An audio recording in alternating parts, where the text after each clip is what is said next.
Our matches against CLG always come down to one small thing. If you look back through a lot of the TSM versus CLG series, you'll see that it usually comes down to crazy fights. Some people run and they hide. Some people stay and they fight. In the finals, Season 5 summer split, And when Double was on the team, the rest of our team made a mistake. They all died. me and Afro pulled off like a 2v4 or 2v5.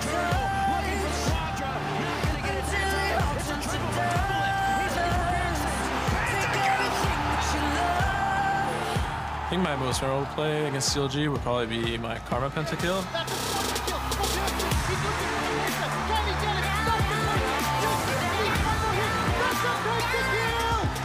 Closes the game out with a pentakill. Are you kidding me? In Season 6, spring, the finals was decided by one team fight.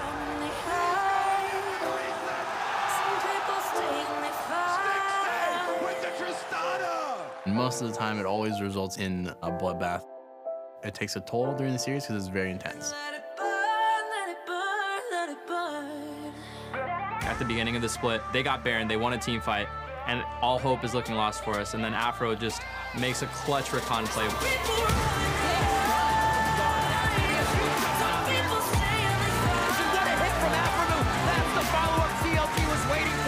We're about to end the game, and then just because we didn't defend our wave, we just lost the game.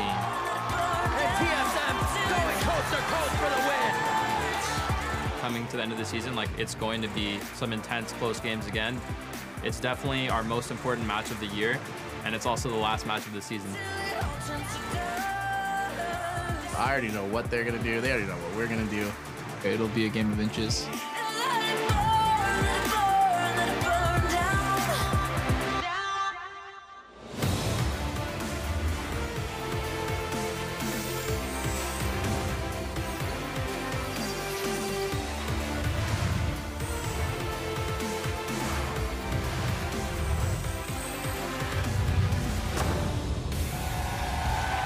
Welcome to our final day of the summer regular split. Our positions at the very top and bottom are still to be determined with today's matches.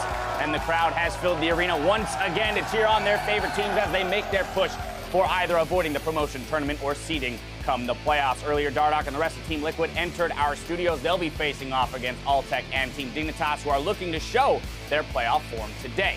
Over on the other screen, Grig is in the ready room with Echo Fox. They'll be looking to match up against Sneaky and Jensen, who are prepping on stage as we speak. Gonna get a shot of them in just a moment. Here they are.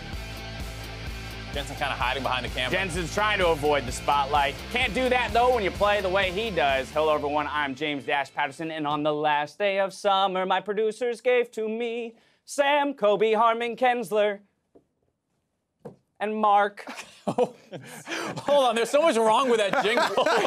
What was that? What? First, it's supposed to be the first day of Christmas. It's summer, and you said last. What did you think, Kobe? I thought it was great. Spot That's all on. I need to hear. Now, before we get into our schedule of the day, let's pull up the standings to see what's yet to be determined. First place is in flux, as TSM can take it from Immortals with a win today, while FlyQuest and Phoenix1 fight to avoid that promotion tournament. Things kick off on NALCS1, where Cloud9 meet Echo Fox in the battle arena, followed by TSM aiming to claim first in a match versus rivals Counter Logic Gaming. If you're tuning in on NALCS2, Team Liquid hit Summoner's Rift opposite Team Dignitas, and after that, FlyQuest and Phoenix1 duke it out to avoid the promotion tournament. Gentlemen, looking at these schedules, or rather this schedule, those final matches on both streams have some major consequences, both for the playoffs and for the promotion tournament, postseason hanging in the balance for some teams. It's pretty crazy that the last two games of the season will determine both the top of the standings and the bottom. I feel like I've never seen that before, where it's literally the last two games. What a way to end the split, right? Yeah, We got lucky. crazy. We got lucky with it, but let's talk about those two matches. First up, TSM versus CLG. I mean, every time these two teams meet on the Rift, it makes for an incredibly exciting series, but as you mentioned, it does actually have implications for TSM making that first place slot. And the first time these guys met early in the season was a complete spectacle, where the last possible fight, you know, CLG clinch out some crazy out of nowhere engage, should win the game. TSM make a very heads-up play, cut the wave, they buff them out of their base, and then it's just this insane match, and we get to see it again here now with, like you said, these implications. Yeah, there's a ton of pressure here on TSM. They want to get the #1 spot, and CLG always want to deny that to TSM. Yep. Every time we set up one of these rivalries and we interview the players, they're always talking about how, oh yes, it means that much more to beat TSM or to beat CLG. And what's fun about it is that if CLG wins, TSM locks in second place, which means that if then CLG wins their quarterfinal, they'll end up facing TSM. They want another piece in of them. the semifinals with the confidence boost of having taken them down in the very last game of the regular season. The other all-important matchup of the day is that Phoenix 1 versus FlyQuest over on NALCS 2. Again, both of these teams fighting for their lives in terms of avoiding that promotion tournament. And these are the two teams that were at the finals in spring. I mean, this was the third place match. Right. They've come so far in the wrong direction. I mean, FlyQuest dropped down, and Phoenix 1, they even performed well at Rift Rivals, but now, as you said, they're fighting to get out of the bottom spot. Well, and as you said, being the third and fourth place teams from spring, they're also fighting to just hold on to those championship points that they were able to secure in spring, hoping that then maybe they can qualify into the regional gauntlet and maybe make, a run for Worlds. And you saw that play there from High from yesterday against TL. He's obviously still fighting tooth and nail to try and find his way into that gauntlet match and hopefully get another magical run because he knows he can do it. Yep, absolutely. And while we start to get a picture of what teams could attend Worlds, I see 5 legitimate championship contenders here in the North American LCS. I'm going TSM, Immortals, CLG, Cloud9, and Dignitas. I'm leaving Envy out of that list due to recent performances.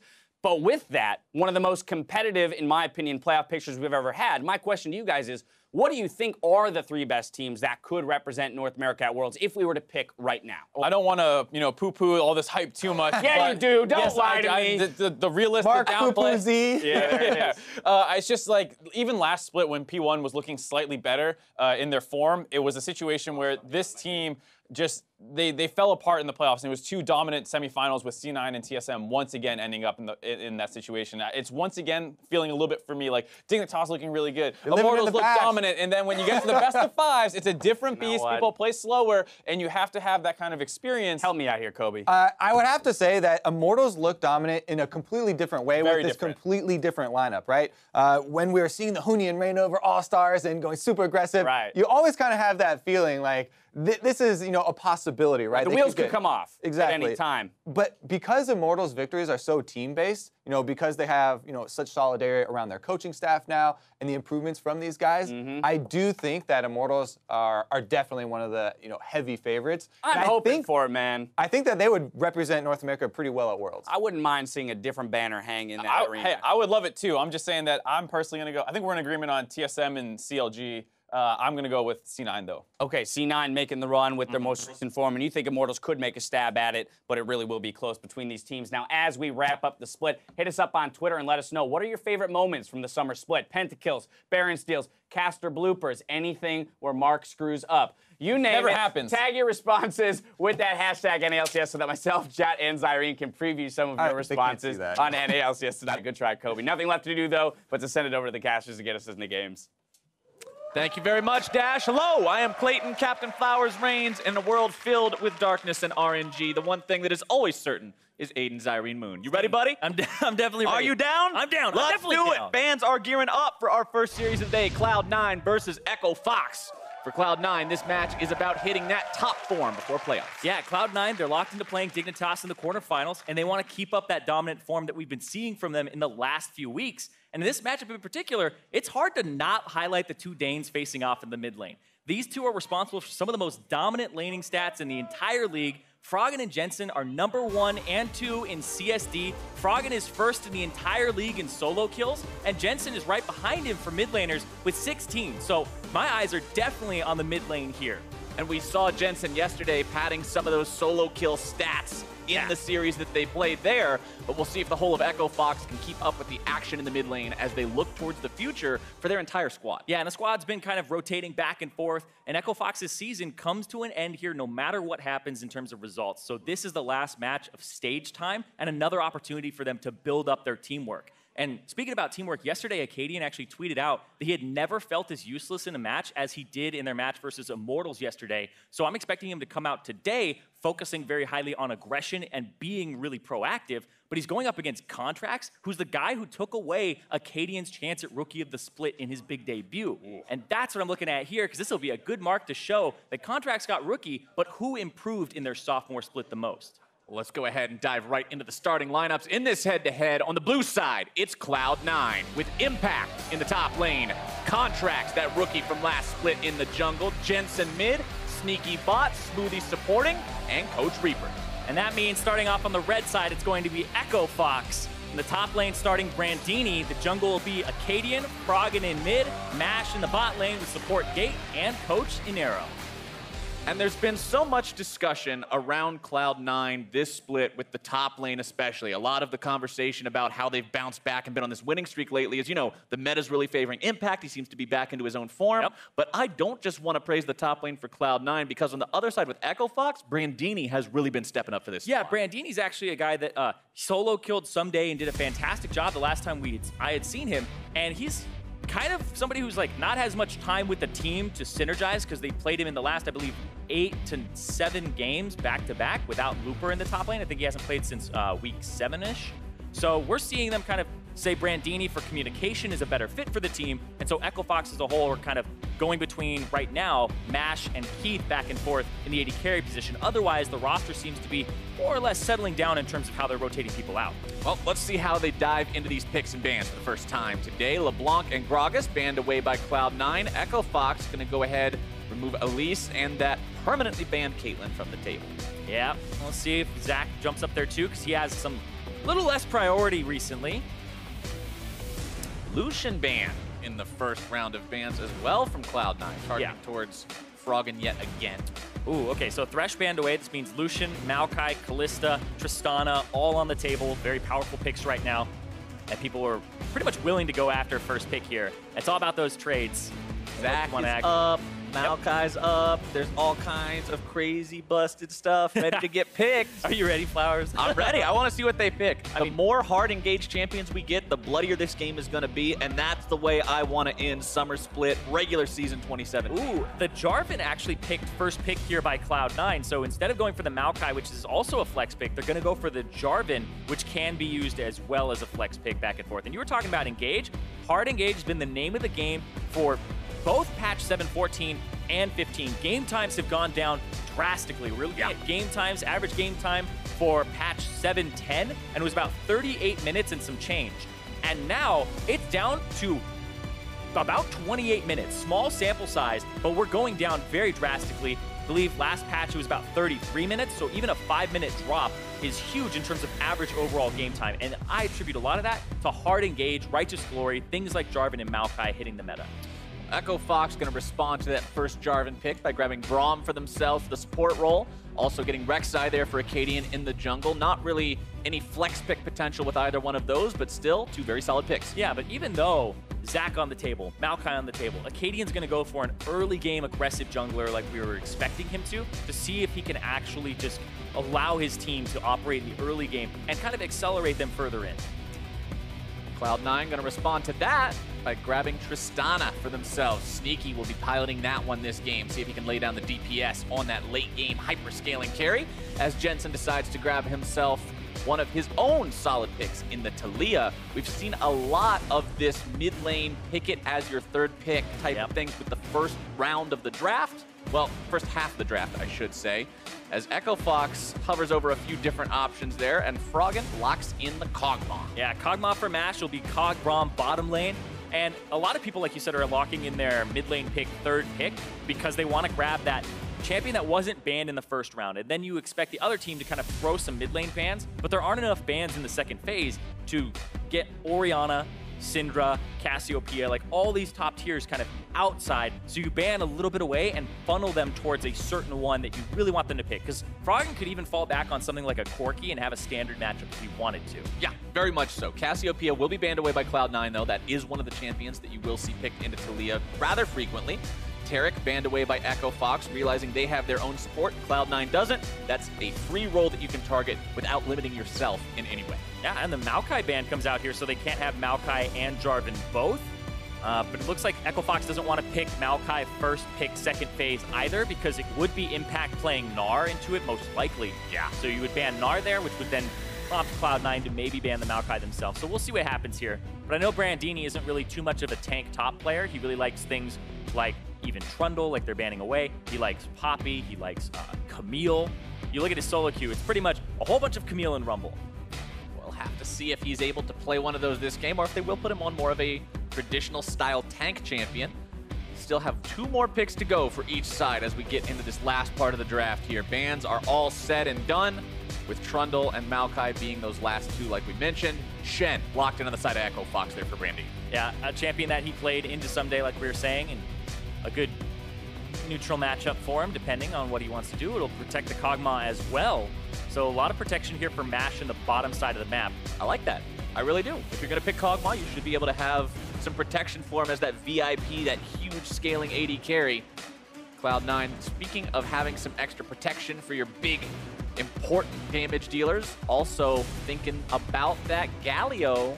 Yep, taking that for themselves. And so Galio's a champion that really kind of just moved towards the mid lane, and then Cloud9 in particular have said, no, we'll still play this top. Jensen isn't really one of the guys who has ever played at mid yet, doesn't have a single Galio game so far this split. Impact, on the other hand, I believe it's his most played champion this split. So Impact playing that in the top lane, they had moved the Jarvan to the jungle here. And before, when Galio was mid, you'd have Jarvan top, so you could have the Cataclysm plus Galio combo. And now they're just saying, all right, it's jungle, we'll do the same thing. We'll make sure that we have that initiation. And even if somebody is able to get onto Sneaky, they have ways for him to peel back as well. And here's what I'm excited about, Zyrene. Smoothie on Alistair. Yeah. We got to see this earlier this week. Cloud9 showcased this fantastically. Smoothie had some wonderful engages, and it was this same exact combo, actually, Alistar and Tristana, that was so deadly. And Smoothie would have got himself a player of the game that game, if not for the fact that Jensen was 12-0 and 8 and just constantly deleted people left, right, and center on Orianna. So definitely keep your eyes on this guy to make the plays this time around. And Froggen locks in the Corki as the final pick for Echo Fox, exactly as you predicted. And so we talked about this in terms of not having many implications for the standings, right? Where Echo Fox are locked into it not having a postseason at all, and Cloud9 are locked into their quarterfinal already. But you just mentioned player of the games. If this game gets kind of down in the dirt and it's all about just killing everybody, I'm expecting people to fight over player of the games, because MVP awards are right around the corner, and there's a lot of talk about people like Jensen being in that conversation. Player of the game awards, that's ultimately what they count for, is MVP points, and give you a leg up, so you don't need as many votes to win it all. So if one of your buddies looks like he's going to get player of the game, you make sure you're like, to me. No, you just make sure it's like, oh man, I wish I could have saved you, but all my stuff was on cooldown, sorry. Throw him under the bus a couple of times, turn him into a speed bump, add a couple extra deaths in there, and all of a sudden, kaboom, you're MVP. Loading into game 1 though, here we go. First round in a best of 3, Cloud9 versus Echo Fox. Cloud9 looking to continue the massive winning streak they're currently on. I believe it's 5 series in a row. This would take it to number 6. Echo Fox just looking to end this split on a good note for themselves in their very final match here in 2017. Yeah, a lot of people are talking about how Cloud9 had that 5-match streak and then putting that little asterisk next to it and saying, you know, they lost to some of those top teams, but they beat TSM in the second half. They took CLG and Immortals both to 3 games in the second half. So in terms of the second half of the split, those 9 matches, if they win this one, they've won 6 of those, plus TSM, and then they've lost 2 to top teams. So all things considered, they've been taking those top teams to 3 games, and so Cloud9 are ramping up exactly when you need to coming into the end of the split, looking at playoffs. Let's see if we can get any sort of action at level 1 here.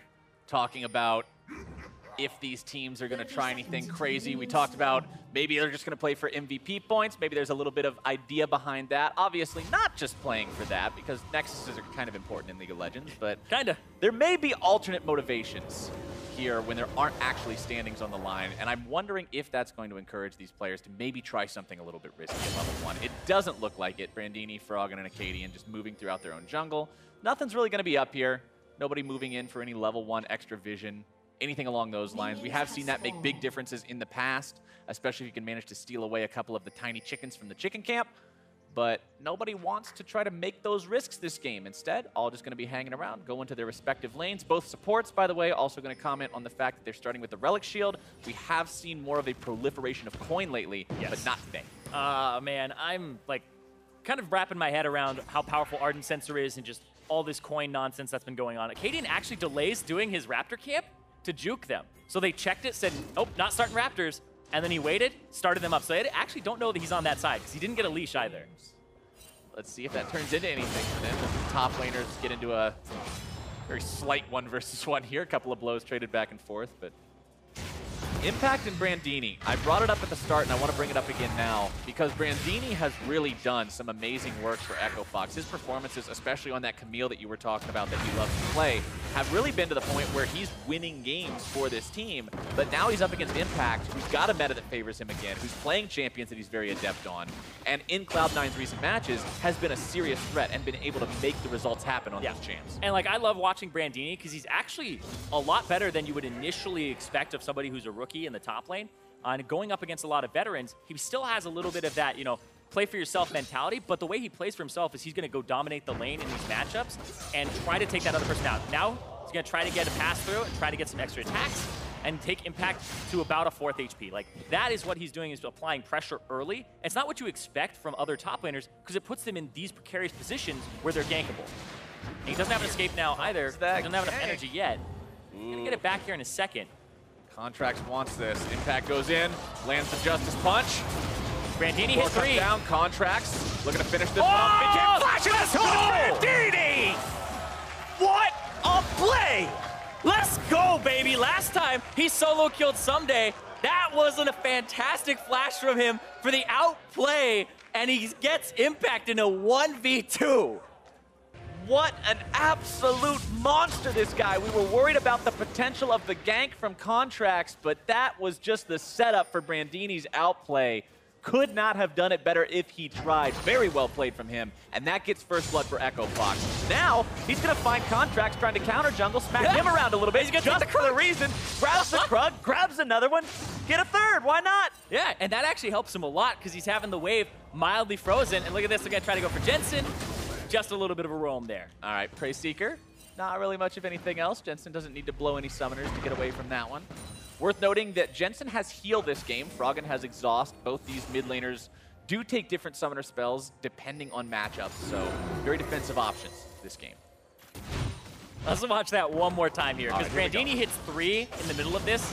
Doesn't matter too much, but he does dodge a little bit of the attacks, and then the pass through, the flash after the taunt to get that extra damage on it. And look at that. Dude, he knows what he just did. He knows what just happened. He got out. He was just, that was top notch. I'm happy. No, that was good. That was good. But that's what you want to see, right? From a team like Echo Fox that's like, we're trying to gel, we've been swapping people out. This is the roster, and this is why we're seeing him in a little bit over Lupa. And we didn't even cast or curse it. We were talking about how good Brandini was, and then Brandini did something insane. We did it. Normally the opposite thing happens. No, that was all Brandini. We did nothing there. But we were there, though. He was so good, we he were part of the overcame moment. the caster curse. There you go. Brandini stepping up for this team yet again. However, Impact continues to do well enough for himself in terms of farm, 28 compared to 22 up there, so he's got the economy not completely against him. Bottom side, you can see Sneaky building up a CS advantage against MASH as well, and this is what we saw the last time Cloud9 played this bottom lane. They completely just bullied their opponents. The burst potential from these two champions together with Alistar and Tristana, you've really got to respect it. Yeah, you do have to respect it because they can all in with the explosive charge. It's max burst on Tristana, and honestly, the Kog'Maw just wants to get to a point where you start getting those items, the attack speed, you start scaling. The Braum Kog'Maw lane was one when back when Kog'Maw had been kind of mini reworked where his W was very, very quick when you doubled your attack speed and your attack speed cap. You'd be able to proc the Braum passive very quickly, but now you don't get as many autos off, so you don't get that same type of concussive blows immediately like you used to. Contracts continuing just to farm up. Gonna be thinking twice before he goes near top lane again, probably, considering what happened in the last exchange up there. But with him nearing that level 6, remember, that makes the Jarvan ganks a whole new level of threatening. Once Cataclysm comes out, it's almost a guaranteed expenditure of the flash, unless, you know, you're ganking the Corki and he doesn't blow Valkyrie first. Yes. Otherwise, you might have some issues. But Acadian getting into the enemy jungle, gonna find that chicken camp ready and waiting for him. He'll be close to level 6 on his own, which will make his ganks also very threatening. These two may just run into each other here. Not quite sure if Contracts will be there in time. I think Acadian's going to get the big one. Oh, no, just the little one. Decides to trail away. So he didn't have the smite up, and so Contracts walks by, kills the big one with the smite. Now Acadian just... if Froggen has priority? Nope. We know that there's a control ward there because the ward is disabled on the side of Cloud9. Acadian's going to kill it. Level 6, Jensen level 6. So Froggen has that poke potential online. Jensen also has the ability to rotate to any sort of a vaguely nearby fight with the Weaver's Wall. Yeah, and you can see actually Cloud9 was ready for an invade there. Contracts pulls it to the side. Impact is actually in mid lane right now, and the bottom lane had already backed. So if you took a fight there, you lose it as Echo Fox because a BF Sword Tristana shows up, and your bottom lane hasn't backed yet either. So it was good by Echo Fox to call it off, but also good from C9 to actually just be in position just in case. Cloud9 continuing to play well as a team. It's one thing that we've seen them improve on during the course of this win streak, just that working as a coherent unit aspect of playing competitive League of Legends. It's not just everybody doing individual plays, winning their individual lanes. It's the team working together as a group, making those plays happen, and being really decisive, honestly. Which is fun to see, especially considering we are getting towards playoffs. We are getting towards the potential of qualifying for Worlds. And you've got to be able to do those things if you want to be a competitive team in the postseason. Cloud9 trying to show that even though the split has been a bit rough for them at different points, they can still be a top-tier competitor. There's a reason there's a couple Cloud9 banners hanging up in our championship hall behind us. None of them are actually from a lot of the members on this team, though. Sneaky's the only remaining member from the time where they actually had those championships. So Cloud9 are very hungry to have a championship this year. Jensen getting ganked. Acadian lands the Q. Not going to take the R in. Nope, not going for that this time. Realizes that Jensen might be able to outplay that one. If there's anybody who could, it's likely this guy. Very mechanically talented. We've seen a lot of good plays out of him so far this split. In the past as well. Flash still up on that Talia. Did have to blow the heal over the course of that last encounter. Yeah. Waiting for Acadian to actually go for a back soon. He's going for longswords, which looks like he's going to go for the warrior enchant. We're seeing a lot of Cinder Hulk Rek'Sai whenever we do see her. Almost exclusively. And I'm upset, but Acadian, after, you know, like he said on Twitter, feeling a little bit useless in the game that they played, I definitely think like this aggressive route for him will be something that he's going to look to try and accelerate the pace of the game. He's already sitting on 1,200 gold. He hasn't backed. And so that's a little bit of one of those moments where he's exploitable, but it also shows that he's hungry to get something done, right? He's trying to be out on the map for as long as possible. And Gate's trying to stop them from checking this dragon. Acadian's almost got it down. He smited it just to take it down as quick as he could, get a little bit of health back. They'll walk away with the mountain. They kept the bottom lane away. That's exactly what you want from your bot lane as the jungler, so you can do that safely. Froggen's got package up as well, so Cloud9's got to be very respectful of that until he uses it instantly. And my point is now moot. It's the farming package. That's what they all are early on. Froggen just going in, taking the Raptors. I mean, it's a little bit of that jungle tax. It also makes his CS look a little bit better, too. He's up there with Jensen, like we said, number 1 and 2. Smoothie taking a lot of damage in that extended trade. Smoothie tries to go in there, tries to flex those muscles that this duo is capable of doing, and just ends up getting it turned around on him. You've got to respect the Byro King Barrage. Kog'Maw has so much damage potential when that's active, and if you're just going to sit there wailing on his support, that just means he has free firing time. Smoothie with the ulti still available, though. All summoner spells still up for both sets of bottom laners. Honestly, summoner spells up for everyone across the board, sans that Jensen heal. Froggen with his blue buff just means he's going to be spamming these waves down pretty effortlessly. Yeah, already above the 10 CS per minute mark. So just Froggen things. Keeping the CSD where it should be, number 1 versus number 2. Continuing to push on bottom side. Explosive charge onto the turret. We'll get a little bit of extra damage.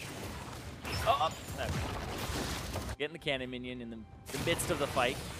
And Mash can't really do a lot to fight back against him right now either. He's so out of mana that you can't take any real trades. You just kind of have to sit back, farm underneath the turret, and do what you can. With both supports rotating around, he's just sort of stuck in this farm limbo against Sneaky, and Sneaky can't really do anything himself either other than continuing to push it up. I mean, you're not going to make a dive onto a Kog'Maw at level 7, anything along those lines. So instead, he'll just get himself back, chop up a little bit, grab the pickaxe towards that Infinity Edge, a dagger as well for the Berserker Greave, and of course a control ward to make sure that they can control these areas as they look to set up more plays. Game's still only 0-1. That first outplay for First Blood that Brandini got has been the only kill so far in this game. The teams are playing it very slowly. It's been pretty quiet after that, you know? It was kind of getting pumped up because the solo kill in the 1v2, and then nothing really happened afterwards. Impact played it a little bit slower, went for the Catalyst, and then just kind of wave cleared and did Galio non-interactive lane things, but now they're swapping the lanes around. C9 have a little bit of a faster push here because they're the ones who initiated it because they had the bottom lane push. They're going to try to get some top lane turret damage here, and you can see Impact on the bottom side already, and Brandini's going to have to kind of book it down there. Hey, at least the Galio non-interactive lane things come after buying a couple of real items now instead of, oh, I got 3 Dorian's rings, full build, game's over. Yeah, and it's not as crazy as it was before with just a Q and then it's over, but actually a decent trade here. Acadian's here as well. There's the TP. All right, fight starts off. Contract's going in, gonna find the dunk on the dude, but instead the damage turns around onto him. Mash with the counterattack. Brandini into the back lines. Contract still running away. Jensen comes in, drops the wall, forces the flash away. Echo Fox in retreat now. Oh, they're going in again. Cloud9 go right back into the Mash. They try to find the kill, but it's Froggen who grabs the damage onto Contracts. C9 loses 1 for 0. Yeah, C9 really aggressive there to try and make the re-engage happen, but Froggen came in from the side, and Gate jumped in front of Mash at the last second to dodge, or at least block some of that damage as Mash went for a flash over the wall. But they're going to need some more reinforcements on this top side. All they have is Brandini with the Tiamat to try and clear, and then they have Gate, who's low HP, it can't really help, so Acadian's got to do his red, and then get up here fast. Cloud9 putting a lot of work into this turret, wanting to get that turret First Blood. Oh, he's trying to stun another turret. He'll do it. Impact getting himself stunned up. Taunt comes through. Now Acadian also jumping in there, trying to get the knock up. Not going to be finding it. Exhaust down onto Sneaky. Not accomplishing enough to slow him down there. That was fantastic 3-man pulverize from Smoothie as well. So stopping the re-engage from Echo Fox as Froggen was rotating back up.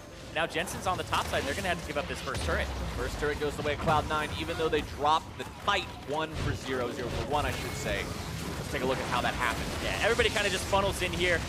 Acadian gets jumped on there by Contracts, and then he gets the ulti in and has the ultimate from Brandini on him, who gets delivered to the backside of the fight, but then the re-engage here, Contract walks up as Froggen comes in, Valkyrie's forward and just lands the auto and has the E on as well. Just picks him up as they were trying to jump back in. That fight was so crazy because it started off with a couple of people from each side and then just one after the other after the other. Everybody ended up joining the mix. And it just turned into a mess. Honestly, surprised that there was only 1 death throughout the entirety of it, but the team's playing carefully enough to avoid anything else happening. But a lot of summoner spells are blown there, right? Right. And that's what the difference is. When you approach a fight like that as a team, you're trying to say, okay, I just entered the fight, like Jensen, for example, enters the fight. You feel like you can just pick somebody off right as that person enters with your quick numbers advantage for about 10 seconds. He throws down the wall, Brandini's in, and then he has to blow his flash to get over it. And then they tried to re-engage and get on Mash, but Froggen had showed up there. So it's all about these timing windows where for 10 seconds we have a numbers advantage. Then it gets equalized, and you have to be very, very quick about how fast you end up taking that fight and disengaging it. But C9 got caught with their hand in the cookie jar there, trying to go for a little bit more. Cloud9 has a very slight gold advantage, even though they've still got no kills. That turret First Blood does wonders to pad the economy stat. Oh, also the top and the bottom lane up in CS based off the rotations. There was a little bit of a CS advantage for Impact in the top lane that started to grow after the solo kill that happened from Brandini. But in the bottom side, it's mostly just they shove in, they rotate the lanes, and then people are losing CS every time you rotate it back and forth. And so people are losing like 10 here or there. Oh, look at this. Right, Acadian deleted. Gate's going to follow a double kill for Contracts. Making up for that death in the last one. Now the Rift Herald was over with that. She didn't want anything else to have to do with that fight. But here comes Kog'Maw and Corki. There's a lot of poke. Echo Fox still trying to keep Cloud9 away from this one. Froggen's got blue buff. Brandini has double global. Impact has no global except for his ultimate. They can threaten this real C9 hard. Away. Froggen tries to go for something there. Jensen throws down those stones, keeps them away, but Echo Fox will stop the objective. Yeah, and they even up the kills there. Contract's getting 2 for himself off the back of this engage and flank from Jensen. Acadian tries to go in, and then Smoothie with the headbutt pulverize onto 2, and then Gate getting picked up there as well. So Froggen kind of showed up a little bit late, not having mid-priority because of the back, but Jensen having the flank kind of put them in that position. See Abyssal Mask just now picked up for Impact as well, so that's going to buff some of the damage that Jensen will be doing as long as Impact is right there in the middle. As Echo Fox, they got the first Drake, why not go for the second one? Another Mountain means more objective control too as this game goes on.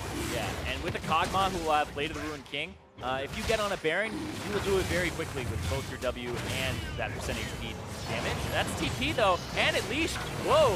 Oh, minor reset on the Drake. Contracts comes here into the pit as Acadian's going to be taunted up. The burst comes through. He still gets the Drake though. Goes to the tunnel, making his escape. Brandini going to be the sacrificial lamb on this one. Sneaky grabs the kill onto him. Echo Fox will trade their top laner for the Mountain. Probably gonna get some damage on Impact, but Mash wasn't there. Mash was back, trying to complete his Blade of the Ruined King, and they started up that Drake. So C9 knew they had a numbers advantage. The TP from Impact, it looked a little strange at first. The Drake leash, which was unlucky for Echo Fox, they eventually got it, but it kept them around for longer than they wanted to stay. Ends up costing them Brandini's life. That is his first death of the game. Not particularly tanky yet. Like you mentioned when we were watching that top lane fight, he did go for the TM at first. Shen needs some form of wave clear because he has none built into his kit to begin with. But when you go for that, it means you're not rushing straight tank items. And when you do need to be on the front line, things like this can happen. Yeah, the Drake leashing, so they weren't able to kind of pick it up there fast enough. And Smoothie with another headbutt, double pulverize there. Like you said, Smoothie looking for player of the games on Alistar. Last time had it stolen away by Jensen.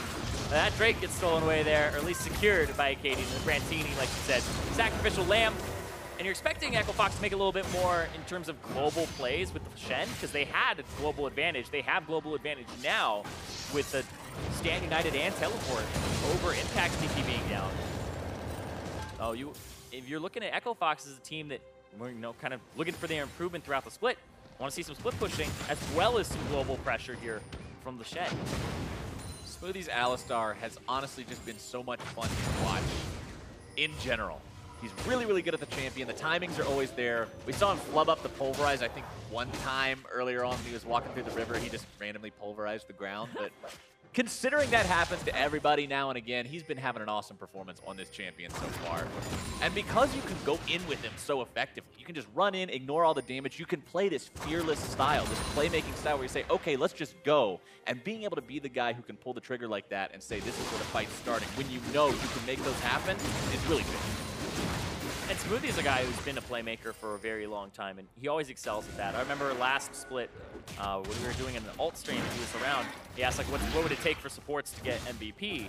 And kind of the answer was, the Karma Shield meta kind of has to go away so that you can see the impact that they have in these fights. And we're seeing it with these champions like the Alistar, and we've seen it pretty much all split when the playmakers came back, that you can have those largely impactful moments in the fight that are just very visceral.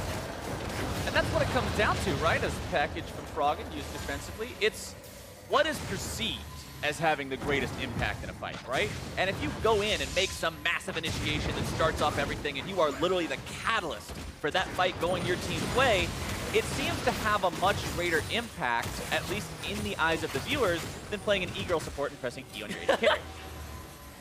You're not dragging me down this conversation.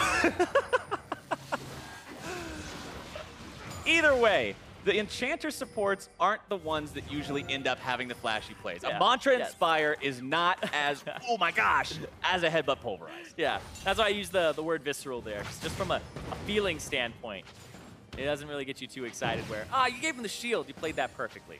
All right, but yes.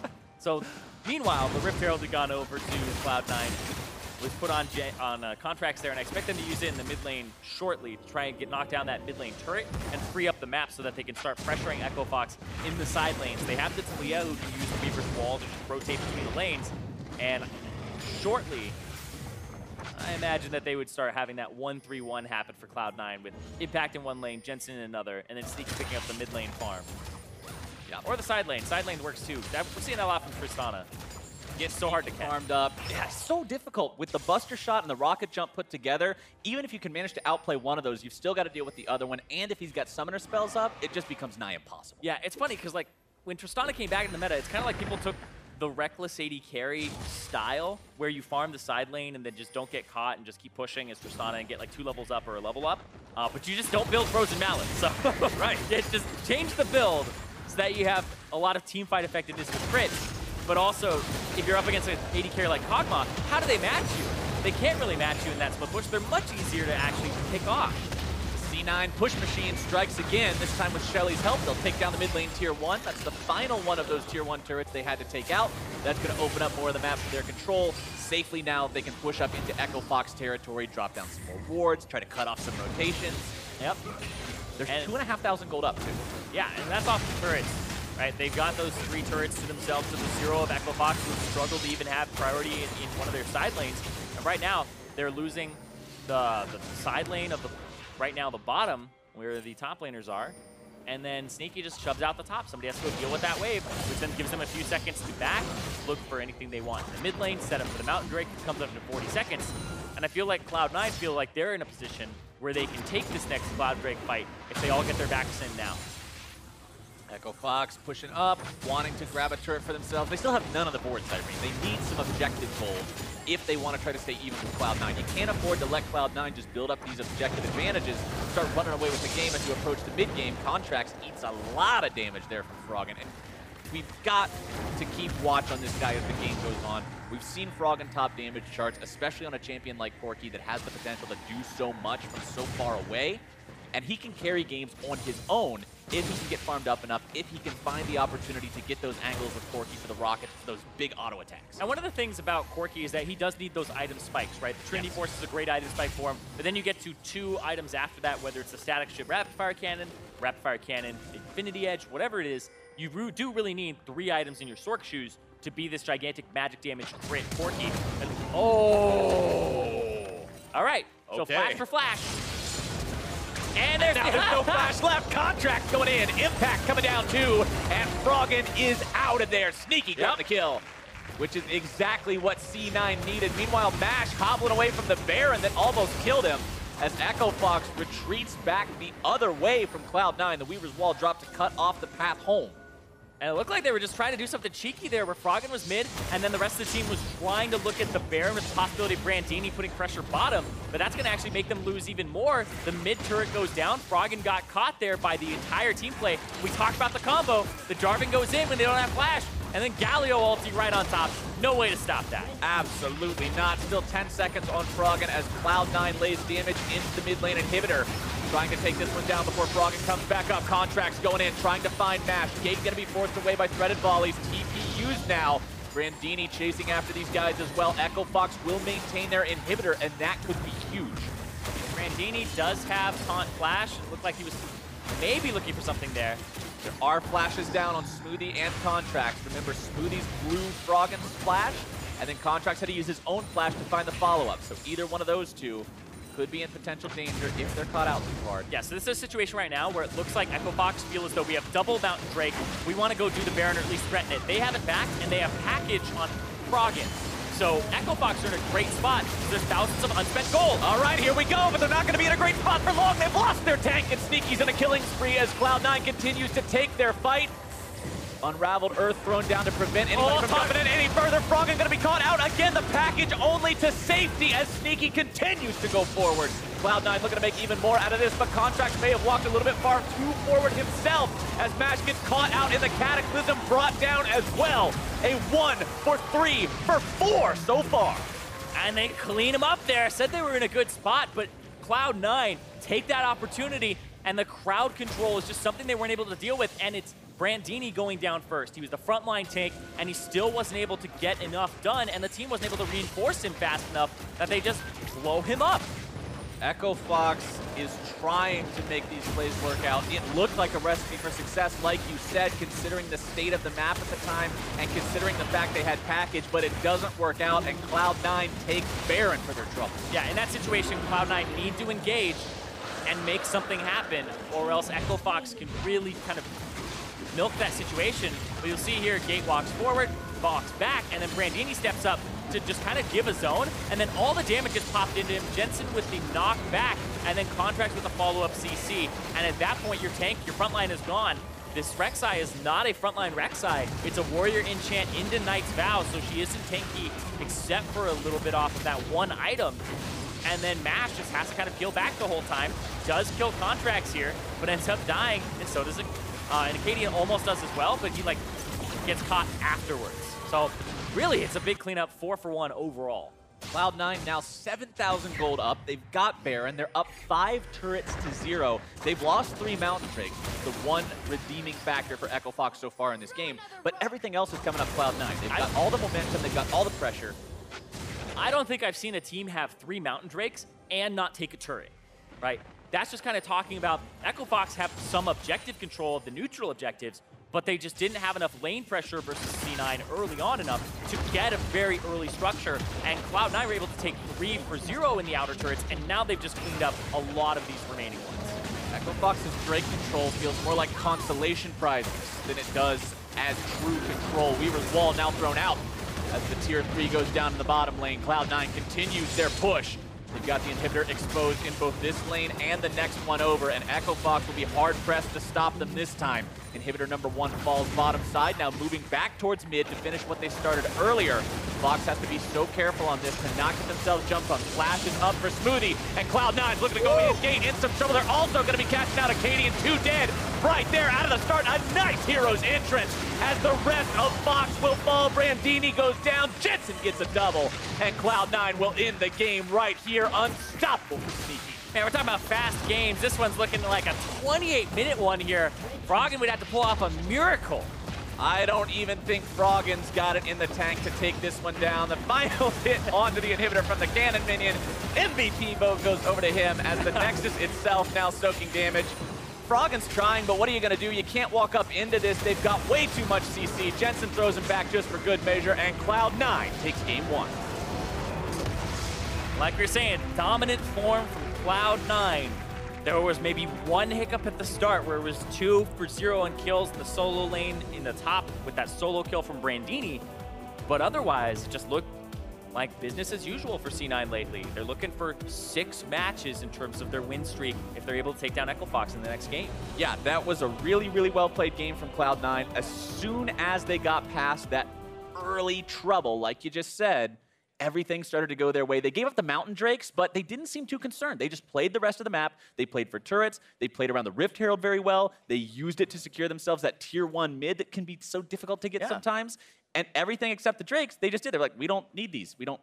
It doesn't matter. And I feel like if you're thinking about Rift Herald just in general should be used to take the mid tier 1 or tier 2. It's very hard to get, and you're usually up against wave clear. So like I think in 90% of the cases that I'm seeing now, it is used to get that mid turret. And so up against somebody like Froggen, Jensen, Bjergsen, these Danish mid laners, I feel like you always want to use it there so you can get that turret and kind of put pressure back on that person. Yeah, Cloud9 was just able to do what they needed to do well, like we were talking about as a unit, as a team, and it ends up putting them in plays like what we saw at 24 minutes in. Cloud9, they fight mid, they get themselves a 4 for 1 in that fight. Everything goes great. And this is Brandini kind of getting caught out here. Smoothie went in with headbutt pulverize, immediately back. That was kind of the tag team of CC right into the seismic shove, right into the Contract's flag and drag. And even though they don't have CC to go back in here, Smoothie waits for the cooldowns, impact, flashes with the taunt on, and then Smoothie has another CC. It's just back to back to back, right? And normally when CC gets blown like that, a lot of your carries just go, okay, I can walk forward. They used everything. I don't have to worry about this CC, but there was just so much on the team that they were able to take this fight in a very clean fashion, despite the situation not being so great for them. Because if you looked at the gold values that they had, there were thousands of gold on Sneaky and Jensen because they hadn't backed in that time. So they had to take a fight very quickly, or they back and sacrifice the Baron.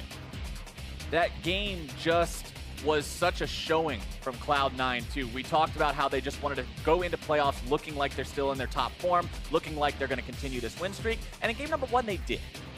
I mean, Echo Fox is not a team that's been at the top of the standings throughout this split. They're not one of your top competitors in terms of TSM or Immortals, but what that means is that as a team that's looking to show your strength and flex those muscles and say, look, we could still be in the running for Summer Split champions, you need to be able to swiftly defeat a team like Echo Fox. And Cloud9 did it in game number 1, and they look good doing it. Yeah, they looked really good doing it. And the only kind of hiccup was, like I said, in that first parts of the game. But this is the second time that I've seen Brandini solo kill a top laner, where he solo killed Someday on Shen, and then he just solo killed Impact while playing Shen. And then they weren't able to turn it into anything. They weren't able to make any plays across the map. Because I feel like when solo kills happen in a lot of lanes, like we saw it happen when Jensen killed Bjergsen and Bjergsen killed Jensen back and forth when they last played. It was about who really got that first solo kill. They turned it into so much pressure, and that's kind of the next step for this Echo Fox squad is when they get those small advantages, how do you extend that further? Because this was just such a damn good 1v2 that Brandini had, where he got Impact so low with the attacks, they got that last one in, and then the taunt flash, and Impact not being able to really react to that. He has the flash up, but he's just like, I can't react fast enough to that because it's such an unexpected play for the Shen to be able to turn that around. And Brandini played that very masterfully in that 1-on-2. Yeah. Echo Fox not being able to translate more into that just sort of shows that this team is still struggling being able to make the calls as a team, making those macro calls, saying this is our advantage, this is how we play to it. This is how we work together as 5 to find that win. We're going to step away for a quick break, but when we come back, it's Game 2 between Echo Fox and Cloud9. Make sure you meet us back here right after the break.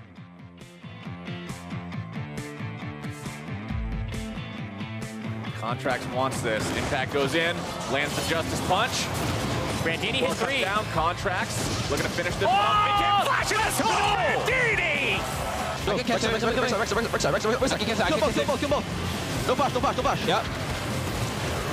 Nice. Do you have the help? Yeah, begin backside. I'm kiting. Look at Coke. I can press stunt. Yeah, okay. Try. Bomb the flash, Bomb. Nice.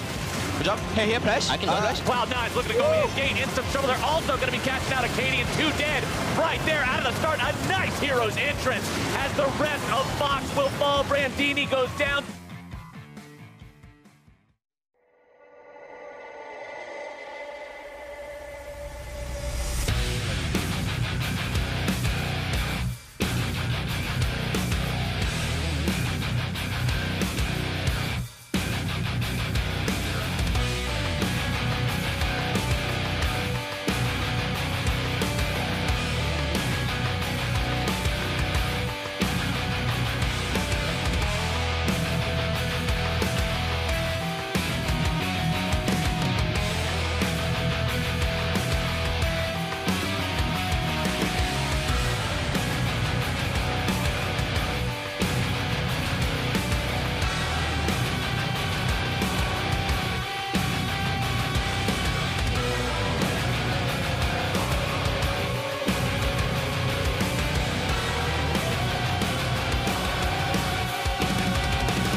Welcome back to the final day of the North American LCS. I'm here with Zyrene ahead of our marquee matchup, TSM versus CLG, and we wanted to take a moment to break down one of the key matchups within this series, the mid lane matchup. There you have it on your screens, Bjergsen versus Huhi. Looking at these two guys as laners, I think no surprise to anyone, Bjergsen at first glance does look like the superior player. Oh yeah, he's been incredibly dominant in the lane. His fundamentals of CSing and punishing are top-notch in the entire league, but then both of them are actually comparable in team fights. Their damage per minute is very high for both of them, being 2 and 3 respectively, but then outside of the lane is really where Huhi shines. Right, as you can see there on your screens, the time that each of these members spend in their lane is essentially equivalent, 64 to 64.4%. That is time spent in the lane between 2 and 15 minutes. Now, where are they spending the other 36% of their time? Let's take a look. Go to the top lane. Respectively, between the two of them, time spent within proximity of the top laners. Could either be in their lane, in my lane, or in the jungle. Exactly, as long as you're pairing up with your top laner. And this is just signaling that Darshan and Huhi pair up very frequently to make a kind of a triangle for the top side of the map. Whereas we've talked about Bjergsen roaming a lot more with things like Galio and Talia to even Hauntzer's lane and top. But the average that Huhi has is just so overwhelming. It's #1 in the whole league for those top laners. Exactly. Those numbers there, 5 and 1, are their position amongst mid laners and their relationship to top laners. Let's hop to the jungle and see how much time they're spending with the junglers. Hey, wait, again, Huhi above Bjergsen. And this is the surprising thing, because we talk about the Danish duo of Bjergsen and Svenskeren, where they keep trying to get mid priority. They kind of get together and then go into the enemy jungle. But it's still whichever jungler, whether it be Dardoch or Omar God, Huhi has a much higher percentage in terms of how much he's invading with that person or how much they're teaming up and giving each other help. All right, let's take it a step further and look at the ADCs. Once again, the top two here, Stixxay and Huhi, spending far more time together than Doublelift and Bjergsen. Yeah, and these are going to be like 0.7% here, 2% there, 2% there, but they add up over time, and we're talking about a 12-minute window in this game, or a 13-minute window, where you're pairing up. So Huhi is just spending ever so little, just more time with his laners. And remember, this is over 40-plus games. There will be games where you aren't even playing to your bottom side at all, but Huhi still, we've already seen it, first, second, and second for top jungle and AD carry so far.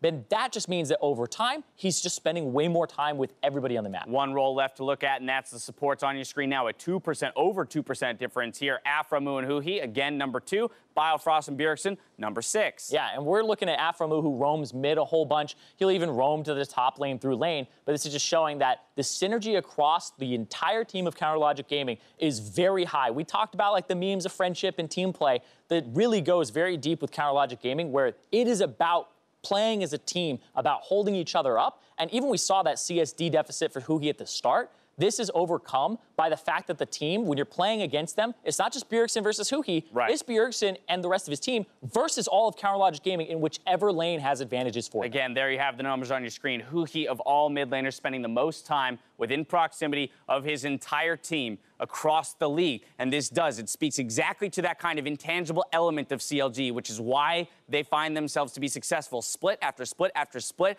And we always say team play. Finally, we've got some numbers that kind of help us suggest there is truth to that statement. And when you look at these numbers, you think, okay, if he's #1 in top, he can't be #2 in every other role. There's got to be some give and take, right? If he's giving so much here, he can't be playing at the bottom side, but there's different games, and it's showing just flexibility in CLG, where if they have a losing matchup in one lane, they'll play to another, and they can do that and play to any side of the map that they want. The other thing it speaks to is the fact that they group more than just people in pairs. Again, we see CLG consistently bringing 4 people, 5 people to a lane to make team-oriented plays, and that does feed into those numbers. Now the question is, how will this actually play out in the matchup today? Will Huhi be allowed to roam as much as he wants with the pressure that Bjergsen's able to put on him with those incredible laning statistics? So the big thing is that Bjergsen's going to have to push that advantage of the lane statistics and have some type of favorable matchup for him. So if you're up against an Aurelion Sol or Talia from Huhi, I expect Talia to be very active, and I expect Huhi to just get out of the lane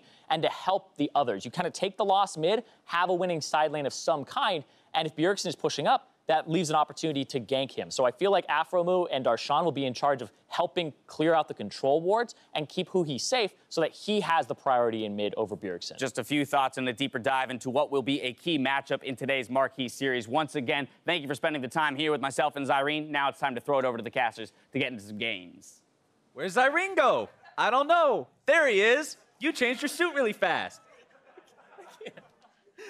But you can. You're the fastest suit changer I ever seen. Why are you a caster? You should be setting world records. Yeah, dude. I mean, I've tried it like 3 times now. I'm getting better. Getting better. You're getting there. All right, welcome back to Echo Fox versus Cloud9. Before we get into game number 2, we still got a little bit of business to talk about in game number 1. Our player of the game goes to Smoothie for those awesome Alistar plays and engages. Oh yeah, Smoothie, he was showing off that game. And playing Alistar, it's a champion I love to see him on. Didn't get enough cowbell that game for my taste, but definitely 0-0-12, 100% KP. I feel like you can't not give it to him at that point because he's just really, like you talked about, the catalyst for the starts of those fights, and the follow-up CC was just fantastic.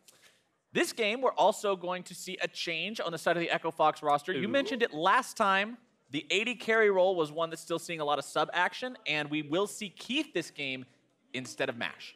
And that's kind of the substitution that they've been making, is just back and forth, Keith and Mash. And I feel like the big thing here is they also just kind of changed the shot calling a little bit, because I know these are both guys who partake in what the rotations are and how to play the game.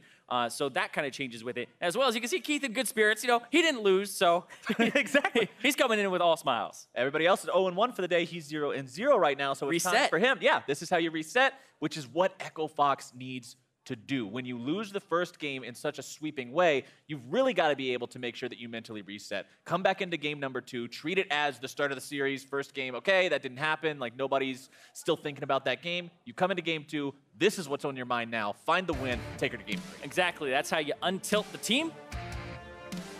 Let's see if they can do it in Champion Select for the second time. Echo Fox banning out LeBlanc, Cloud9 banning out Caitlyn. I wonder if there's ever going to be a day where we don't see Caitlyn banned again, because over the course of the past few patches, I don't think so. Yeah, spoiler alert, maybe some nerfs in the future, who knows? That was kind of vague. That was like, I was going to say, that was really there vague. May or may not be nerfs in the future, who knows? Question mark ping thinking Not even emoji. me, actually. I don't know. Echo Fox banning away Syndra and Thresh, along with that first LeBlanc, targeting Jensen, as well as removing some playmaking potential from Smoothie. Gragas banned out by Cloud9, will not be allowing Acadian onto that one for the second game in a row. Yeah, and this is such a strange pick ban so far because of the fact that these teams don't show that they really want to play Maokai or they really want to play anything but this first pick Jarvan in terms of what that meta is. Because we saw Zach Maokai go through. I feel like Cloud9 picked Maokai here for impact/contracts. And Contracts only wants to play Zach, so I'm feeling like that game 1 pick ban was just very strange. And so I feel like Cloud9 on red side may just take Maokai Zach. Let's see, Maokai locked in. There's half of it. All right, you're half right at least. And you know half rounds up to a whole in math, so you're all the way right already. I love you, man. Yeah, oh my gosh, you're already all the way right, even if they don't pick Zach. You can be right and wrong at the same time. It's like Tristana or Kalista here, whichever one they want, but like they showed that they want the Tristana a little bit more in the last pick and ban, with Kalista not going picked or banned at all. So Maokai Tristana makes a lot of sense here. The Zach, seems like they didn't want to play it after yesterday. I mean, Sneaky went 5-0-5 on Tristana in game number 1. If it ain't broke, why fix it? Yep. He had a phenomenal performance on the champion. Let's see if he can do it again. Plus, it just has so much threat in the lane, too, like we talked about. You get Smoothie on a playmaker, put Sneaky on Tristana, there's a real kill threat. Yeah, and even though they changed out the 80 carry on Echo Fox's side, they're still going to go with the Kog'Maw here. And like you said, kill threat is a real possibility for the Tristana if she's able to get a good enough trade on the Kog'Maw. And now does Echo Fox lock in their mid laner? Because I feel like Cloud9 may pick Orianna here. Ah, it's your favorite E-girl. She presses E. Yeah, you press E on your ally. That's where the name comes from, obviously. I love it. Let's see if Jensen does go with his mid laner, though. Let's see if they want to pick up one of those comfort champs for him. The Orianna, easily his most played champion so far this split. Twice as many games as his second most played champion, which is that Syndra, which we see banned away. Ooh. But they might just be going, okay. The Janna counter. You know what's fun, Irene? I talked to Robin right before this game, and I was saying, do something cool for the end of regular split. I was like, do something cool. Give me some sort of crazy pick. And he looked at me for a second. He was like, maybe. Yeah. So at least we're getting something to shake the boat a little bit. Playing the Blitzcrank. We'll have to see if Smoothie can hit those pulls and make those big flashing moves. I mean, he has played Blitzcrank quite a bit. He's played it 3 times so far this split. 100% win rate on it as well. So it's a champion that Smoothie has had good performances on so far. Galio banned out by Cloud9. They played it last game. They've already got Maokai, though, so they're not really concerned about it this time around. Yeah. Cassiopeia banned out by Echo Fox. Well, you don't want to have the enemy have Galio and Jarvan. We just saw what that ended up doing to Echo Fox when they were able to combine both. And that's kind of the combo that I always have my eyes on when I play against a Jarvan or Galio that's locked in is the other one going to come through? Corki banned out by Cloud9. In case you guys weren't paying close attention to the damage meters last game, even though Cloud9 won, the highest person's damage on their team was Jensen, I believe, around 18K, and Froggen still had 20K on the Corki, even though his team lost. That is what Corki does. He puts up insane damage numbers, but Froggen, especially on that champion, very, very capable. Even though they lost game number 1, Cloud9 does not want to face it again, and Echo Fox will ban out Gnar, thinking that maybe that Maokai is jungle. Yeah, and that means that the Cho'Gath would just be a double flex here between the Maokai and the Cho'Gath. Keep them guessing. Go to either lane here, and now they're going to counterpick for Jensen in the mid lane as their last pick. Orianna, Talia, still on the table, still some neutral picks, and they're kind of afraid, I think, of like maybe the Lucian coming through for Echo Fox. So they wouldn't want to pick something blind here like the Talia and have to play that matchup. Well, they did ban Lucian in game number 1, first rotation as well, so they definitely had that in mind to a degree. Shen locked in for Echo Fox. Brandini made those moves last time. We'll see if he can make them again. Not really sure why they're having a couple different top laners. You got to at least cover something that can get played mid. Would they do it? Our producer was like, Urgot will get played today. He called the Shyvana yesterday. Not yet. Not yet. All right. There's still a chance. Yep. Echo Fox pulls out the win here. We might get to see the Urgot in game number 3. They do lock in that Lucian. That's what you were talking about, though. That's what Cloud9 didn't want to play blind into. So now what do they pick for Jensen to deal with this threat in the mid lane? You could pick the Talia, the Orianna. I feel like Orianna would probably be best here. Because, like, you look at what's going on. I mean, it's Jensen, right? 16 Orianna games, twice as many as his next play, which is Syndra. So, kind of an easy call to make there. This will be his 17th Orianna game. This split 15? Well, no, I think our stats are currently our stats are pre this week, and he played it once this week, so this will be number 18. Yours is including Rift Rivals. Oh, yes. In terms of the NALCS Unlucky. split, he has played 15. All right, cool. So this is going to be number 16. Yep.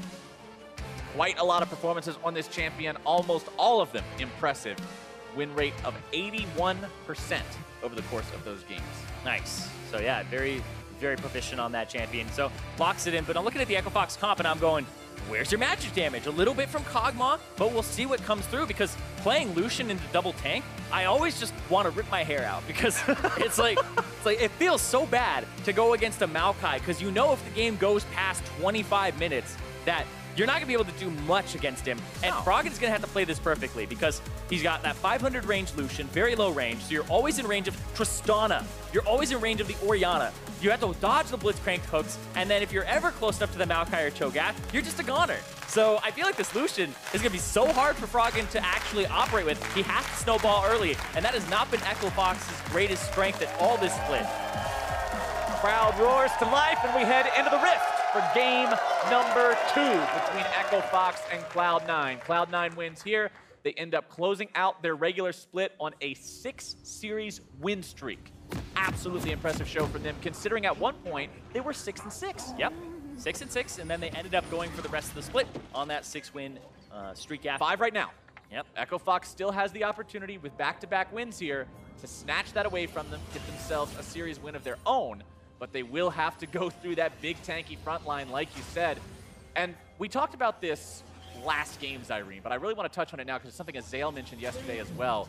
The speedy nature of the games on this patch. And I think a big factor in it is you're seeing so many of these compositions where it's 2 giant damage threats, like a Tristana and an Orianna, and then 3 big, beefy frontliners that once your team gets ahead, they just won't die. Yeah, and you always have ways back into the game, too, because they don't need a lot of items or a lot of gold. Ooh. That was close. He's fishing. He's fishing. That was almost animal abuse. Because he's a pug. Normal Kog'Maw wouldn't count. That joke wouldn't make any sense. This one does. I never was calling like the Void Puppy ahead of time. I still thought we should have called him Dogma because you only Yeah, changed yeah, one what letter. is that? Yeah, Pugma. Yeah, it's specific. Don't get me wrong. It's not a bad name. The Dogma literally only changes one letter. And it sounds goofier, and that skin's pretty goofy. Yeah, I guess, you know, they were like, challenge convention, you know. No Dogma. That's too expected. Yeah, it's too normal, too mainstream. Hipster Cogma. Let's see what he can do, though. If he can get those big tennis ball DPS shots out there during these team fights and hit multiple people at once, he might be able to accomplish what MASH could not in the previous game. Also worth noting, Echo Fox is running that new bot lane strat of barrier 80 carry heal support. Yep. So this is actually something that started popping up in the LPL, where Ardent Sensor, Wind Speakers, really broken. Like, everybody's talking about this. Super bust up. People are, like, running Morgana or Trundle with Stoneborn Pact to heal, to allow the use of Ardent Sensor. So now they're saying, all right, let's just keep this safe. Let's just make sure that our hyper carry has more survivability. So the person with Wind Speakers and is going to buy all the heals get increased items is going to run heal, and then the 80 carry is going to run barrier. So there's no real kill threat in this bottom lane. It's just try to make it as non-interactive as possible, disengage what's happening, and then survive for the later parts of the game. It was Jat that I was talking to as well, as Brandini, level 2 on this gen, just smacks impact around game after game. But Jat was saying how, I can't remember which team it was, but one of those teams in the LPL ended up just saying, you know what, forget Sightstones, forget level 2 support items, forget anything that's not an Ardent Sensor, bum rush Ardent Sensor, get it done at 13 minutes, I think? And then you just take the turret. It's instantly down. Yeah, you can. Anyway, that's something that Gate did. Gate bought the latest Sightstone in the NALCS that we've seen like all year at 18 minutes plus, something like that. But look at this, they're engaging. Here we go, and here Cloud comes 9. Contracts. Contracts? Not willing to let him go for it. Nice pull back on the enemy support. Can they bring him down? I think so. First blood of the Sneaky. Yeah, and they're just gonna gank that lane really early on. Contracts comes through, gets his root in, and that was mostly Smoothie. Again, flash knockup with the Ignite on. Even though they burn both the summoner spells of the barrier and the heal, those flashes that remain up for the bottom lane of Echo Fox, but it's going to force the Kog'Maw back and put a little bit of a damper on how early this game is going to start getting going for that bottom side. Yep, good stuff for C9 there. The playmaking support, the damage from Sneaky, and of course Contracts willing to show up and provide that extra CC is a recipe for success. They're looking for maybe the Maokai in the jungle here, because they're both collapsing on it. Acadian will move down, Gate moving up, Contracts moving out. Yep, just going back and forth there. Believe that Acadian did take away the Raptors later. Hold on though. Contracts came in. Yeah, this was the pull. Like, the pull is the big part of that. Smoothie pretty much did all of that with the flash knockup and then the pull. So yeah, just a good route there from Contracts to be on that side of the map as well. And going for the knockup first on Blitzcrank is such an effective strategy because it makes it so much easier to hit your pull. A lot of the times you'll panic them too because they know they're already in the mix now, and it's a lot harder. And they'll usually flash after too. They'll usually flash immediately afterward. So they get knocked up, and then they're like, well, I don't want to get pulled, so they'll flash, making the pull that if it does land, pretty much a guaranteed kill. But Smoothie's here. He's going to give some HP over to Jensen with the Relic Shield, and Jensen just wants to clear this wave out and try to get back, but he's got another wave that's crashing in because it's just so slow for him to clear it. Whoa. He does still have barrier, and he has to watch out for those piercing Everyone lights. help! Everybody's protecting Jensen. Save the VIP. Don't let Froggen get that last little bit of damage onto him. Froggen doing about what you would expect from such a powerful mid laner with such a strong laning pick, though. 10 CS up over his opponent, forcing him out of lane as well. And they were afraid of this. Isn't a lower tier mid laner. This is Jensen. Yeah, they were afraid of this, right? They banned out the Lucian in the second phase in the first game to make sure that Froggen doesn't have it. But Froggen has that Ignite, has an aggressive playstyle on this Lucian as well, but he needs to get going. Like we said, the fact he's applying this pressure by himself onto Jensen is very big for Echo Fox, because if they can push this, you can see they're even in gold right now because of the fact that he has such a large CS advantage. So he has to push this so that he can be ahead of the curves in terms of where the tanks are in the game. And even though Cloud9 got first blood and they got it with assist money tacked on, Echo Fox is still staying point for point with them in terms of CS. A lot of it, you know, there's a big farm advantage there in the jungle, huge farm advantage in mid lane. So these guys are not sleeping on the early game. No, not at all. But that's what they have to do, right? You have to accelerate the pace of this game and get to that point where these tanks just aren't as tanky as your damage can actually be at that point. It's just how much damage you can deal. I mean, I know you are a tank player, and games like these just feel so good when you're the Maokai and you're looking at that enemy team comp and you're just thinking, Cinderhulk, Tabby, Righteous Glory, and how effective that is going to be, because your itemization path is a no-brainer.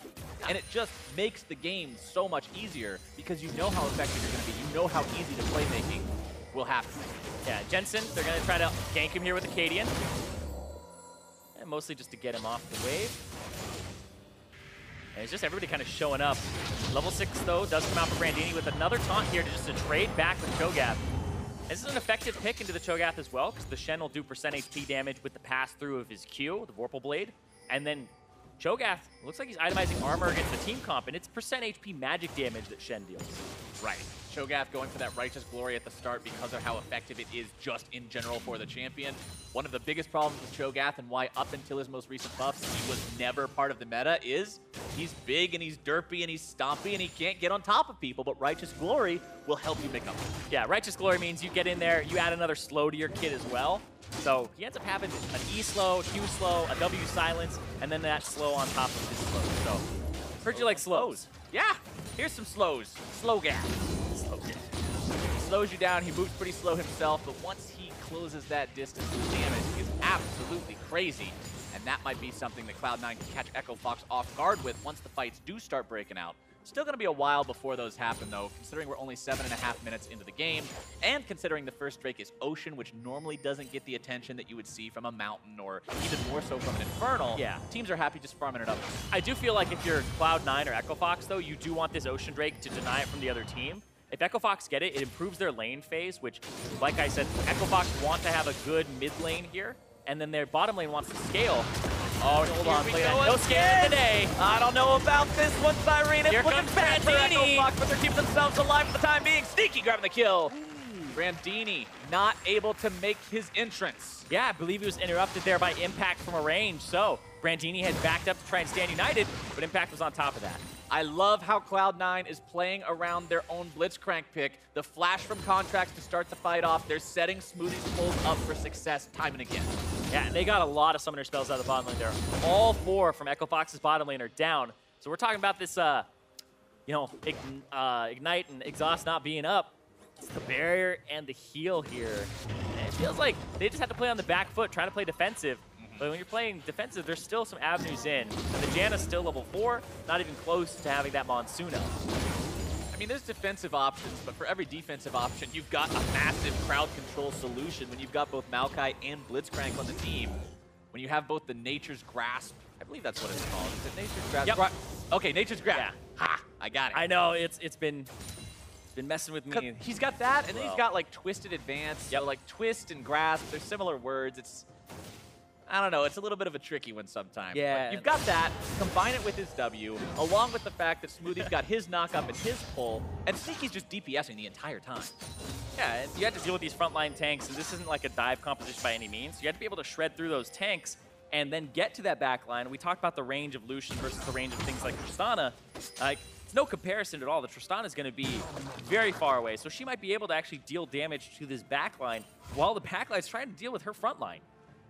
Want to point out also, Jensen rushed Ninja Tabbies this game, along with his Lost Chapters, really taking the defensive option against Frog and Lucian, wanting to stop that snowball at all costs. Exactly what you were talking about. As long as he doesn't get an early start with 4 kills, just completely dominating the game, his life is going to be very difficult as things go on. Contracts working towards that Cinderhulk, Acadian doing the same. Acadian not going for an offensive option in the jungle this time. Jarvan is another champion that in the past you have seen Warrior on more frequently than Cinderhulk. Cinderhulk very strong these days, though. Yeah. And Acadian this time around recognizes the need for him to be the tank of the team. Smoothie. It was the bait. On the gate. The damage comes in, and it's going to be 1-for-1. And it looks like they sacrificed him to get a kill onto Keith there. So Keith will pick one up, but one goes over back to Sneaky. Sneaky 3-0-0 on this Tristana, going closer and closer to that Infinity Edge. Jensen Froggen duking it out. Shockwave finds its way onto the Echo Fox mid laner, who returns some damage of his own, but he's rapidly losing this trade, having to jump away. Pops the culling. Maybe thinking about going back in, but respects Jensen's Orianna enough to not do that. Yeah, Jensen saw the opportunity and went forward. And like you said, rushed the Ninja Tabi, so that actually puts a big damper on the damage that Lucian would be doing at this point in the game. Because he's mostly auto-attack based after the Q cast. He gets a lot of those rapid fires like we were saying there for Lightslinger passive. Cloud9 going for that early Ocean Drake for themselves. Seeing this opportunity shouldn't really be too much of a difficulty for them. Sneaky Contracts. Contracts will tank it all up. Sneaky's got some damage, and there you go. First Drake goes over to C9. Second one's Infernal, Zyrene. This is what we want for the last game of these two teams in the regular split. Something to fight over. Yeah, and look at this Froggen. They know he's going to get help, so Smoothie's already here. Hades goes in. All they needed to do was pop the flash from Jensen. They get both summoner spells. And Brandini just stops by to say hi. Yeah, and Impact will push the wave out, gets himself a CS advantage, and the fact that he has the passive of Cho'Gath that keeps scaling up and giving him more HP, giving him mana every time he kills a minion, means even when Brandini trades with him at this point, it's one of the reasons that Cho'Gath is such a good top laner too, is even if you're under turret and pushed in, you'll always have a way to not have to back and just CS, get your HP, and then you're still good to trade. So it's really hard to force Impact out of this lane. I was talking to Azale the other day. Not quite just the other day, but about a week ago or so. And he was talking about playing against top lane Cho'Gath and how it's so obnoxious because every time you try to trade with him, once he has a tank item against your kind of damage, it doesn't matter because he just heals back up after auto-attacking the wave. And in fact, he clears the wave with the E and its maxed ability. Like, there's so much that goes into it that makes it very annoying to have to deal with. Jensen almost bringing down Kate there. Smoothie goes in, grabbing the pull onto Keith. Nature's Grasp comes through. The Roots are going to find him. And Puppy's not going anywhere, but Jensen might be taken down as a result. Froggen grabbing the kill, flashing back, Culling unleashed as Acadian and Gate continue the chase, but now they back away. A 1-for-1 taking down Jensen. I'd call that worth. Yeah, and they're going to push out this mid lane, so Froggen CS advantage for himself, and we're going to see it here. Gate gets ultied. It actually hits Keith a little bit there too, but Smoothie coming around on the bottom side where there's no wards. The flash, knock up, pull into Keith, who doesn't have flash. And then the Nature's Grasp, twisted advance. But Froggen with the flank onto Jensen there. Gets him the pickup, and Acadian comes through, but they aren't able to actually continue this. And a lot of that is mid-priority, where Froggen comes in from nowhere because they're starting a fight that Jensen tried to get a shockwave and a kind of a burst damage onto Gate. This is VIP service right here. Contract was saying, like don't table, worry, sir? I'll hold it for you. Free valet, I'll park your car. You just take care of these. This is your only concern right now.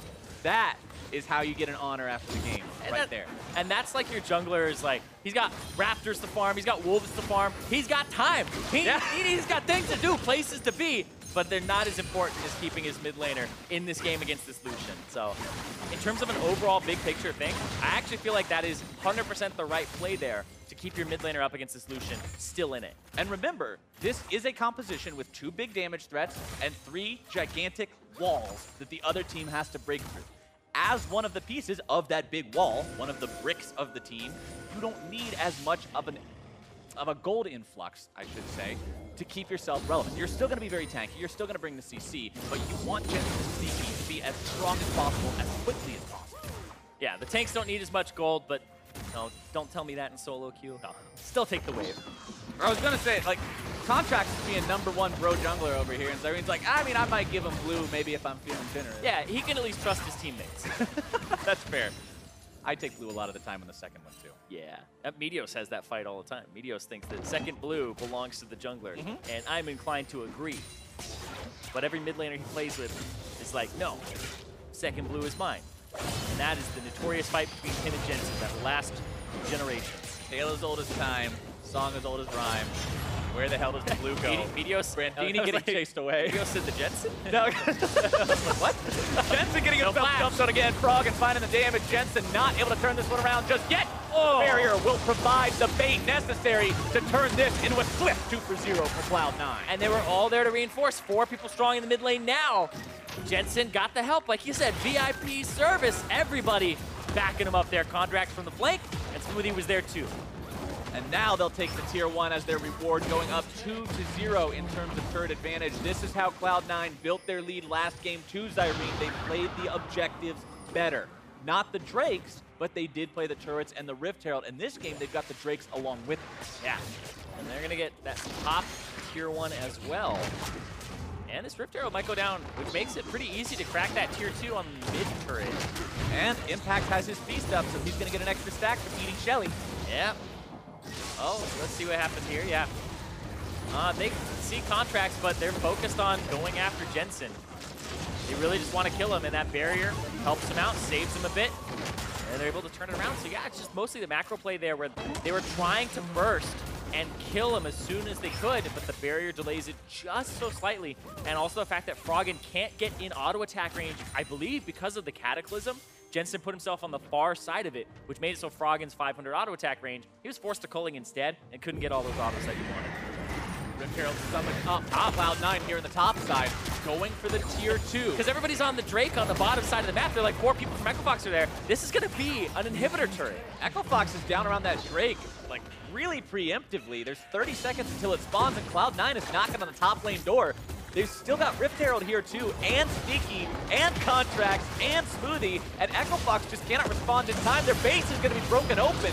Grandini now caught out, Contract in the front line, taunted up. Not really concerned about chasing this any further. Cloud9, Zyrene, looking to get an inhibitor pre-20 minutes. Yeah, and you've got to be kidding me. And this is EchoFox saying, Infernal Drake up, 10 seconds, 20 seconds, let's go. Keith on it right now saying, I got this, guys. Let me just spawn. Everybody's backing for C9 after taking an inhibitor. But there's a hungry Cho'Gath right down there below him. He might even just come up and bop him. I don't know. 2,000 HP? Oh, if he walks up and steals this with he's gonna nom it. He's gonna nom it. Oh, he's no. gonna nom it. No! Thanks for leash. You can't do that to him. Impact with the Cho'Gath mechanics, walks over, takes a big bite out of the dragon. I've heard dragon is a delicacy in Cho'Gath world. Righteous Glory to get in there faster and make sure he got the secure. Has to like tragedy, man. Lick all of his fingers afterwards on all 4 of his hands. Cho'Gath even has fingers? I thought he had spines. He's got some. He's got a top hat. No, he's got to have fingers. Smoothie right behind him as these guys look for more opportunities to maybe make something happen here. But after grabbing the top lane inhib at 17 minutes and then stealing away the Infernal Drake that EchoFox sacrificed that inhib for, EchoFox just has to feel really, really bad about that trade. Well, yep, it's not really a trade, just a loss. Well, the good news for EchoFox, though, is they got their first turret of the series. They didn't take a single turret last game, and they finally got one. It was out of mid, and oh no, another pull. This one finding its way onto Froggen, who gets himself to safety back over the wall. Contracts now running away. Nature's Grasp fired off. The taunt from Grandini might be able to lock him down long enough. Nope, EchoFox has to retreat. Cloud9 still prowling around that jungle, looking for the tier 2, this time bottom lane. Yeah, and the tanks are already on 2.5 items. Sneaky's on 2 items. Jensen is at like 2 kind of in a half, or 1.5 here, almost having that Leandri's completed. And they're in a really good spot on Cloud9's side. Cloud9, 2 Drakes up, 6 turrets up, 4 kills up, and about a casual 5,500 gold lead. 19 minutes in. EchoFox has got to find some way back into this. But at this point, Zyrene, with this much of a deficit early on in the game like this, you're pretty much hoping for a throw from Cloud9. Cloud9 needs to get over-aggressive. They need to make some sort of risky play that EchoFox then capitalizes on and punishes. Yeah, and even if they do throw, it's got to be a really, really hard throw. We're talking like Major League Baseball. Yeah, pitcher. we're talking about 110-mile-per-hour pitch here. Yeah. This has to be really fast and really hard because there's a 5,000 gold deficit for EchoFox in a composition that is not built to take this to late game except for the Cogmod Janna with the Ardent Sensor, whereas they're up against a Tristana, an Orianna, a Maokai, and then the pick potential of having that Blitzcrank on top of everything means it's just so hard to get anything from this team in that mid-late game when you're behind. Plus, Cho'Gath now has Gargoyle Stoneplate, so when he goes in with Righteous Glory, he's gonna num people for even more damage. Yeah, it probably kills this Baron as well. Oh, Jensen took it. I saw him look stack. I saw that Cho'Gath He started to channel the munch animation, but it didn't work. Unlucky. He's at 8 stacks right now, so he was able to build the Gargoyle Stoneplate's second item because he's already got 960 bonus HP from his Feast. So he doesn't have to buy like a Warmog or anything like that. He'll just have to pop the Gargoyle Stoneplayte after Righteous Glory, shove somebody in his mouth, and he'll be good. Somebody's taking your mid lane turret. You got to stop him. Cloud9 get the second tier 3 of the game. Inhibitor now exposed. Sneaky will continue putting auto attacks into that until someone tries to stop him. But EchoFox is not in a place to really try to do that right now. The fights are so hard to take, and Katie is still going to go in anyway. Impact looking for somebody in alone and can't do anything. 2 dead. Cloud9 may just find their win right here. The pull onto Keith and a rampage for Sneaky. Gate now jumped on. He's done too. A double kill for the AD carry. And they're going to make this one a clean ace for Cloud9. And this, 21 minutes in, they're going to take this. This is super close to being the fastest game of the split. 23:08 is the fastest game of the split, and they are nearly going to beat it by 2 whole minutes. Cloud9, we said they wanted to go into playoffs on a hot streak. They made a statement right there. We're looking at less than 50 minutes of game time here between this series. That's Cloud9 coming in with a 6-match win streak and domination over the teams below them in the standings. Seriously well played by this team. When you get an inhibitor at 17 minutes, I'm not surprised that you're going to take the Nexus at 21. They did everything they needed to do. They got everything they needed to get. They didn't yield anything unnecessarily. They just played it clean. And again, when they have these picks that work so well for them, when you have Jensen on Orianna, when you have Sneaky on Tristana with Smoothie on some sort of a CC-laden playmaker support, how are you not going to succeed? These guys play these setups so well. And we always talk about how when you're in playoffs, you're looking for playoff form, you're looking to close out quickly versus bottom teams. 21 minutes and 30 seconds in this game, and that is how you do it. That is how you close a game out when you have a small advantage. You take the Champions Select wins that you can, you get the wins in those skirmishes, you take the turrets and rotate, and you just play it by the book, honestly. You just keep going and keep that pressure on, and really, that's what you want to see from those teams. Because if this went really long, we're talking like 40 minutes plus, there's always those kind of doubts that get cast on teams when they don't have those types of games against teams below them. Cloud9 now going to be looking really good going into the playoffs.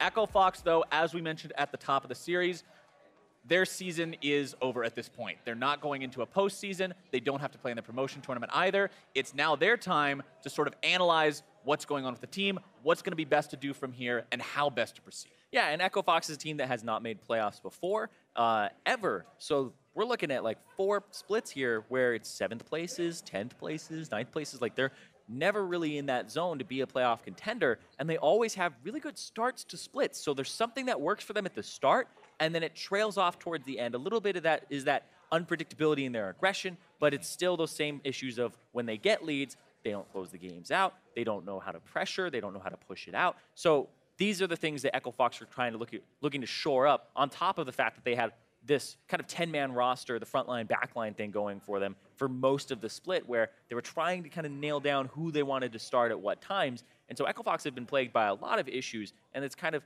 you know, a repeat of what's been happening for them split after split.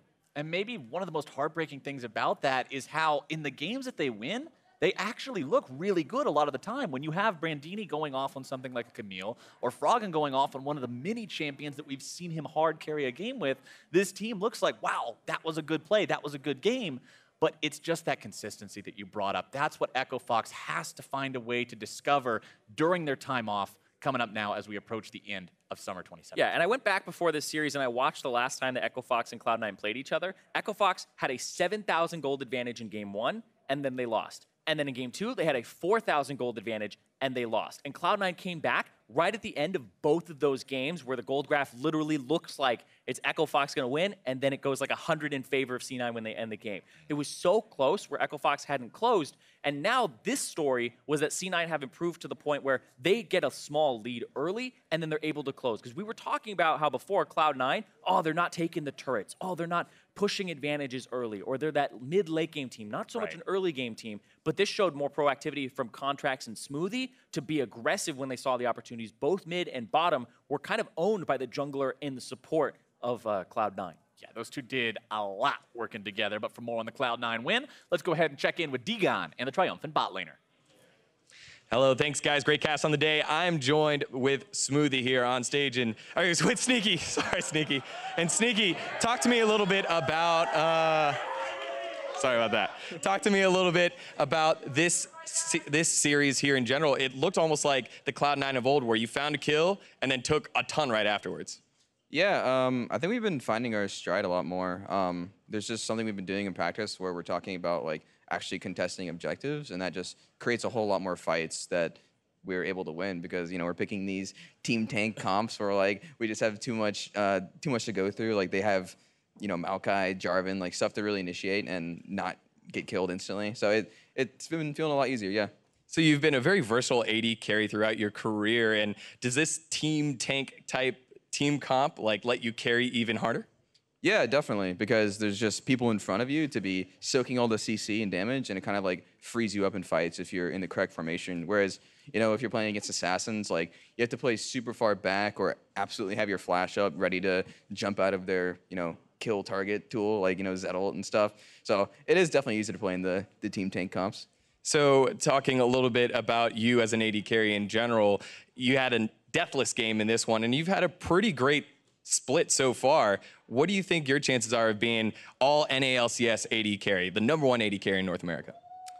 Crowd agrees. Yeah, I mean, I hope I get voted for. I don't know.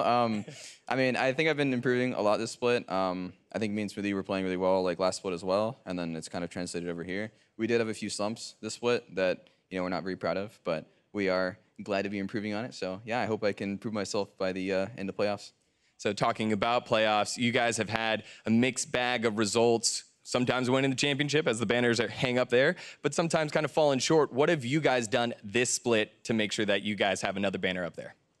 You know, this is always just like an extra push of drive to, you know, go the extra mile because, you know, Worlds is coming up. It's just summer split, and we're all motivated to do the best we can. So I don't know if there's anything specific that I can really point out right now, but I know we've been all trying really hard to put another banner up on the wall. Well, best of luck against Dignitas in your playoff game. Thank you very much, Sneaky, for this interview. For more, let's go ahead and send it on over to the analyst desk. Thank you, Degon. Mark, Cloud9 looks damn good. They here look better at going the into the close of playoffs season than we do. Everyone's other casters getting each other's names wrong. Not us. We're, right now. we're perfect, but I what just you're mean talking like about. Pastry getting Ovely's name wrong, and all that, you know. Degon calling him Smoothie. I don't know what's gotten into these we guys. got to shape up, man. All right, Like well, C9. but C9 has shaped up, moving to 12-6 to close out their regular season. Let's recall that a lot of people were down on this team coming out of Rift Rivals, saying what happened to this squad. They didn't put up a good performance internationally and had questions about whether or not C9 would be able to make a run even to the playoffs. People were talking about them maybe even dropping out of 6th in that midway point in the season, and here they are, 12-6. They're one, you know, if CLG loses today, they will be actually matched in match record with our third place team. It's a season that when you look at the middle period, they looked like they were completely lost. They were having problems with their top laners. Like you said, the Rift Rivals performance was pretty mediocre when you see P1 going 5-1. So understandably, people were down on this team, but I want to make sure that people are starting to kind of flip their mentality where they went on a super hot run at the end of the split. Jensen's looking like the MVP candidate that we thought he was at the start of the split. Exactly. And their bot lane's making plays all over the map right now. I mean, so this is a team that if you're sleeping on them, you might be in a rude awakening in playoffs. They ended their season. Their final game is the fastest game of the split at 21:32. They got an inhibitor at 17 minutes with a Rift Herald play in this game, and then still managed to secure the Infernal Drake. That poor Keith was you know, working his butt off to get, and Impact comes in and steals it from under his nose. But again, I really do. I have to point towards, specifically in this game as well, Smoothie and Sneaky. For all the action they created early in the game in terms of picking up those kills and building the advantage. And that's why, again, I think we look away from Jensen. Yeah, he's the solid, consistent performer for this team. It's about the rest of the squad stepping up around him, and we're really starting to see that, the other four playing like top dogs. I think that's the big thing, is you even heard in the interview Sneaky kind of hinting at the fact that they slumped at different points over the season. Right at the beginning, they weren't playing playmakers, and they started playing them, they looked better, then the whole team slumps in the middle of the split. So now, once again, finally getting into complete form where Smoothie, the last 2 series, has completely been going off, making all the plays in the early game, comboing together with contracts at different points as well, and just been a huge influence on this game. I mean, look at that gold graph. I mean, the fact that it only goes to 21 minutes is that's to begin with. That's deceptive. Yeah, it actually makes it look like kind of a, you know, a slow game because of how even it was for how much of that graph. But you have to remember that the lead builds there at, you know, 12, 13 minutes. Yeah, I mean, we broke down a game just previously where the same goal graph happened, but it was at 22 minutes, and we're saying, oh, it's slow, but like you got to realize, 11, 12 minutes there, 13 minutes that this game completely blows open. And like we said, a lot of that was off the back that Echo Fox did have a very aggressive early game comp where they have this Lucian pick in the mid lane that's going to hold down Jensen a little bit. He got out of the lane just fine, and then with the help of Contracts, they turned a couple big plays in the mid lane. Contracts picking up player of the game for this one. I mean, it's all about the early action. It was the duo lane with Contracts making the the ganks happen down there in the bot lane, enabling them to pick up those kills with a little bit of a tank presence.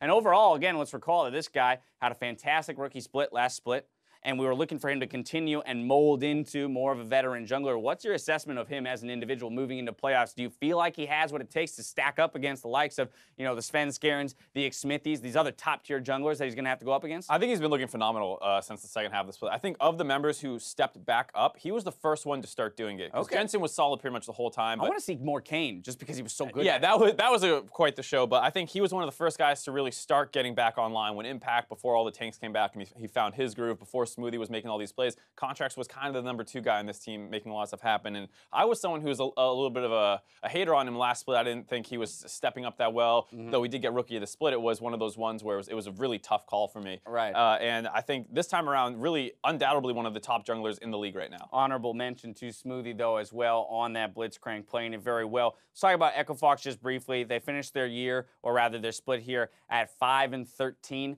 Continued struggles for this organization, that there was a lot of hype around, again, the infrastructure to support these players and building a roster that they would sit on and, evolve over time, and we're not necessarily seeing the results in terms of victories. No, not at all. And I think much like the Team Liquid organization, during that interview with Steve, he said, at least we try. I think Echo Fox, much the same way, has always tried. They brought in different people. They brought in Looper this season. They have the frontline, backline thing going on. But at the end of the day, you look at the results and they're not there.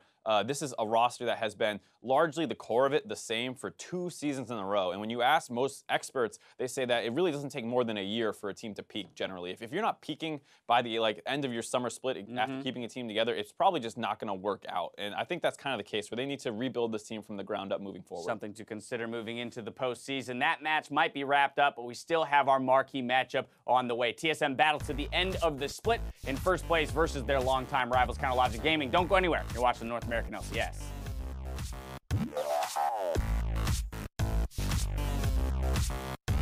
So look at this, they're engaging. Here we go. And here comes Contracts. Contracts willing to let him go for it. Nice pull back onto the enemy support. Can they bring him down? I think so. First blood over Sneaky.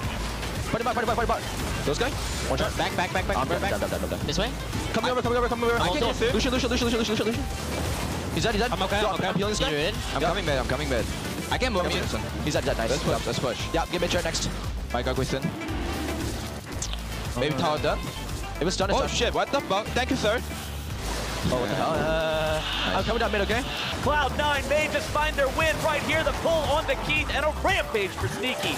Gate now jumped on. He's done too. A double kill for the AD carry. And they're going to make this one a clean ace for Cloud9.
that lives below.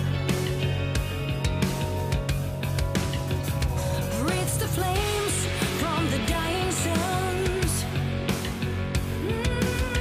and lives to wake the dying ones. The dying ones.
Welcome back, everyone. I am Julian, Patriot Dumcar, and Sam, Kobe, Hartman, Kenzo, and I were just passing by when we saw there was a crowd here for some kind of game. Looks exciting. Let's join. Certainly does. I guess we're jumping into some kind of rivalry. TSM versus Counter Logic Gaming, and almost as if it was scripted this way, TSM have to beat their rivals if they want to finish the regular split in first. Almost. Just almost. If TSM can show dominance here, they will not only earn first place, but prove that they are in fact, the #1 team, which this split has been highly contested. We've had a lot of top teams really battling for that spot, and a lot of this series, could come down to that Bjergsen and Svenskeren synergy.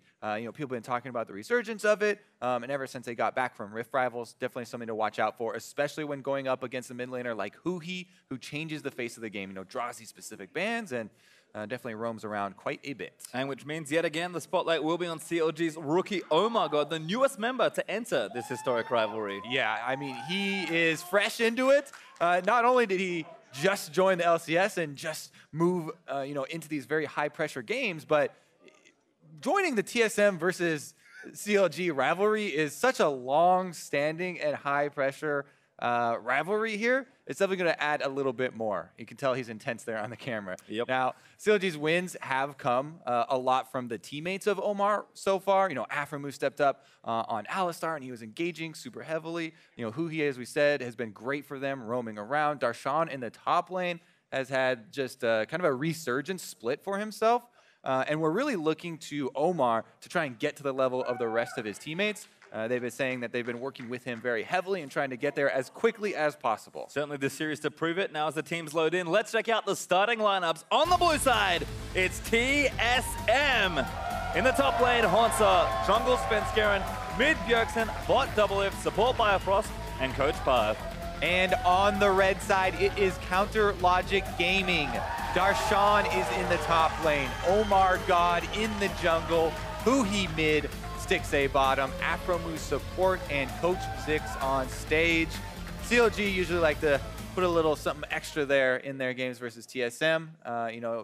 This time around, not only would they get the added benefit of, yes, we get to beat TSM, one more time, but also it would be, pretty big for them to knock TSM out of that first place spot, considering that if CLG, depending on the way that the rest of the games goes, so they could actually end up playing TSM if they knock them out of the first place spot in the first round of playoffs as well. They could. I believe they're locked into third. So for CLG, there's not too much on the line other than the pride. And of course, beating TSM, which always feels good as a member of CLG. So I think for them, playing themselves into form and getting a lot of experience for the newest member, I mean, there's a lot at stake, even though the standings won't be affected for them.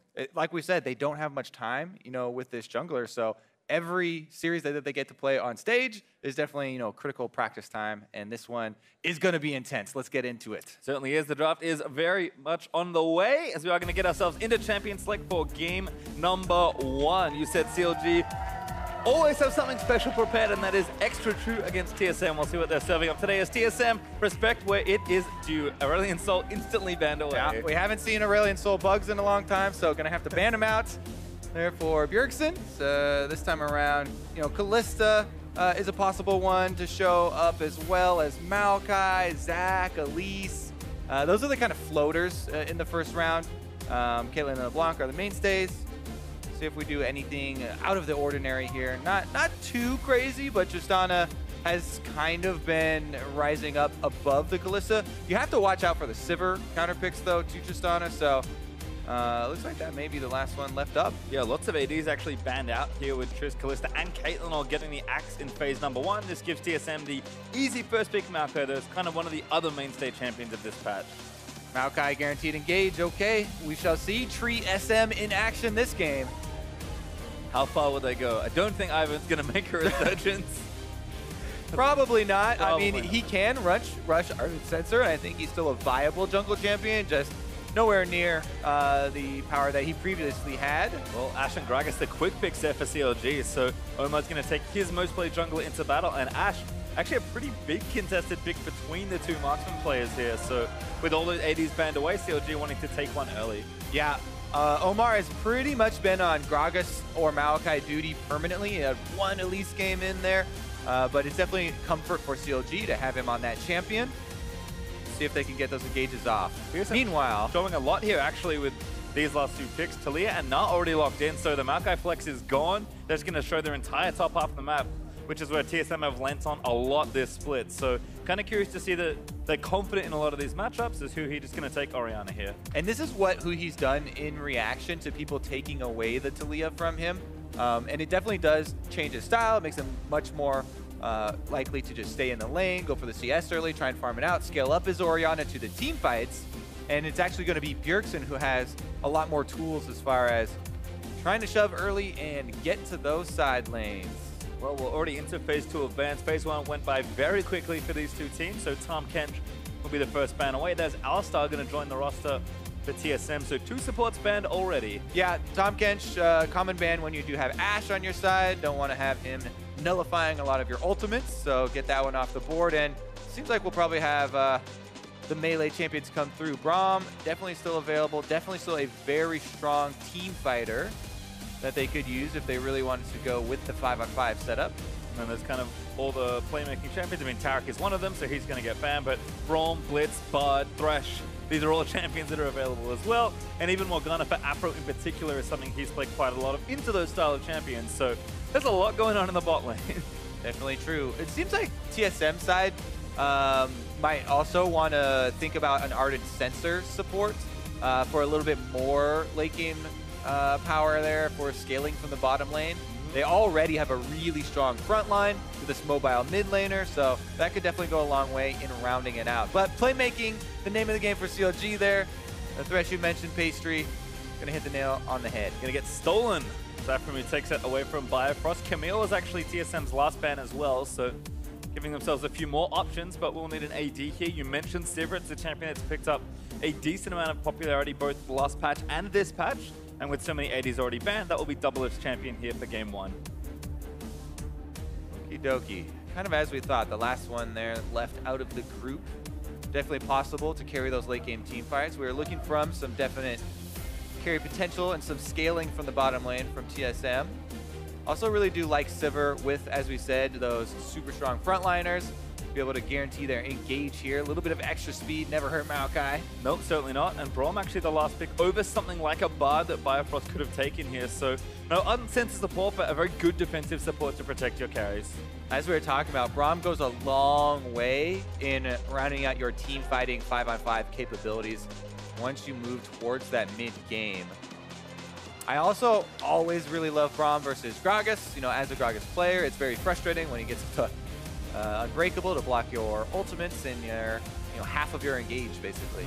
So a solid drop for TSM, but last pick Sejuani actually, as Omar's willing to flex that Gragas and take Sejuani instead. So Dashang will have a tank in the top lane versus the Na. Could be tricky, but Gragas tends to hold his own in a lot of lanes, and Omar's going to play, I believe, a new jungler for himself. Hasn't played that many games, so isn't hugely surprising, but Sejuani's a pretty big departure. It is, and you do want to have, multiple melee champions on your team if you do have Sejuani, so you can get better use out of, her extra stuns with the passive. That's one of the best parts of the champion kit. They do have Gragas, in the top side, Darshan, so he's going to help out in the team fights and trying to proc those. We'll see if they can actually stun up multiple targets.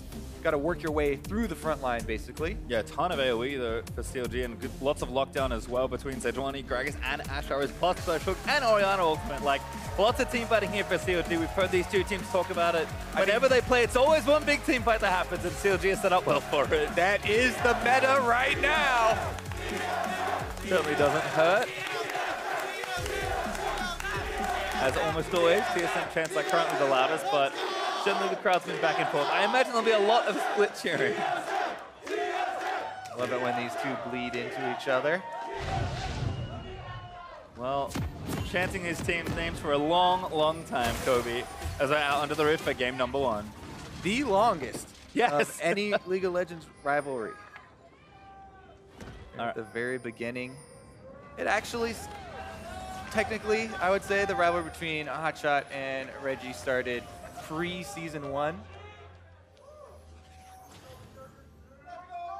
Some fighting over websites and streaming. I remember those days. I don't know how many people still in the audience do, but I know you do. Definitely some fun days. Well, we'll see what happens here now in the modern-day version of the rivalry. Some of the faces have remained the same for a while. So always fun to see these two teams go to battle. On the TSM side, definitely have to watch some of that side lane pressure. They've played a lot with 1-3-1 and 4-1 splits so far. And with the likes of Na and Talia, can get that sort of thing going as well. Try and break up some of CLG's team fight. It is the one extra little wrinkle in this game, right? The Gnar and the possible split pushing pressure when you have Black Cleaver and Frozen Mallet. They do have kind of another option. If TSM decide to go with that strategy, though, they have to be very careful about their timings. You know, they are facing an Ashe, Gragas Sejuani. That is basically guaranteed engage. So whenever you're trying to play that tenuous split push game and create the pressure to gain your objectives on the side, as we transition later into the game, they will definitely have to keep their timers on the CLG ultimates. Well, we're a minute 35 into this one. Looks like Sven starting on the blue. Has those 3 saplings lined up already. Double and Bio going to walk to lane. Number 1, you want to delay them so they get the extra damage over time bonus. There they go. Number 2, they stack a little bit, but it's not a big deal. Maokai has 0 problems clearing without a leash. Sven going to take that one up. Yeah, no wards placed, so CLG won't have as much info as they could have had, and there is a blue ward there on the red buff, so TSM are going to see Omar start that buff up in just a moment. Afro though, nice play on the double lift, huge amount of damage done already. Might go for level 1, Afro does have Ignite, but stun's almost going to land, Afro going to back off. Yeah, fighting in the ranged minions there, you can see Dixie was tanking, so that's quite a bit of extra damage. The advantage to the team that's kiting back in the bottom lane on those 2 versus 2s, you get to have your ranged minions doing some extra work for you, so even if you're the victim of a good play or something like that, they can often even out those trades. CLG will get lane control to try and get level 2 first, though. Nobody gets surprised by that anymore, though. Level 2 power spikes. Not going to catch anybody off guard. Yeah, lots of respect given here from Double and Bio. Actually stay in XP range, but again, not challenging too aggressively.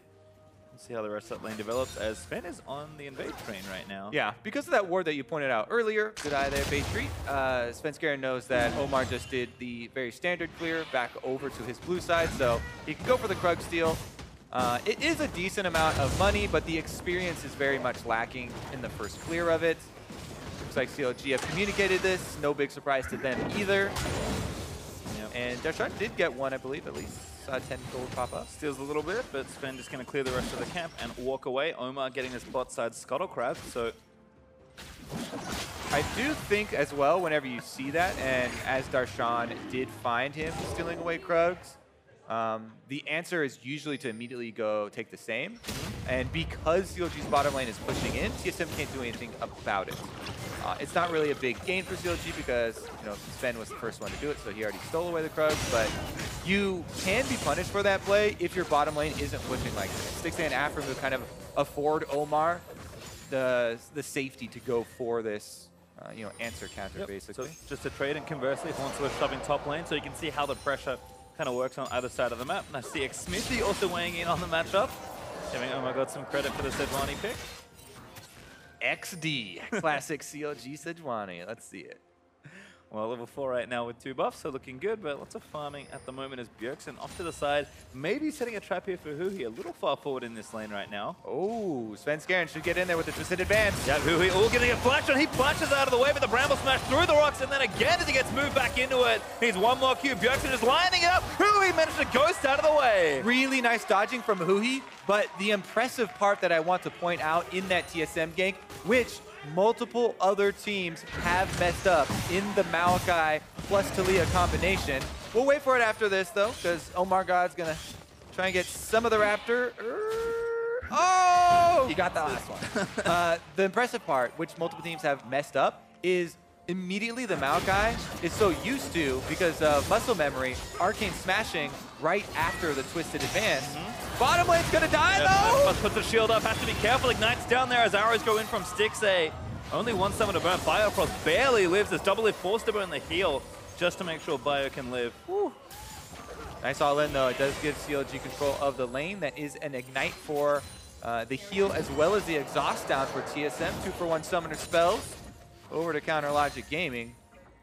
I don't think we'll see a replay, but waiting, the communication there, twisted advance, hey, you're gonna hit your seismic shove. Yep. Then I'll arcane smash was nice, and that made it require dodging from Huhi. Now there's no summoners on this Orianna. It's definitely a target for repeat ganks. Ah, we will see the replay. I was trying too hard. Anyways, there's the combination. They get it, so then you get multiple delays. Arcane smashes them back.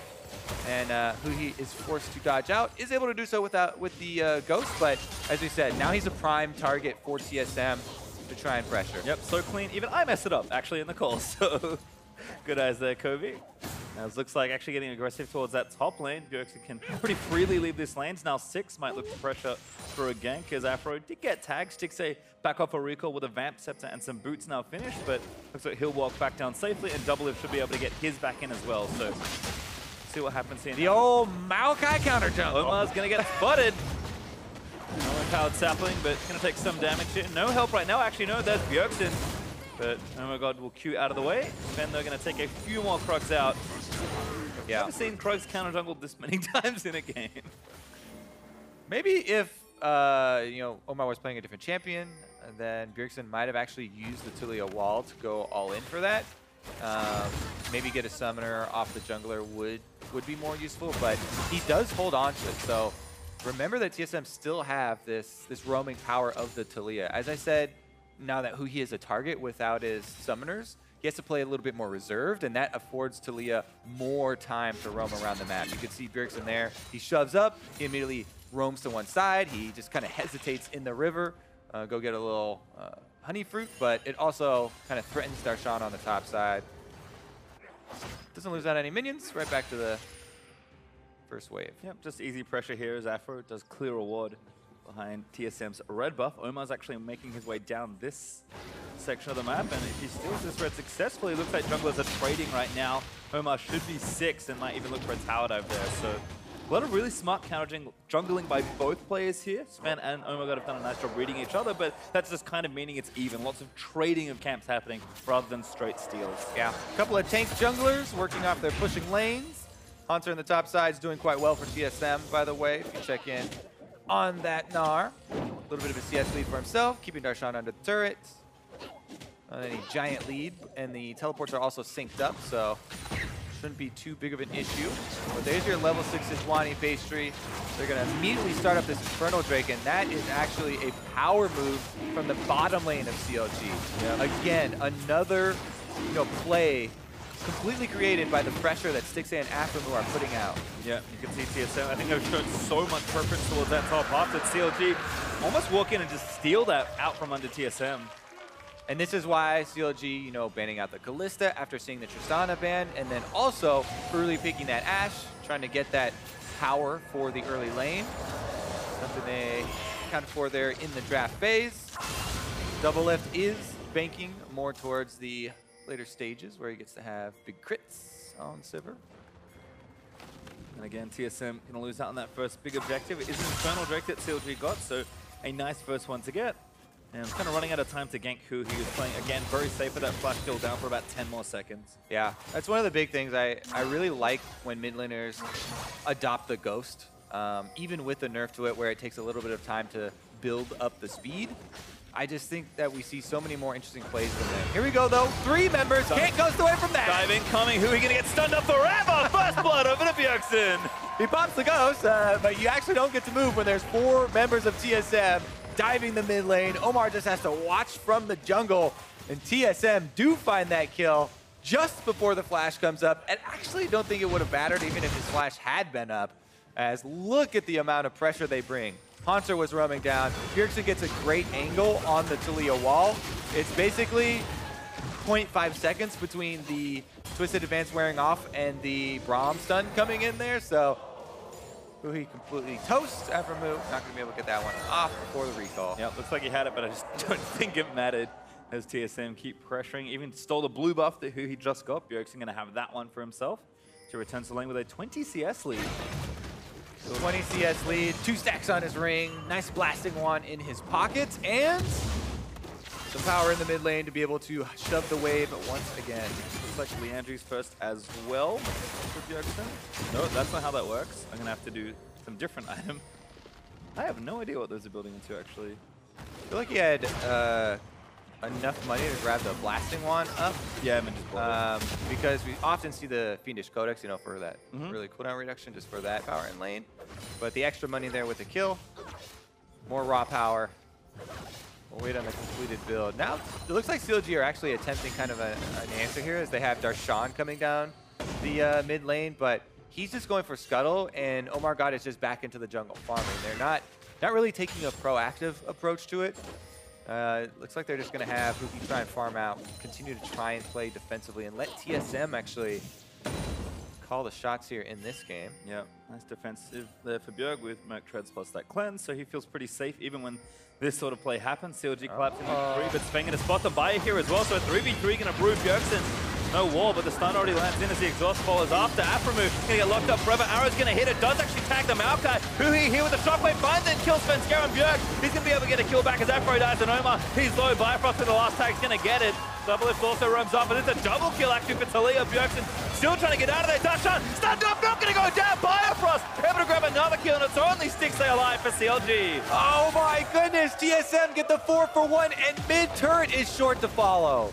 Big play there for TSM. CLG tried to throw everything in there, but it goes very wrong for them. Oh my goodness, what a collapse for TSM. The teleports come down. Svenskaren, no hesitation from this brush, waiting for them as Biofrost is right there on the Braum to roam up. They lock up Aphromoo. He goes down so quickly. Shockwave does get the kill, and it brings Bjergsen in. But that's where Haunter teleported to, and Bjergsen just kind of flips out to the outside of the team fight, able to kite it out, and they stun up Darshan just in time to save Bjergsen's life so they don't give another kill over. Yeah, I think Biofrost, did grab a double kill in that exchange, so a lot of work done there by the Braum. As that fight got messy, TSM now up 5-1 and a huge chunk of gold after the exchange. CLG gonna have to answer, but Stixay taking a turret hit. No obvious spot for CLG to really attack, but that first Infernal might just have to look to the second spawning in a minute 35 or so. That new Banshee's Veil completed for Bjergsen after the fight as well. Very difficult now to knock him off of the wall when he's trying to come in. Maybe we'll see the more risky Taliyah walls coming in after such an early completion for that spell block. Sven actually still pressuring here as well. Exactly sure what he's waiting for, but no one can see him just yet. Bjerg again getting the waves pushed up. He was waiting for Huhi to step out of line a bit, basically. But Huhi, with his flash down once again, knows that he is in dangerous waters, trying to farm out his turret now. It's basically TSM's free map right now to get deep vision. You can see some of the wards starting to work their way into the CLG jungle. Once those are set, it becomes difficult for CLG to actually create those counterplays. As he said, very 5-on-5 focus. And when two teams with solid team fights have confrontation this early and get a big lead, it's difficult for the latter to come back. Bjergsen going to tank that hook with his Banshees as TSM invading onto this blue. It's 4v3 right now, but he's roaming down to make it an even fight. Blue buff though over to Svenskaren. No angle there for CLG. Darshan, no teleport, was getting pressured by Haunter anyway, so again, we're kind of starting to see TSM's like different lane pressure points come to fruition here, with Talia being so far ahead, and of course Nan naturally having a pretty good matchup into the tank there in top lane. It's just constantly applying this pressure, and now even moving down to this bot side to try and right a matchup that was going not great, but just fine for the most part for TSM. And the biggest and most classic pressure point of TSM for their lanes, the mid lane. That's where they converge, and that's where the game is blowing open here. 5 kill participation here for Bjergsen. He's got 3 of those last hits for the kills as well. And not only can he roam down here to help out with this Drake, but he also has his wall to cut off CLG if they even attempt to go for objectives. So this is often why we like to see Talia teams not only using their walls for early kills, but when you get an early lead on a team like that, it makes it really easy to take down not only Drakes, but also the outer turrets. So this gold lead, we would expect it to continue to grow for TSM as they will probably target topside. That one is very low next. I mean, might actually bait Haunter, but it looks like the swap's actually identified by TSM. They're going to move Firefrost and Double Lift up there. Now CLG saying we've had enough. TSM are already 4,000 gold up, so going to try and take some turrets and maybe open up the map a little more, because they need space at this point to try and get some work done as they're going to look to take over this blue side, but Bifrost already sweeping that out. No steal forthcoming here. He's going to take the Scuttle Crab instead. Trying to hover over here to the rest of the team. It's difficult times here for CLG, trying to find safe areas on the map to farm. TSM just right back out there, pressing on both side lanes. Haunter up to a very early Black Cleaver on the Gnar as well. Even though he's only gotten assists, he's got a nice farm lead over Darshan there. And the matchup itself is quite nice. Able to get more solo turret gold. It'll be 2 turrets to nothing now. Haunter continues to grow TSM's lead. And this is going to continue for a while. I mean, curious to see where Haunter goes for his second item, but given the current state of the map, I think he will just opt into that frozen mallet you mentioned and just continue to apply sideline pressure for a while longer.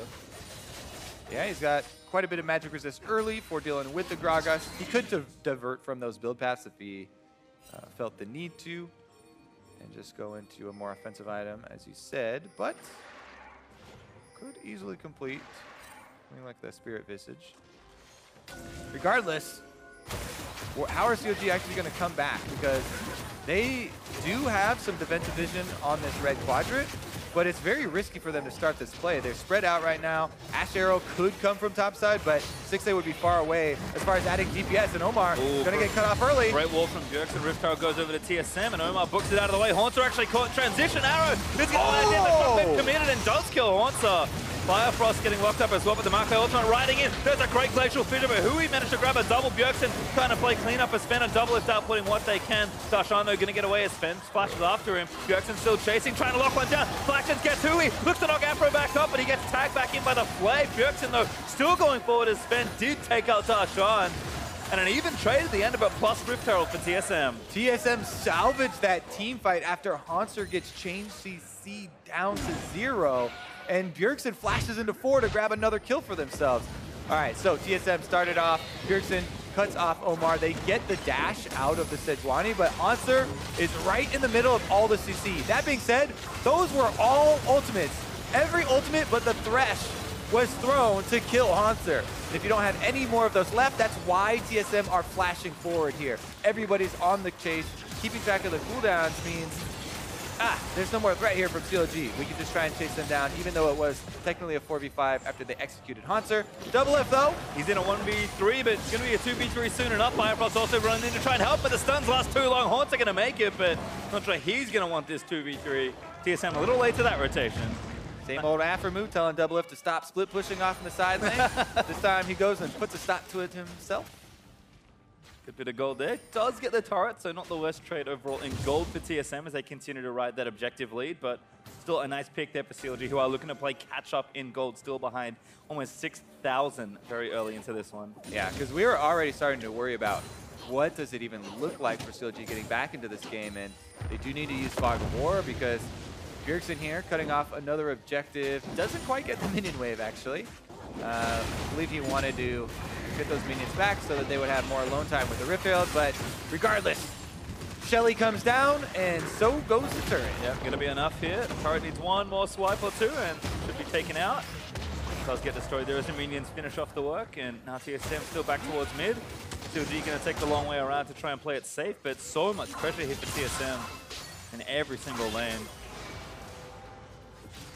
Even Doublelift just getting things split there on the top side, but Stixay knows that he is not safe to farm there for very long, so he's gonna have to back away. They're still pushing that wave in. Yeah, there's no safe space for CLG farming except under their turrets. And even then, you have a Righteous Glory already completed by Svenskeren. And with the mobility in the rest of TSM, you have to worry about them collapsing or even going for one of those dives if they do see, low mobility Ashe separated from the rest of the team. All that deep vision we talked about, it has taken effect. If we turn the fog of war for CLG's perspective, this is one of the most scary ways to play League of Legends. Baron is an option for your enemy team at 20 minutes already, and they have almost nowhere to go. Afromu right now is trying to get them some vision in their own jungle back so they can even try and go, check the Baron. And in the meantime, again, it's so dark. TSM are going to get vision down towards that Baron side. Haunter already pressuring Darshan in his 1v1, a very long bot lane for him to play in. Despite not having a frozen mallet, means that Darshan has to play with a lot of respect here. Even just 1v1 against the Gnar. Otherwise, TSM happy to just push every single lane and again, use that combined Taliyah plus Gnar pressure to force down some of these tier 2 turrets.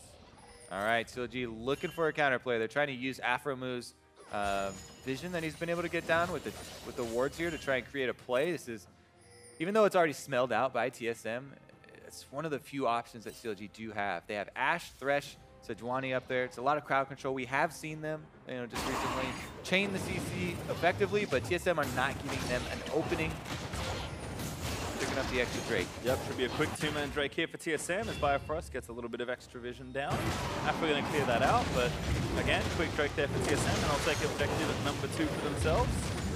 Not their Cloud Drake, but always nice to be up in Drakes regardless. So CLG going to use this time to take over the Baron area. And even more speed on this team that already has Sivir, Righteous Glory, Taliyah, Gnar. Like, TSM has all the go buttons at the moment, and they also have the gold lead to use those buttons. See if they can actually do it. CLG are still just trying to find a really advantageous angle. A bit of surprise does go a long way. TSM pretty happy to play this game just at a relatively comfortable pace. They're up 7,000 gold actually, and Haunter just went back to buy a Chain Vest and finish his Sharam's Fist. So kind of splitting a difference on his next 2 items. Eventually he'll be at Frozen Mallet, Stone Plate, and whatever he turns his Spectre's Cal into. So kind of just getting a bit of everything, but if a team fight starts, he's there. If his 1v1 continues, he's happy there as well. It's not going to take over one absolute aspect just yet, but TSM have such a big lead that I don't think it matters. Stixay getting somewhat collapsed on, but it's a 3v2 right now. Taliyah can get there very quickly, but CLG again, with everyone not being able to be clumped together and have the vision to make a pick, it's hard, even though they have so much CC, to actually find someone and lock them down. Yeah, they're trying to find areas for Stixay to farm. They bring a little bit of extra support for him. Get some money into that Ashe so they can try and have some DPS for their team fight. This has actually been kind of common for the top teams recently in the North American LCS. I mean, we have had very effective snowballing from a lot of these playoff teams.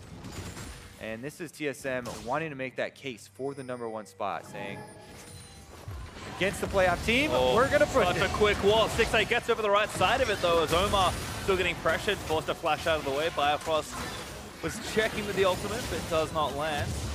Good lantern there from Afromu as well. Helps the escape, and CLG do get clear of that one ultimate. Still pressure mounting, no. Haunter charging Rage back up. TSM might even look for a dive as Doublelift gets topside, pushed back out towards that tier 2. You can see a blue ping there as Svenskeren and the rest of the squad are making their way up. So seems like an obvious point of attack, and Haunter still with TP. He walked over to mid lane just then. Gonna get Darshan out of that side lane and again, just move that pressure back. As you can see just how aggressively CLG have to stay clumped to feel really safe in a lot of these rotations. Yeah, they're trying to catch up to the extra pressure here. TSM constantly weaving between mid lane and top side. They want to regain control of the red quadrant, bait out the Baron a little bit more. Once they get a little bit more money into Darshan, the split push threat really puts more emphasis on their Baron baits and more threat. We did see Sivir Ultimate use plus Taliyah wall. Like, they definitely have the means to engage on CLG if they draw them out to the Baron. It's just a matter of trying to get them. Well, maybe they even go for a dive. One of their spells. Enough progression to take down the turret. That's tier 2 gone. Buhi just, again, is not safe on his own with all of TSM there to try and dive him. So pretty easy turret takers. Again, they'll move back up. And very methodical, very well disciplined here. TSM going to try and take down all of those tier 2 turrets. And there's a catch. Finally, something breaks it. Omar got caught trying to ward. Haunter doesn't land the wall, but he cues out of the way. But the Malkael is going to follow him. Haunter looking for the scoop. Oh! Doesn't go for it. Aframu going to save his jungler. Oh my goodness. He goes back to save Omar. Gets him out with the lantern. But because he's so low, TSM can actually burn through this Baron very quickly. Yep.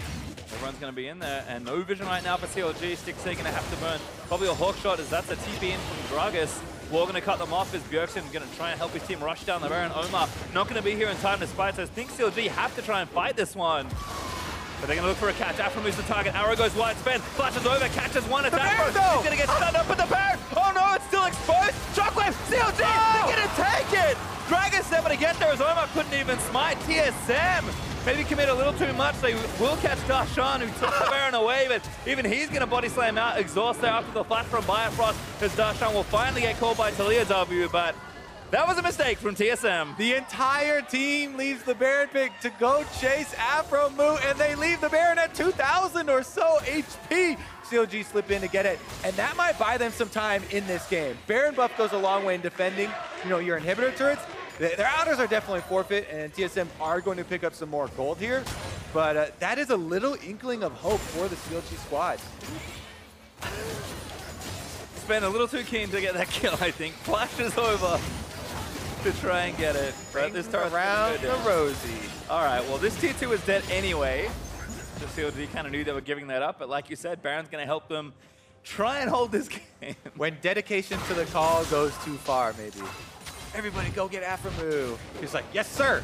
All right, it's at, 2,500 here. They use the Sivir ultimate. Sven flashes out, so there's no way he's getting back in. And this is CLG. They don't have a jungler, and there's a control ward on TSM right in front of the Baron, and they still are like, our only hope, we just got to try and burn this down. They use an early shockwave, and they get it. Darshan eventually does get chased down because Bifrost Flash exhausts him for it, but goes about as well as CLG could have possibly hoped for, considering the state of the game and TSM's lead. Yeah, it's one of those things where, the confidence and decisiveness to go, okay, we trunked their jungler, that's enough space to try and take this Baron without Taliyah. Great call from TSM to start that off, but execution right at the end might have not been ideal. Still, CLG will basically hold on to this Baron, which will likely net them a negative Baron power play, because TSM still looking to fight. Garen goes all the way over, looking to get a big ultimate happening. Shockwave not bad, but Stixxay getting wrapped up forever. Omar on the front line getting CC for days, and he goes down as frontline 1 falls Sven. Barely going to survive as he W's back on, but finally does to Hui. Stixxay though, chasing, going to get slammed down by Haunter. Look to be an ace. Darshan, the only one left, who's barely got out of the way. Bjergsen going to grab a triple kill. That was one short-lived window of hope for CLG as TSM put a stop to it very quickly. Another 4 for 1. They have their choice. They can, go pick up the Drake. They can go get the mid inhibitor, and it looks like they'll say yes, all of the above. Yep, I think they can probably get both. We'll start here in mid lane, though, as Darshan, the lone defender for 15 seconds. Although Omar up in 5 now. Not going to be too much. Certainly not enough to save this, and Haunter even popping down to the Drake, just to make sure TSM get everything. See if Haunter wins his 1v1. He'll get it. He's going to transform. Mega Gnar versus the Earth Drake. Who's the better Jaeger? It's like actually almost as big as the Drake. That's quite impressive. Well, there we go. Drake over and watch this team fight again. All right, Bjergsen with a very nice wall. Gets them all, but Sven had already gotten his twisted advance when Stixxay passed close enough and he took the lantern. Once you channel it, it's going in. Target ability goes to the end of the day. Haunter's able to finish off Stixxay. They completely dissect and destroy CLG through the jungle. And poor Darshan, couldn't help but be late to that one. Popped in, was like, nope, I'm getting out. Leaves the area immediately as CLG. Not the most inspiring Baron power play, but hey, it kept him in the game. TSM are already so far ahead, and at this point, now 10,000 gold ahead, pretty much. Looking to just try and close this one out. CLG see if they can hold on. The one thing they haven't been able to find just yet is that big 5v5 team fight, and they maybe get one chance as TSM approach for the next inhibitor turret. That's like, I said maybe. Yeah, that's like you pick your rival freshman year, and then you wait 4 years in high school, and he's working out every single year. He comes back, he's like 40 pounds heavier, all muscle now. This giant 10,000 gold lead that TSM have, and you're like, well, never mind. I don't want the fight anymore. Yeah. It's gonna be difficult for them to take it. TSM won it though. Ooh, Dashan hiding in a brush. Oh, gonna get chased by Spen. Is now 1v4, but the wall's gonna cut everybody else off. Spen should be able to live as Hui gets popped back in. Dashan back in the front lines, but damage everywhere. Double it takes down Stixxay. Everyone's melting from CLG. Can't get through the wall just yet, but the flash forward there as Double gets that double kill. And again, still moving forward, should be able to take down one more inhibitor if they want it, but they're gonna charge through mid and maybe try and end the game. Nexus, more valuable icing here for TSM. What an opening game to this series, though. That was all TSM. Yep, Kara's dead for 25 seconds at least. Haunter scoops one in. And that's, oh my god, going down. So 20 falls. All right, make to the felt. Call me a liar, but TSM still working on the prize here. Nexus turret number 2 getting worked on. Stixxay up in 10 seconds as CLG. The last few remnants of defense will not be enough here, but at the looks of things, everyone flashing out. Bjergsen wants a couple more kills for that KDA. He's going to hit double his spell shield, and TSM going to play with their food for a little bit longer here in game number 1. Nexus falls, and TSM dominate game number 1. They're all smiles about that one. When something like that Baron play happens in a game, you're able to laugh at it because you still won the game, but you know they're going back and Parth is going to be like, what are you doing? One thing, though, about that, definitely going to save that one. Regardless, though, it was so much more about them snowballing off this mid lane. You know, the early visits that TSM made to that mid lane, blowing Hui summoner spells, then 4-man diving him, taking the turret and just blowing the map wide open, meant that it was a huge snowball. Certainly was, and now we're going to throw it over to the analysts to see what they make of that TSM win.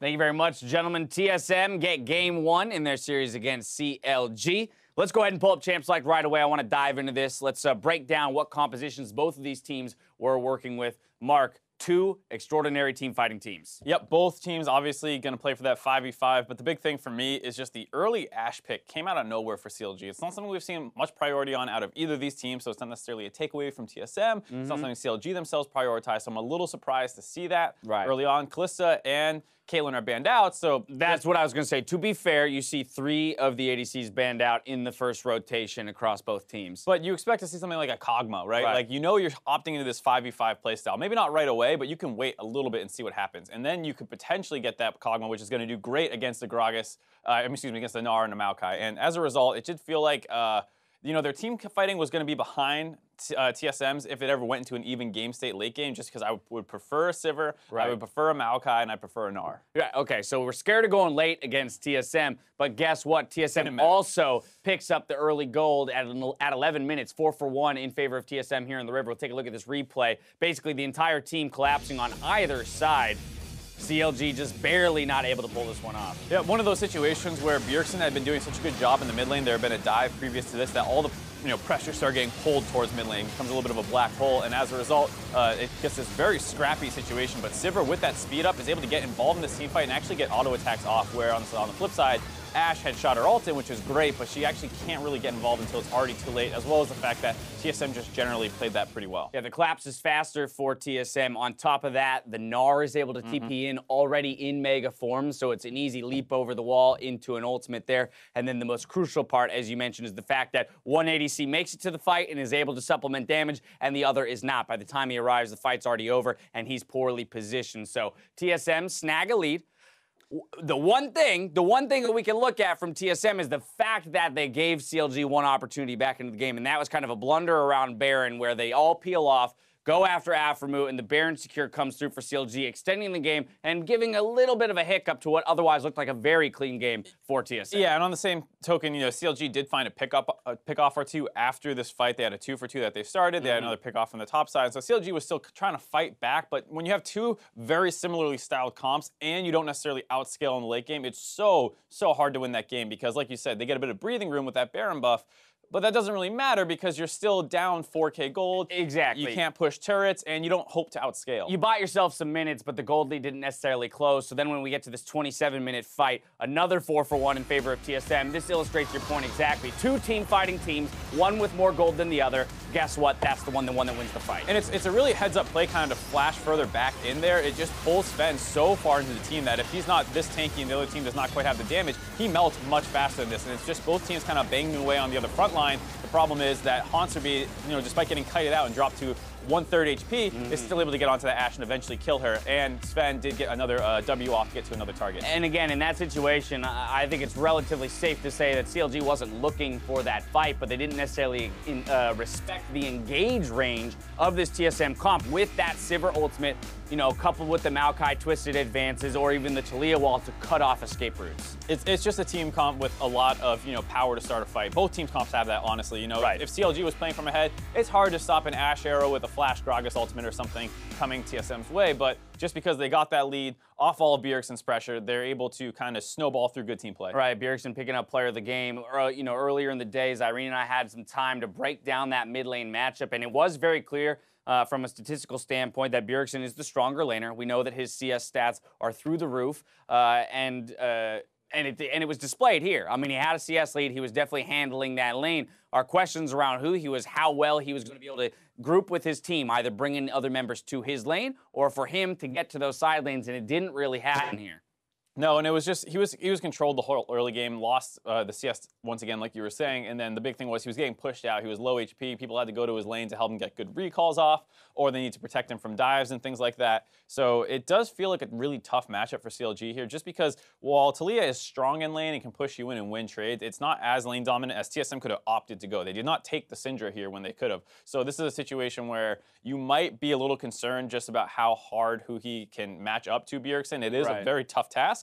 But they need to find a better situation for him here. CLG moved to blue side here. Of course, that does sometimes open up champion select options. So when it comes to solving the issues that you've identified here in game one, I have to assume being on the blue side will benefit them to some degree. But beyond that, I have to look at the gameplay of just like perhaps they need to play a slower game from CLG. Look for that right fight. Make sure that they're grouped properly as 5 in order to take their advantage. It did feel like they moved around the map a little bit better with the turrets down. That's when they were starting to find those pickoff opportunities. And it's something where you could say maybe if you go into the 15-minute mark, even CLG's superior team macro play could somehow take over the game. But that's the trouble with playing against TSM is that individually they are all so talented that assumption that, we'll go for 15 minutes at even and then start winning is not a safe bet versus TSM necessarily. Oh, very much so. The other thing here is that, of course, I'm looking at the bans. We've noticed the Camille ban against Darshan. So TSM showing some respect for the potential of the split push game from CLG at any moment. Again, we just talked about these two very team fight-centric compositions, but we have to remember that at any moment, Darshan could maybe lunge for one of those more split push-oriented champions and completely change the style of the game. And I think that was smart by TSM to get rid of that because obviously you can flex that Gragas pick away, and it does kind of force CLG to play your style. TSM as well can play very lane-dominant champions, can go for a split push, but if you want to neutralize it and force them to play a 5v5 standard laning phase where you don't have to worry about them eventually getting to a point where they're doing all this crazy stuff, double TP, these kind of things that CLG are renowned for, you kind of want to dip out on that situation. I wouldn't mind seeing some flavor. I wouldn't mind it. Either way, game one goes to TSM. We'll see if Counterlogic's game can even up the score when we come back with game two against TSM. Don't touch that browser.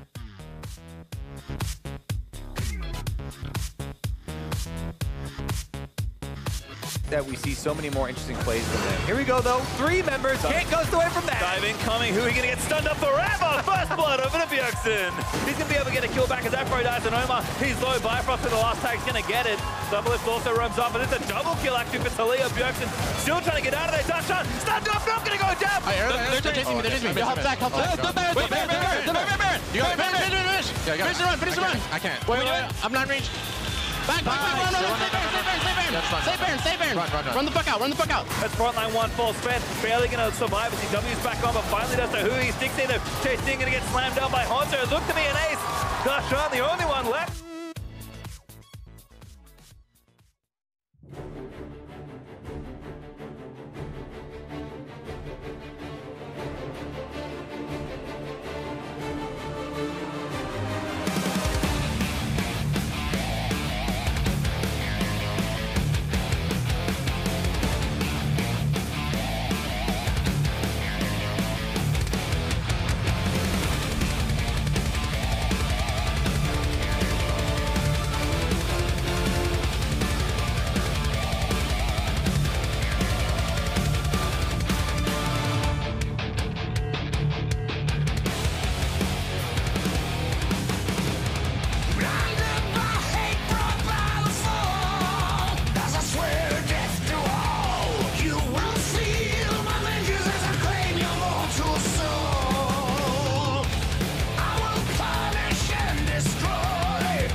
one thing that's going to be for sure is that the game is going to be hectic, and it's going to come down to some crazy team fight. And I think if you look back through a lot of the TSM versus CLG series, even though in recent time we haven't won as many against them, you'll see that it usually comes down to crazy fights. Like, I think at the beginning of the split, we literally lost the game because we didn't protect a wave as we were about to end the game, because they got Baron, they won a team fight, and all hope is looking lost for us. And then Afro just makes a clutch recon play. We kill Doublelift and Bjergsen instantly, and we're about to end the game. And then just because we didn't defend our wave, we just lost the game.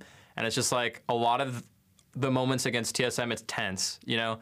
And it's exciting for a reason. It's because a lot of the games are close. And we definitely have had a lot of moments where we've beaten TSM. And I think this upcoming to playoffs and coming to the end of the season, like, it's going to be some intense close games again, because I feel like TSM isn't as nearly as dominant as they were before when they had Doublelift last year. And I think we're starting to gel more as a team. And I think another thing is no team has ever won more than 2 splits in a row. So sorry, TSM, we're going to take this one. Well, it's going to have to start now then. That last one certainly wasn't too close, but welcome back as the teams gear up for round 2 of CLG versus TSM. Right from Darshan. Yes, a lot of those series do become very tense, but it's going to have to start here in game 2, because that was just across the board, complete domination from TSM. Yeah, it was a really good job by TSM snowballing, as they talked about in the analyst test and as we were talking about in the game.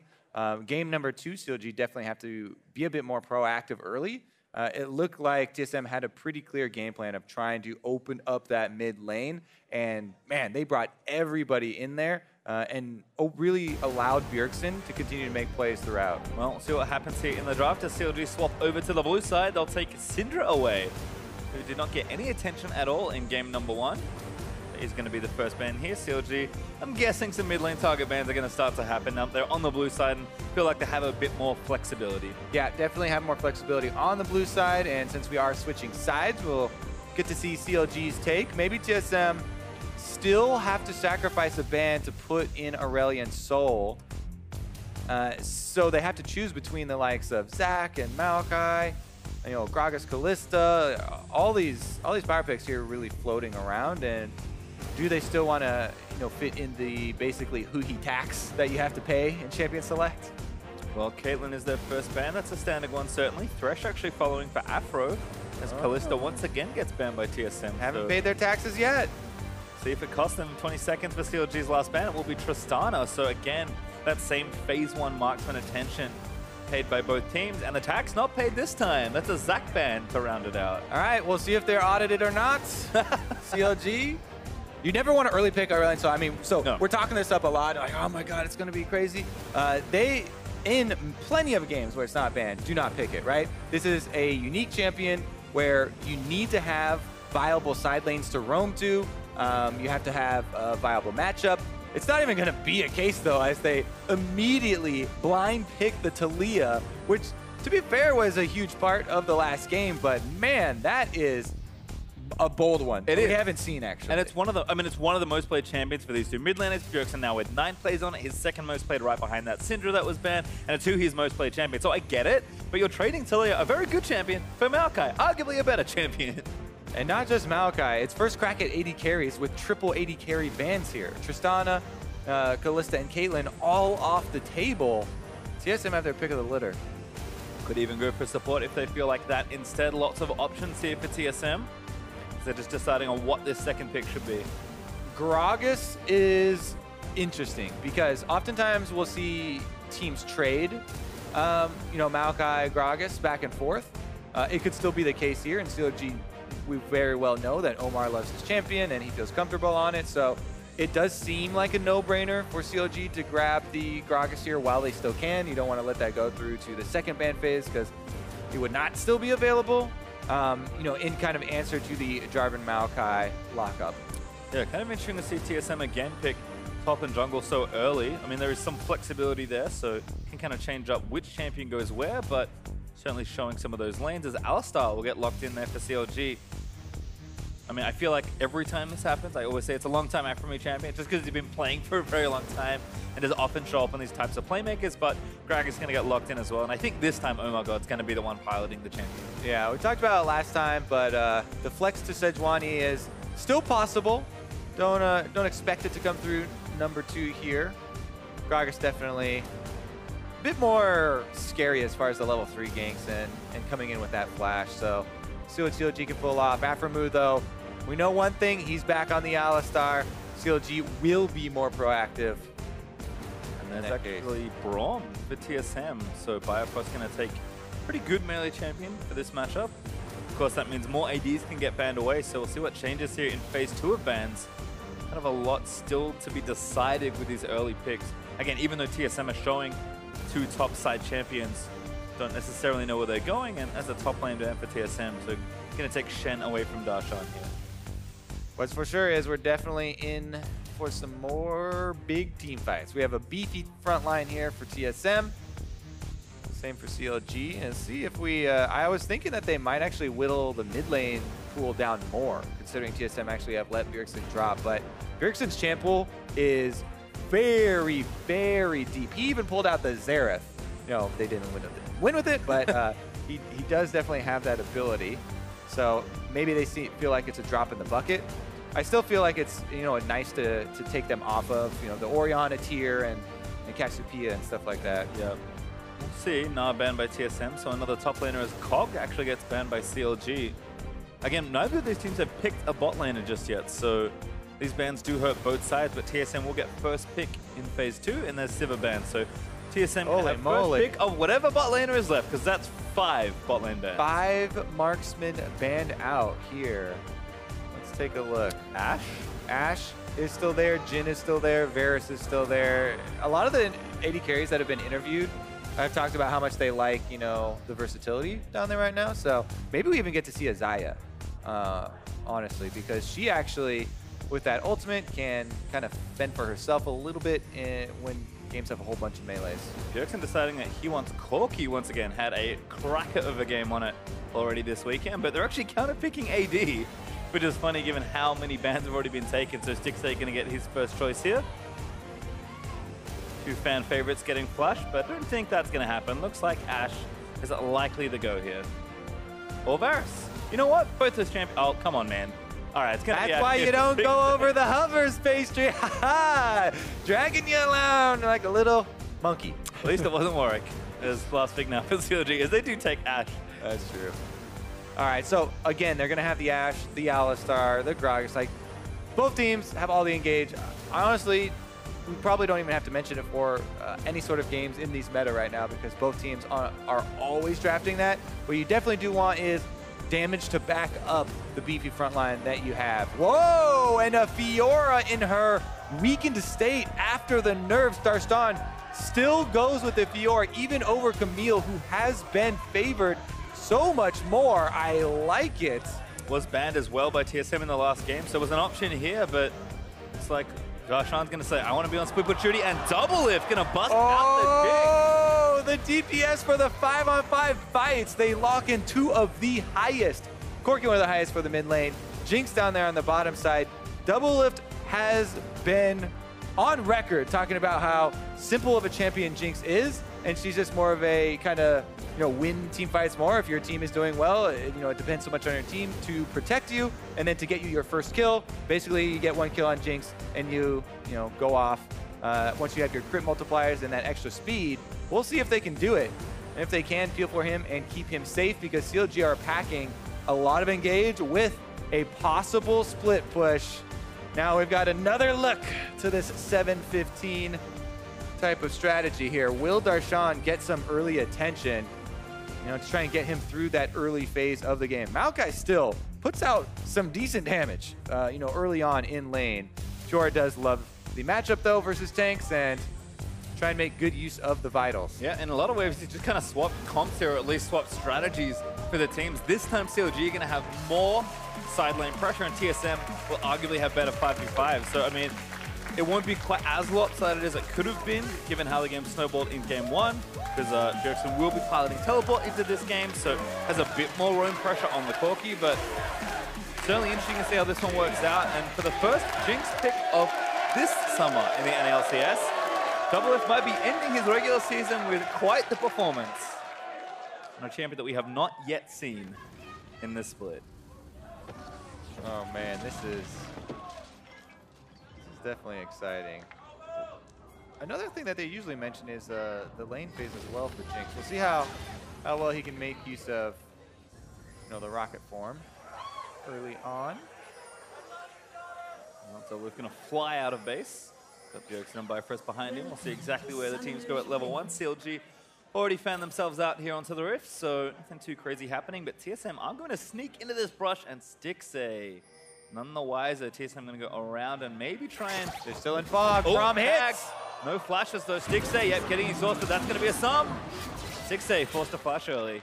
All right, just the exhaust blown for TSM, and they are able to get the flash on the AD carry down. That will do a lot to help out the TSM duo. Pink Cow going to have to run. Aframu still getting spotted by the squad. Looks like no extra pressure here for TSM. Darshan and Omar actually did get some vision down, so one on red, one on the Raptor brush there. Plenty of vision here, but looks like Sven just going to start on the simple plays here. And even though these are like the most common wards that have come about in competitive play, it is incredibly important to get those wards versus a Maokai Jarvan. Maokai sets up super leashes for Jarvan just by himself on the top side, and Jarvan can come literally gank Fiora while she's still level 1 with red buff and level 2 and a combo, and it's almost a guaranteed first blood. Darshan, that's why he's sticking around here, really trying to harass them and make sure that Sven doesn't make an early visit to the top side. He is getting beat up, though. Yeah. We talked about the damage that Maokai can put on early in the game. Courage of the Colossus makes it a very good trade for Hanser. Darshan, though, he's just going to try and heal back up off Vital Procs and off the minion wave. He does have his Doran's Blade. Try and help with that. Looks like nice ping there from CLG onto the Raptor camp, because they did not see Sven, who smited Gret and walked all the way down to this portion of the map towards Scuttle. So this could be a very early gank, maybe even to the bottom lane here. He knows that the Ashe does not have flash. This is purely because they were able to get Stixxay's flash that early in the game, and he's right behind him. Oh, there's a flash in from Biori on the Stixxay. The first stunn's going to come. The knockup's going to move the red buff Jarvan straight down the ball, and Stixxay's down. First blood to Doublelift. Level 2 Jarvan, red buff and gank. Immediately punish Stixxay for the level 1. TSM off to another good start. What did you say about Jinx needing 1 kill to start snowballing? Well, Doublelift got it, and he got the best possible one as Omar is going to steal the Raptor. Man. Not only is it a kill, but the wave was just crashing into CLG's turret as well. Stixxay loses out on massive CS here. That one punished it so hard. Yeah, Omar's going to be able to get the Raptors, but Jarvan does not care. Mission accomplished. And Doublelift going to go straight back to spend that gold. Let's see what he does. Invest in, oh my goodness, that's a pickaxe. As we'll see this one again. Biofrost, really good setup here. Flashes for the guaranteed hits here. Gets his passive. Easy to get off the flag and drag after that. And Ashe, we stated, does not have any dashes of her own. Dead meat. Yep, really creative stuff there from Sven in the early jungle. So bot lane going well for TSM. Checking with the mid lane though, even on farm right now. Who are you trying to guess with that seismic shot? But Bjergsen farming up just nicely here on Corki. Top side is going well for Darshan though. Having that early edge in the tank matchup seems to be doing pretty well. Yeah, basically tanks for Fiora are just a source of health. That's why we talked about in the early trade, even though Hanser got a good trade, Darshan was not worried about it. You know, he has Doran's Blade, heals up on the minions, he also procs the vitals, and he didn't have to use his potion. Now he's back to full health. Meanwhile, Bjergsen, definitely some good numbers for him. Yep, career stats there versus CLG. Win rate looking good. That's a lot of games played though, 40 against that team. Again, give you an idea of how long the rivalry's been going for. And how long Bjergsen has been in North America. People kind of forget. There's a reason why he's considered a North American resident for the team comp rules. Let's see where this goes. Looks like minions are on Haunter's side now, kind of turning back around. So Darshan going to lose out in the overall health trade there. No junglers to tip the balance just yet, though, but Haunter kind of smells some blood there. A little low on mana, though, is Huhi also getting pressured down. Darshan needs another big chunk of burst from Maokai. Yeah, no vision and a bunch of minions means that he's got to back off here. Hunter will get this push off, but Darshan, even after this, is going to have a big CS lead. Should be able to get all of these. Sven is not here in time for any sort of tower dive, so Darshan, that's why he was backing off and giving a little bit of extra room in case there's a possible tower dive. Instead, he's going for the blue steal here. Omar God gets over to the other side. He does have Smite available. It's a fight. My fight! Oh, Sven wins it, and now Omar's getting pressured. Thunderlord's procs from the Jarvan. He already used his Q to help out with the blue, so flag coming down, not really too scary, and Omar will be able to walk away, but he's going to have to keep on walking. Yep, Sven looking to steal even more. Omar again still has Smite, gets that one as he takes the big wolf out of the way.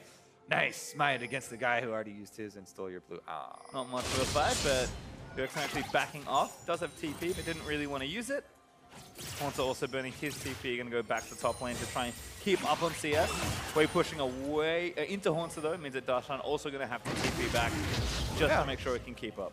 And Darshan didn't actually get too many minions off that big wave, so CS going to be just fine there. Sven goes in, able to get some extra catch-up experience off the Raptors.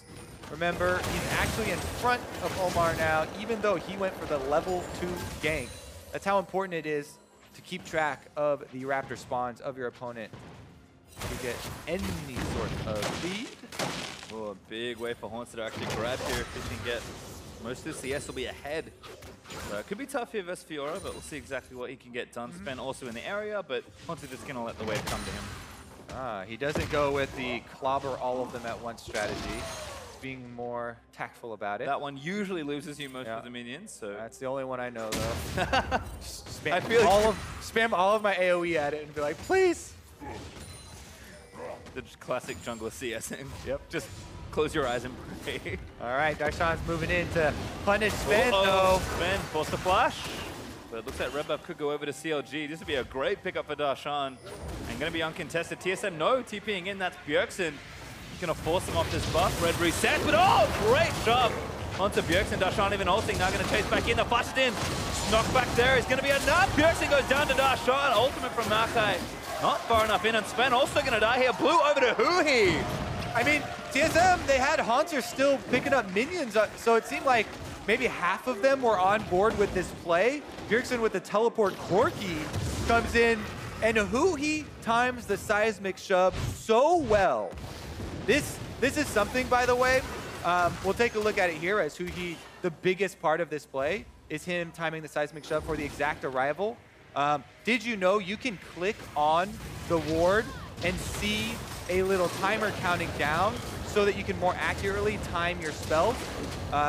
Any tip for you guys at home there, so you can pull off those types of plays that Huhi just did. You know, he gets Bjergsen into the rest of the team, then Bjergsen has to end up valking and flashing out, but it's too late, right? The flashes in answer are already there for Darshan and Omar to collapse. Good job by CLG, really capitalizing on that play, and nice timing. Yeah, really good stuff in general. Huhi gonna keep converting that pressure. Omar trying to gank again. Shove gonna miss. Oh, almost had the Gragas ulti to line that up. That would have been a beautiful play. Instead, Bjergsen gonna just escape. All right, return to this top lane, which has been interrupted too many times. Bramblevest actually doing quite a lot of work here. Stun onto Darshan. Vital proc. Haunter gets a slow chase down. Haunter might be looking for a 1v1, but Darshan, back to the comfort of his minion wave, should be okay. You can see Haunter playing very well in this 1v1. I mean, Fiora did get weakened, but tank items also got buffed. That's true. It was a good, well-timed riposte there from Darshan to be able to answer the twisted advance. It does seem fairly simple to do, but he was able to pull it off. Also, queuing away during the arcane smash. No problems for him escaping. He still does have to put up defensive vision, though, because like we kind of alluded to before, it is a possible dive. Maokai can actually start it off, then use Twisted Advance later to drop tower aggro. Jarvan brings plenty of damage to early ganks, even though he builds full tank. So as low as Darshan is getting, he's playing it actually quite well. So you have to kind of play on that razor's edge. If you give kills over to Maokai, then the other team usually snowballs in team fighting. It's not, really going to do a bunch in the 1v1, but TSM already looking for 5-on-5s later in the game anyway. Yeah, it looks like it's about time to check backing with the bot lane, actually. I've seen a lot of action top. Farm's very even there, and we did see Doublelift get the very early advantage. Now has a BF sword to join in with that pickaxe, and you can see he's decent amount of seats ahead, about 15 currently. The 6S holding on nicely, has his build order already, so looks like the rest of bot lane just been kind of a farm fest, and TSM really haven't had the same early pressure they had in the last game here. It's actually CLG that's done very well to keep the game afloat, give themselves 1 kill of an advantage, which isn't much, but is certainly better than nothing. Yeah, I mean, it can definitely be a bit of a tilter.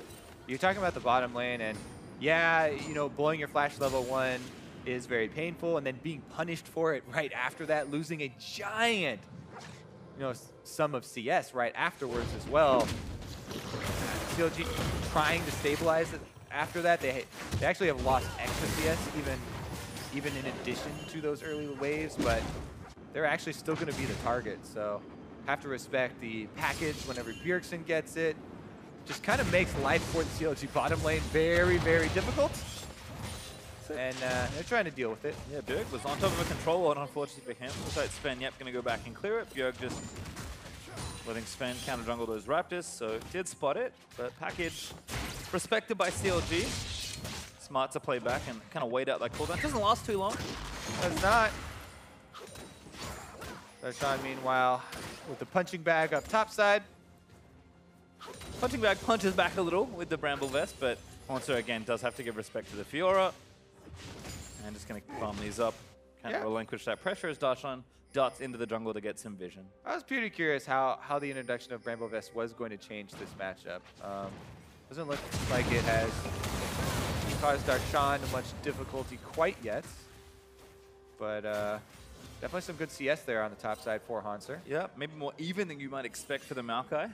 So could have at least get the matchup back to parity, but CLG more interested in this mid lane gank at the moment, moving a lot of resources to try and take it down. TSM looking to react as Bjergsen does get knocked back, but not quite into a rock by the looks of things. And Bifrost and Sven are here to protect their mid laner. So as always, TSM playing around that mid lane. Bjergsen going to be safe for now as Afro backs off from the potential dive. Doublelift also has an Infinity Edge now finished, so TSM feeling strong, going to try and start this streak. Yeah. Method of CLG recalling. It looked like CLG were trying to pull off a similar thing that TSM did in the last game, but TSM have wards. They've got wards in the river around that mid lane, so they see it coming, and not only does Bjergsen back off, and Bjergsen play it defensively and appropriately and not die there, but then after the recall, after that failed play, they then slip in for the objective as well. Yes, it is on the bottom side where TSM already had their big advantage. They already have the fed lane on the bottom side, and Dragon would probably be their territory anyway, but it does make it easy for them to slip in without expending resources. Well, it looks like major item spikes coming across the board here. Already mentioned Doublelift's IE. Trinity Force close to done as Bjergsen finishes that last component, that last little recall. Blade should be done for 6A soon.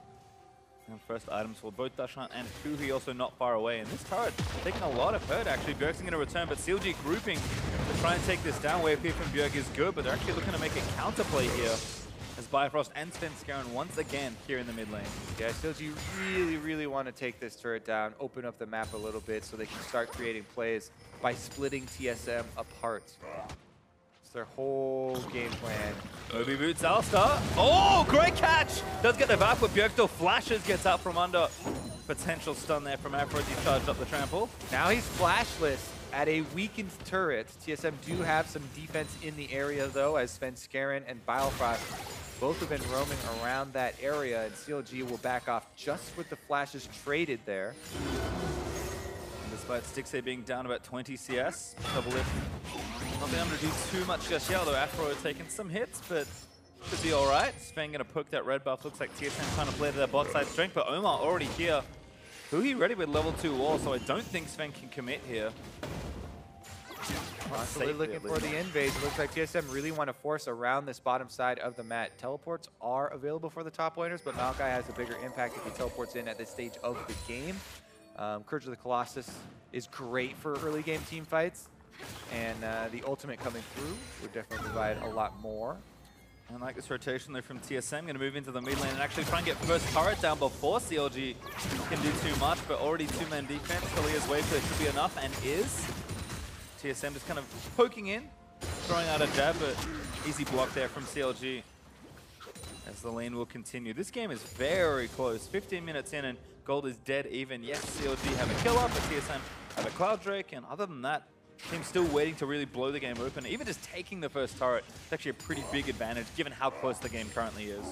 Exactly, and considering the team compositions, where CLG want to open up the map, split TSM apart, and TSM are looking to group up. They have Trinity Force on the Corki. Doublelift wants to get to a Zeal item for his Infinity Edge, and then they get to play 5-on-5. It's like gold to be spent though. Honza has a ton of unspent money. Doublelift just went back to spend his, as Bjergsen going to pick up that blue buff as well. Looks like he's finished Triforce now, so people starting to get to those early points. Yeah. The odd thing to remember too is that Bjergsen has teleport on this Corki. Not the most common of summoner spells on the Corki, but in the mid lane here, it definitely is a possibility for TSM to pull off a double teleport. Everyone's just kind of chilling. Looks like TSM are actually moving their duo lane out, trying to apply some pressure here to that top lane, and again, win that early race for first turret here. Bjergsen packages the mid lane. He wants to keep that pushed out as fast as possible while this play is starting. Doublelift already to the way, but Afro, looks like CLG have also seen this as Biofrost may be caught. Doublelift has to be careful. Afro going to pulverize him and hit him into the turret. Takes the turret here, flashes back into the cut, and now gets moved back. Doublelift goes down to, oh my god, that one's a head scratcher. We have had some weird Afro Doublelift interactions this time. It almost seems like they still feel like they're on the same team, because Afro just walks right up to him for that. He did not have flash for this. Just walks up to Doublelift at the turret, lands the pulverize and headbutt. He's like, okay, buddy. Too keen for Doublelift on that play. Far too keen. Like, wait a second. You're not on my team anymore. And that means they lose the race to first turret. CLG slay the mid outer, get the bonus gold, and take a very critical turret.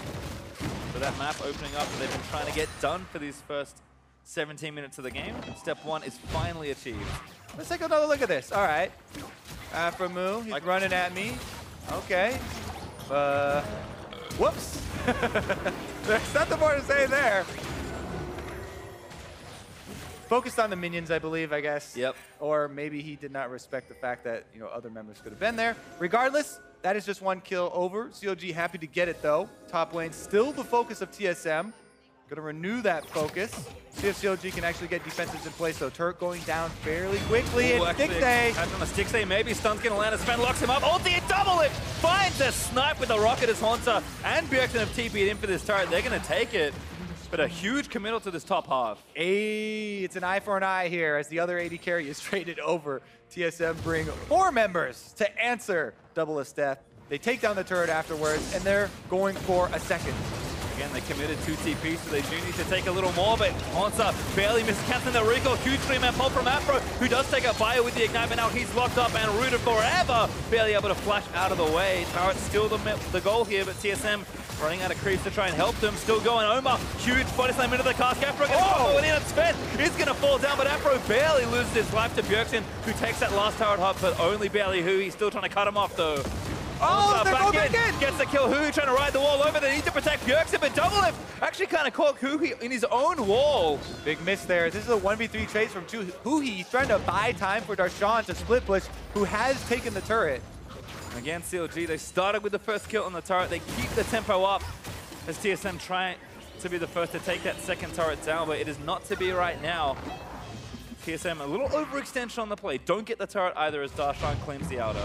Yeah, some fancy stuff here from Omar God and Afro Moo, the Bash brothers, Alistar and Gragas. Just knockups on knockups. Afro Moo survives because he flashes out. He had his ultimate on. Then as this turret gets low, Omar goes in for a second round, gets the double knockup into a really good cast under the turret. Afro Moo complements it with his knockup. They get almost 2 of them, considering how low Bjergsen is, but then the chase is just too much as Svenskeren has his own flash, goes back in to get another kill. Yeah, nice read from Hauntus. Put those saplings in the brush, and Omar walks straight into them. It's actually Haunter this time on the Malka. I knew what you meant. Sly way of correcting me without calling me out. I like it, Pastry. Well, it looks like Mountain Drake's back up, so fighting's still going to continue. Darshan Dueling Haunter should win. Oh, never mind. It's not a real duel. Dishonorable as ever. Bjergsen going to join as Darshan flashes. Haunter chasing with the Righteous Glory. Darshan, does he ever post back up? Might not matter as the autos keep going. Bjergsen takes him down. All right, CLG on the other side. Trying to get... again, gonna get slammed into the arena, stunned forever, and there's the lineup as FLICKR, not Double If, will take that next kill. 2 quick picks there for TSM means that the Drake actually is not gonna go over to CLG now. They have plenty of room to work with. They can finish up that top side turret, very low at the moment, and then return back to the mid lane. TSM striking back.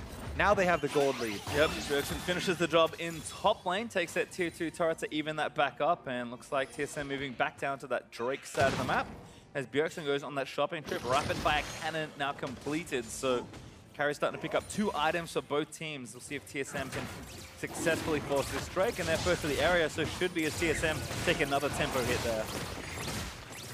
Easily going to clean up this Mountain Drake. CLG have to get back out onto the split push though. The double teleports are down for TSM. This is one of the biggest openings that CLG get in the game, is when both those teleports are down. Yes, Bjergsen does have the package, but CLG have to keep TSM split out if they want to continue to gain advantages. TSM are starting to really take over here with their 5-on-5 focus. Righteous Glory cooldown is coming back up quickly, and it's 2 item power spikes for Bjergsen and Double If. The big DPS is coming through now.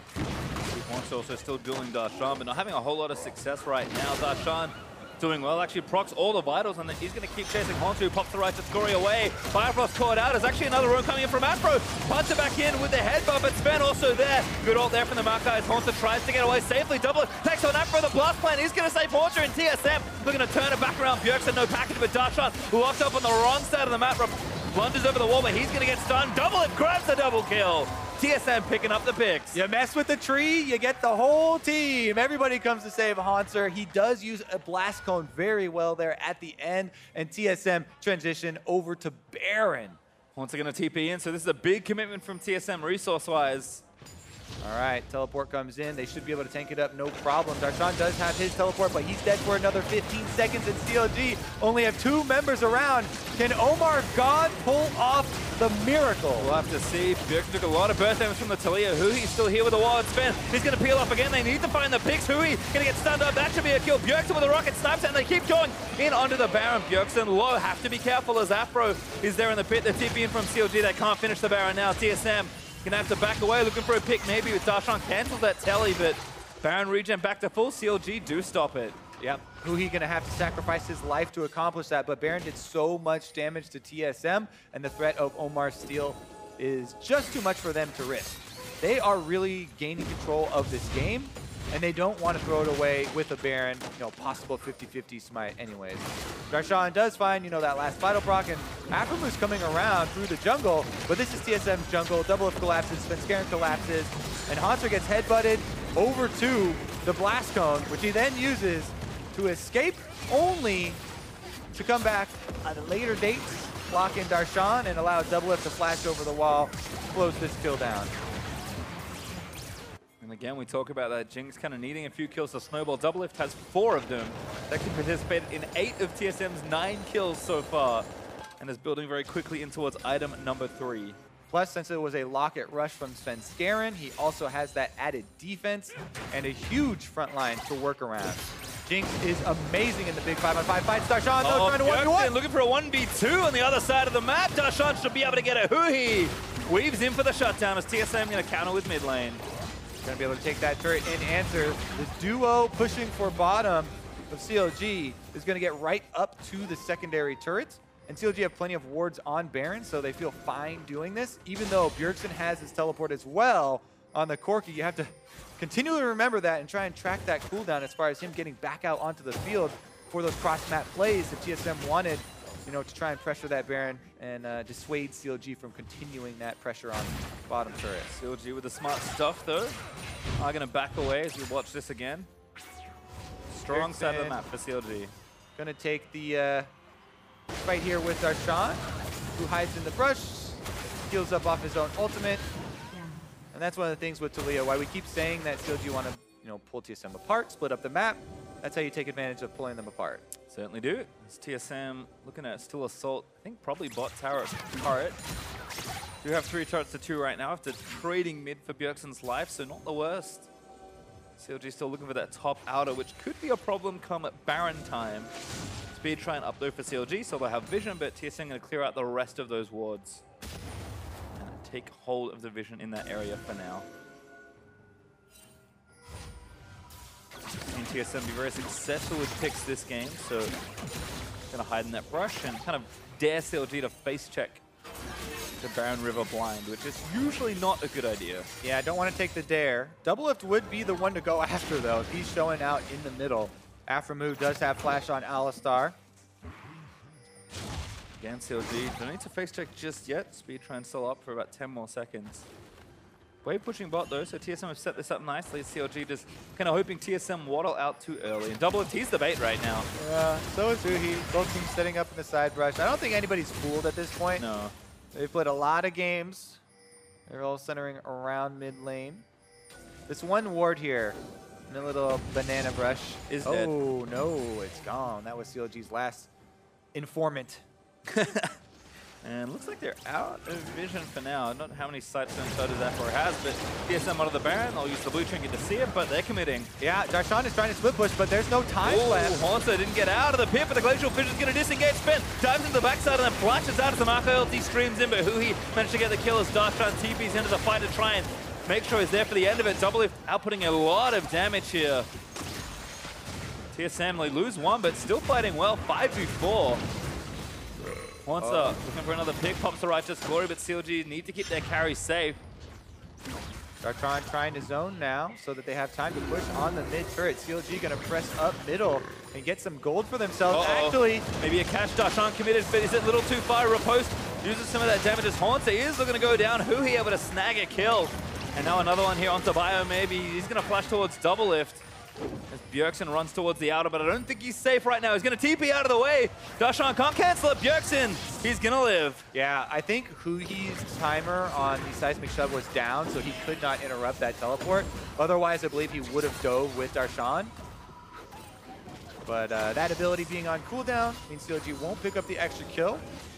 They won't also, because they went for the extra chase there, get a turret afterwards. So they are unable to get the extra gold, and TSM right back out to Baron. Darshan stuck around though, so he can check this. Yeah, we'll do so. But TSM like, yeah, I don't think we care. Darshan can't do anything 1v3. Doublelift actually going to chase him off because Darshan didn't go home. That's Bjergsen TPing, sorry, Haunter TPing in. And that Baron go over. TSM persistence pays off. And they'll get the Baron. Ooh, what a pickup here. Let's see if this is going to be the one to topple an inhibitor turret, because TSM, they can easily slot down, grab the Cloud Drake, and then group up with their front line that is capable of diving turrets. So going back. No, actually stay with the team, excuse me. Gonna make sure they take the Cloud Drake quickly as well. Jungler not here for a little while longer. Sven with the smite, so should be an easy take. And Drake number 3 over to TSM. Now it's time to spend that money.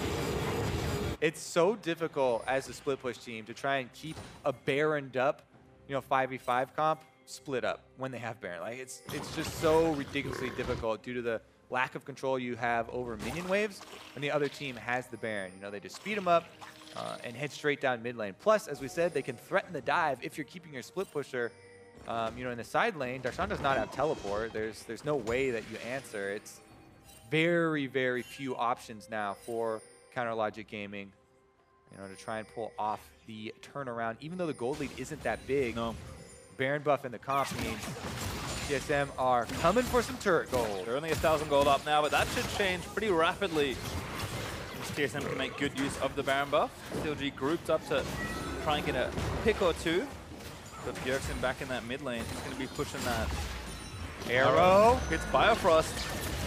Should be able to get out of the way. Nice wall from Huhi actually, so CLG still going for the fight. Bjergsen staying in mid lane, so Omar gets a push back. He finds Doublelift, who instantly dies to Huhi. That's not going to be enough as Styx able to clean up a few more. That should be 3 as Sven goes down as well. Are you kidding me? They force it, and TSM keep Bjergsen in the mid lane. He does get a turret, but CLG got some much needed kills. 3 of them for themselves, and they're able to force it. Ash Arrow from Styx. The Talia wall actually locks them in, and oh my god, lands the Gragas ultimate. That is key. They got double lift. That's where the team fight breaks. Been on point with the Gragas ultimates this game. It's kind of the reason he's been playing the champion so much since joining the LCS. TSM going to lose a turret here as well. Bjergsen did get one, but it's only one turret that he grabs. I was focused on Darshan's teleport cooldown, but if TSM, even with the Baron buff, keep Bjergsen up in mid lane split pushing and he didn't have his teleport to join, even though TSM bought time, Bjergsen did not come down. They made the call for him to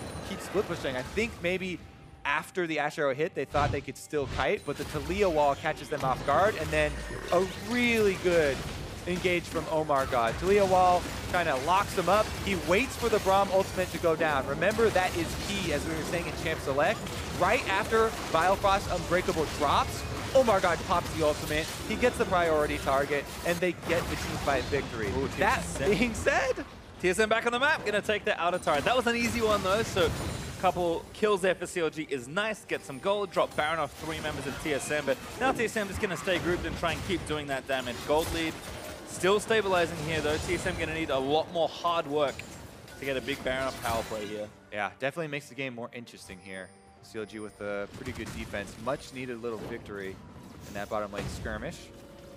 Bjergsen though did complete his Infinity Edge and the money he got off that turret. The other reason maybe they didn't want to fight. So ready to go as far as damage goes. Double achieving with a last whisper on top of his 3 damage items. So the big marksman already here for TSM, but looks like backing off that push on the tier 2 for now and gonna reset the map because top and mid are pushing against them. Yeah, they really have to worry about the summoner spell discrepancy between the AD carries there. Stixxay on Ashe, available ultimate as well as his own flash. So not only could he try and again hit one of those backline members with the Ash Arrow, but he himself can flash the engage from TSM.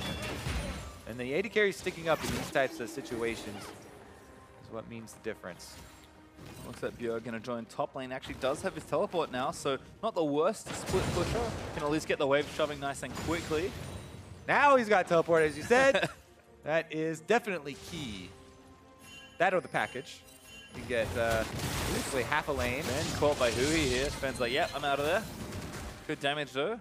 Baron not up for a number of minutes, but CLG gonna pressure this top lane. Still have a turret to take. If they can find the time to do so. Bjergsen though, respecting that, is also gonna back away. TSM still defending. Looks like Baron's dropped off, so only that one turret you saw. Under 1,000 gold for that Baron bow play. Really not the damage TSM wanted to get done, and as a result, game still sits with TSM up, but it's only by 1,000 gold. Definitely all about who can get to that back line. But TSM, their goal at the moment, wait for double lifts, flash to get back off cooldown so they can actually pull off the 5-on-5. We talked about the potency of Jinx's resets late in the game. She has a rune on turret game and just ridiculous damage output if left unattended. But Stixxay, Omar, Aframu, they're all aiming for double lift. Darshan also someone we have to keep track of here because he's getting towards those 3 item points for Fiora. Has the 2 major ones already in Cleaver and Hydra. Right, lifesteal item number 2 and item number 3 should mean that this matchup becomes significantly more lopsided despite how tanky Haunter is currently on the Maokai. You can see Darshan is able to push up much further and really pressure Haunter. Sure, Haunter's probably not going to die, but he can't really contest Fiora anymore, so CLG have that avenue of attack as well. Hey, you gotta wonder when that point comes that Fiora starts diving turrets.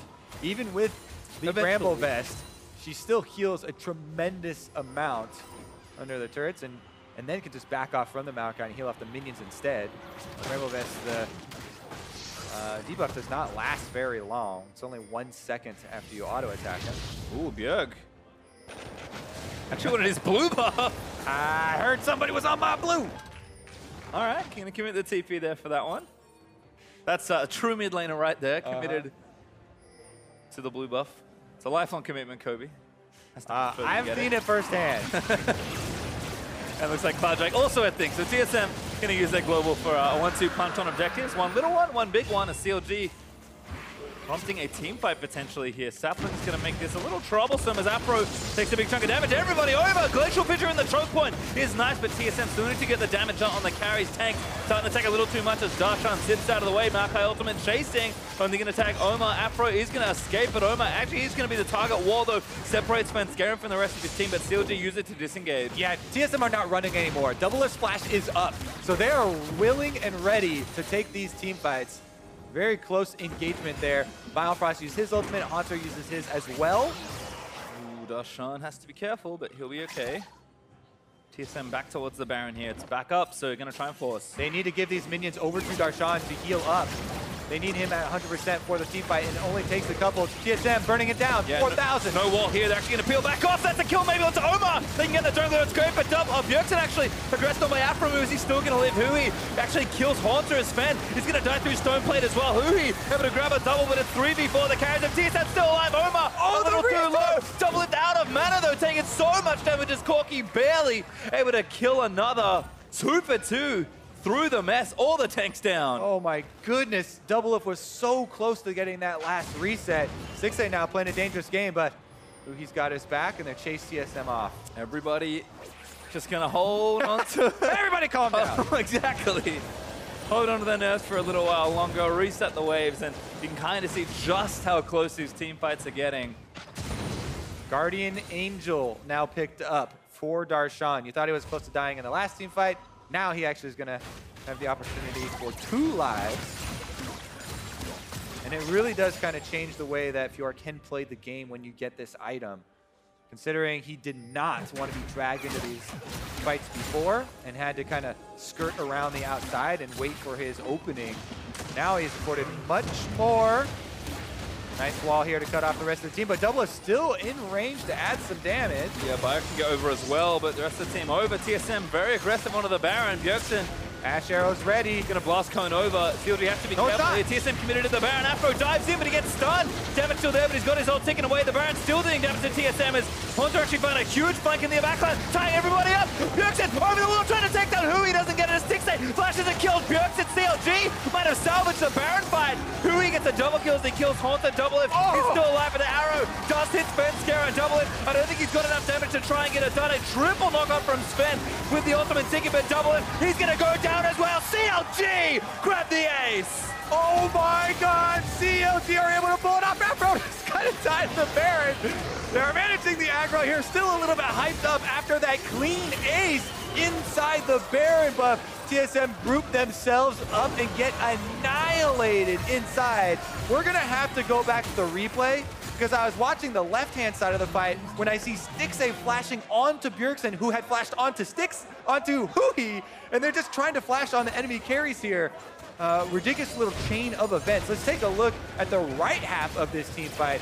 Bjergsen into the team fight. They have the Unbreakable up here, so once that goes down, CLG are able to re-engage. And yes, Maokai ultimate comes out, but Biofrost is already so low. Bjergsen bounced onto Hui. He has to flash away as Stixay flashes on his face, kills him off, and they're able to refocus after Darshan's Guardian Angel buys them the time. What an insane item, really changing how a team fight can flow.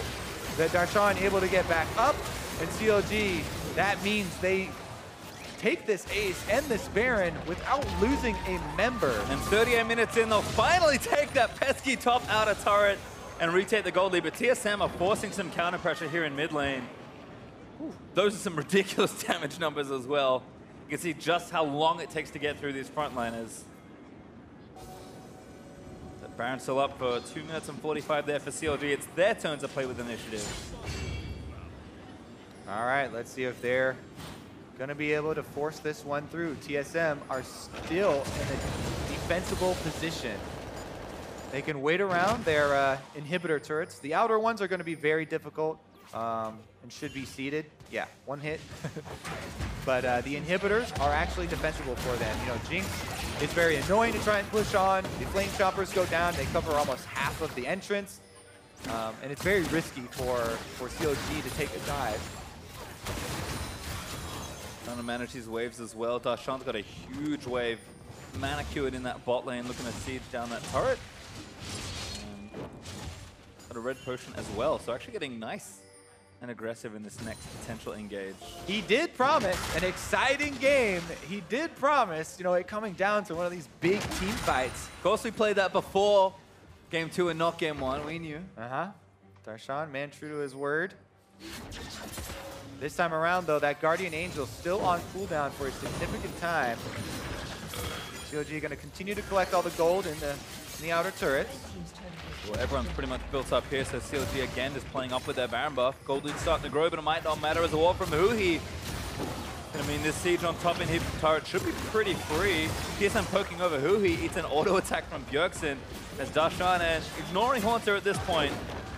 Haunter commits the ultimate, it's going to try and chase him down. Bjergsen's here, that's why. Darshan going to get blown up here, but the turret in top lane does die. CLG need to keep playing up and aggressive, but they got the turret, can't get the inhibitor. Good call there from TSM.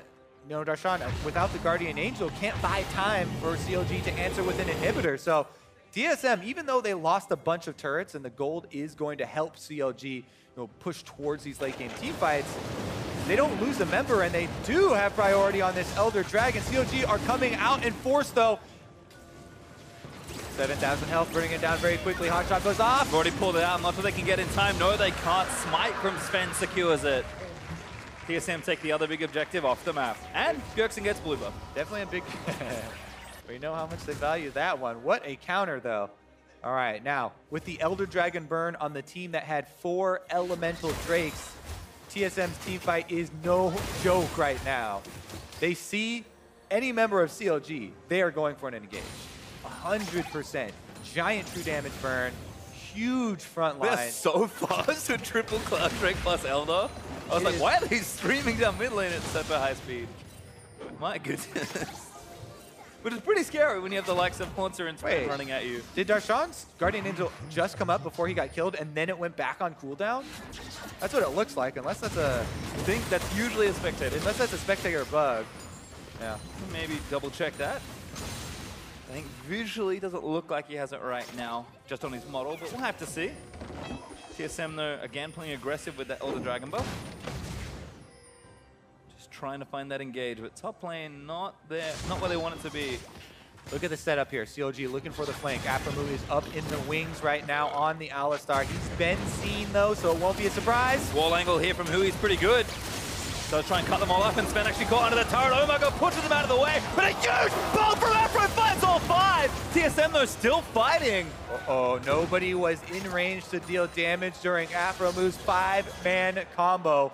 What a flash from Svenskar, and that barely saves his life. If he does not get that one off in time, Omar God's ultimate gets him under the turret. In this case, though, it disengages them and just lets them wait for the next minion wave. Now CLG are working without ultimates. Only Darshan has his. And TSM are hard committing to the siege.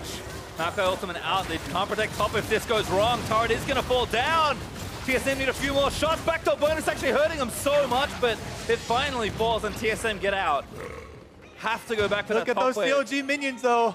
They're going to take the inhibitor if TSM can't do anything about it, and it looks like they won't be able to. CLG keeping them around. TSM going for the fight instead. Oh my god, he's the target. Gonna get Stone moved back into the team. Stone plate maybe not be flash. Body slams out of the way. Ultimate. Oh, that's an execute. Double lift. Gonna force a 5v4, but that inhibit top is going to go down. Oh, Double Lift does find the snipe in the end to secure the kill, but CLG get an inhibitor back for themselves with the minions. Very aggressive from TSM. They thought they could find maybe one more pick to end the game. It is not to be. Bjergsen cleans up those minions, but now Super is going to be streaming into that top half, and Baron's back in 50 seconds. Oh, baby. 79,000, 76,000. It doesn't mean a tremendous amount at this point. People are trying to find ward spots in their inventory, finishing up their last items. It's all about the crowd control landing on those priority targets. Double Lift, he does have his flash. Stixay does as well. How well will they be able to use them, though? Front lines have been intense this game. Darshan, gonna keep track of him. Does have Death Dance now finished, so he is real tough to pick out of one of these sidelines, especially for Haunter. At this point, has to stay full-time group with the team to try something here as TSM once again gonna maybe try to go straight onto Baron. CLG need to keep up the pressure. You know, all this time is working in TSM's favor. They want Baron to come up so they can get a 5-on-5.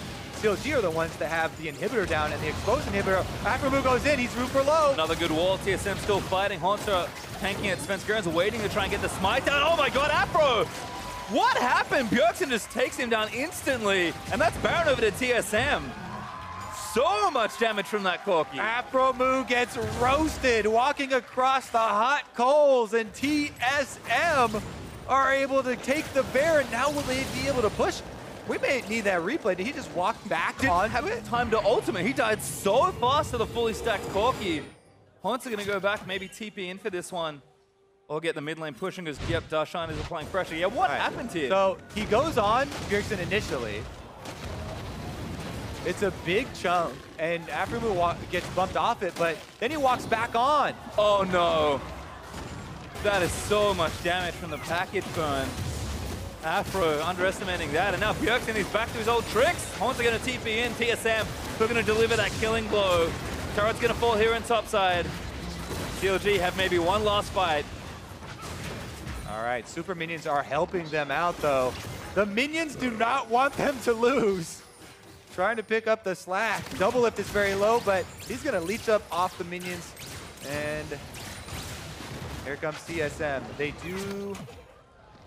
continue looking for this little angle around the corner, but not going to catch anybody off guard. Inhibitor going to go down though. This one's dead. They'll have one to defend in mid lane. TSM going to rotate around. Guardian Angel picked up for Bjergsen as well. Going to be 6-on-6. Team fights have been so close. But Bjergsen is playing up and aggressive with the Corki. Knows how strong he is, even versus the tanks. If TSM can win this, they claim first place in the summer split of the North American LCS. CLG just looking to try and play a third game. This mid-inhib is going to fall, but the looks of things, CLG going to find their spot, but Amakayot's going to keep them zoned out of the way. Inhibitor's going to fall down. Last few shots from Bjergsen, enough to take it, and they go straight back for that bottom wave. The tension rising. Darshan going for the chase. Svenskeren is fairly low. Isolated here. He's got his flash. Huhi looking to try and chase him down. Bjergsen going to look to fight. Afro finds him with a flash pulse. That's going to be a kill. GA. Pop down. Does he die? I don't think he can get out. No, he can't. Darshan claims the kill. All right, now it's 2 inhibitors to 1. 61 seconds left on Bjergsen's death timer, and TSM are going to have to clean their base at the moment. What? We're getting another team fight base stream. Yep. Another one of the big team fights Darshan promised is going to come down to that. And critically, the Guardian Angel, because it was procced right there, Bjergsen sells it off for another DPS item, so it's not as big of a deal. But we may see, again, you know, Darshan diving into the center of TSM and using that revive timer as enough time for CLG to actually turn it. What a ridiculous set of circumstances here. Super minions fighting on the top side of the map. Darshan inside the base. 15 seconds till Bjergsen. Darshan, good riposte. Still gets stunned on the other end, but buffers a lunge through that to get back to the safety of his teammates. Again, he can heal up off the minions. Elder Dragon's coming up next, but it's in quite a long time. There's going to be some uneven inhib timers as well. Top inhib's about to respawn for TSM, and CLG's 2 just got taken as Bjergsen is back out on the map. No real objectives to take just yet. I mean, Baron is actually technically still on TSM for 30 more seconds, so no obvious points of teamfight around, but TSM got their inhib back. See if they can maybe look to just shove down that final part of bottom lane. All right, setting up for the team fight. Vision is going to be key. Afromu's trying to lay the groundwork on the top half of the map currently, but TSM are heading towards the bottom, so they're not even playing into CLG's vision. Just going straight through the lane here, the last inhibitor that stands for CLG. They still have to buy some more time for their top and mid to respawn. TSM have that window. TSM are pretty all in as well for this little next team fight. Gonna try and move through the jungle and not get caught. Nice blue trinket ward's actually keeping them pretty good on the vision front, but you cannot be too careless. Arrow hits actually gets Bjergsen, but he buffered package to do it. Sven, who's back in, he's not that tanky, pops the stone plate, now EQ's out of the way. Oh no, He's gonna turn back around, he flash lunges out. That Corki package is really baiting in some CLG members. Darshan has to burn his flash now. See if that becomes a big deal in the next fight. Double lift is shoeless as well. Sold his boots for a GA, so maximum damage on this potential final push for TSM.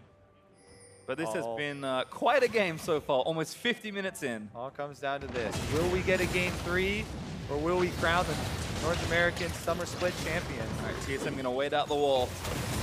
Suhi poking. Sven is eating so much damage from this max build Talia.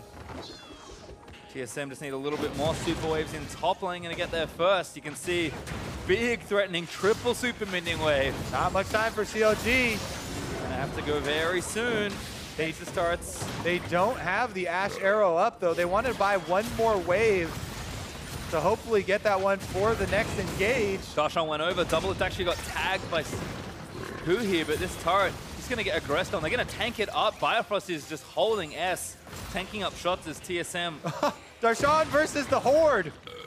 He killed the first one. This one's going to take even longer. 4 super moves in that one, and TSM say fine, we'll take the turret. Afromu does get some lockdown onto Horn, so Who here again keeping them out. TSM still don't have this turret. The defense is holding for Counter Logic Gaming. Darshan taking care of 4, 5 super minions. He gets one of them down, and CLG repel the TSM onslaught. All right. Now it will be another Elder Dragon though, and they're gonna come back with the burn. Yep, inhibs are respawning for CLG though, so everything's kind of coming together to again just force them for one final team fight. CLG gonna keep their base up-ish. Gonna have to clear out these last few things, but Inhib 1's back up, Inhib 2 in the mid will follow shortly, and TSM say, we're real sick of this game. Bjergsen gonna go back home, TP back into what should be their final push. Yeah, it's up, it's standing, but there are a lot of openings. A lot of holes here in the CLG base. Here we go, though. Afromu is again up on the top side, looking to flank. That is an unpackaged Corki, by the way. Bjergsen is so fast coming out of home guard with triple clouds plus the Elder Dragon buff. Last turret gonna fall. Bjergsen one shot. Afro's in. Afro, they're finding it. 3-man pull, but Bjergsen but double still firing back. Big CC in the front side, and they're just melting. Oh my god, almost gonna go down, but the rest of TSM holding strong. Omar barely lives, Sven barely lives as well. Afro back in double pulse as Haunter now taking the rest of the front side of the team fight. Darshan shoots back in, kills Haunter. CLG, no! Everybody dies!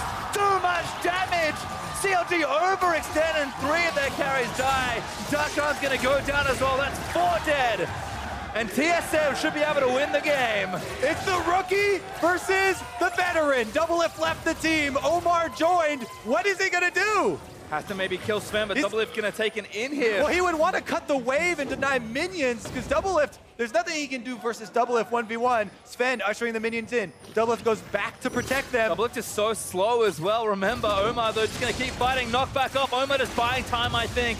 TSM gonna try and lock him down. Omar, big lot of help, but not enough. Doublelift completes the ace. He has 25 seconds to end the game. That is gonna do it, folks. TSM will take the series 2-0. A dominating game 1, a very roller coaster ride in game number 2. 53 minutes almost, but TSM will reclaim the throne, #1 once again in North America.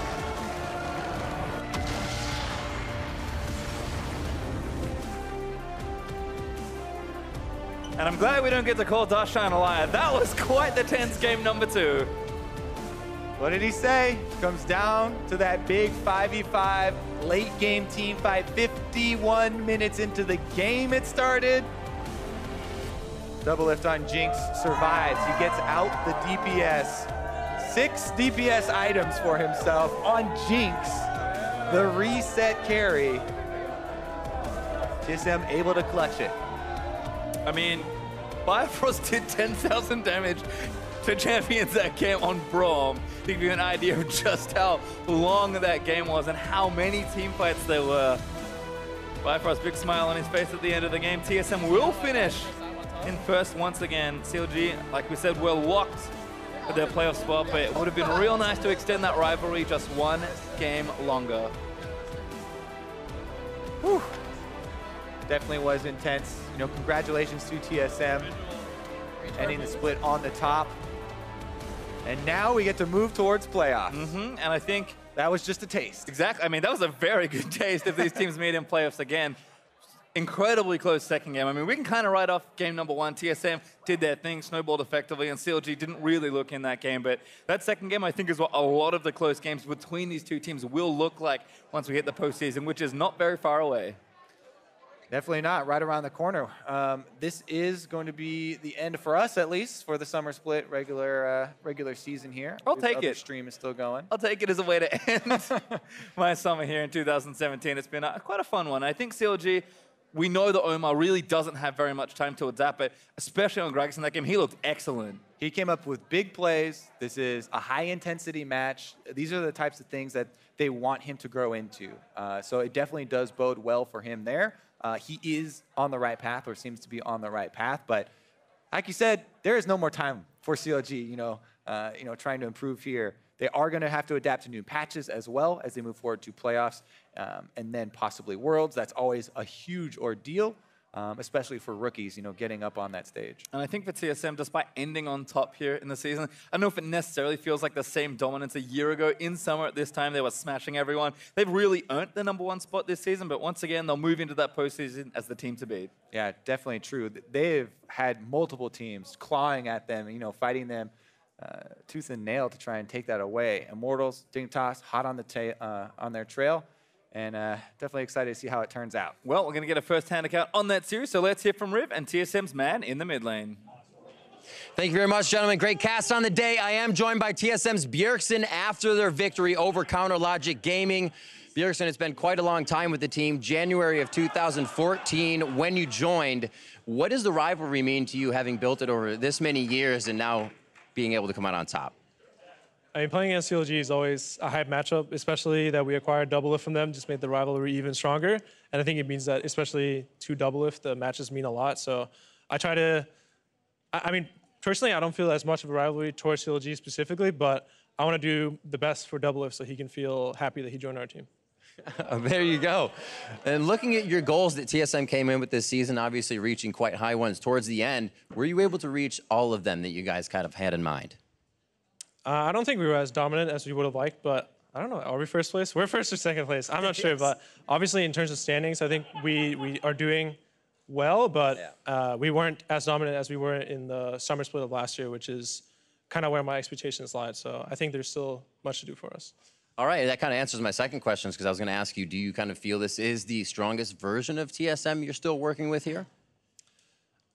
In terms of players, I think, yeah, but in terms of our current form, I think we're kind of inconsistent. We have games where we look so strong and we smash teams, like the first game against CLG.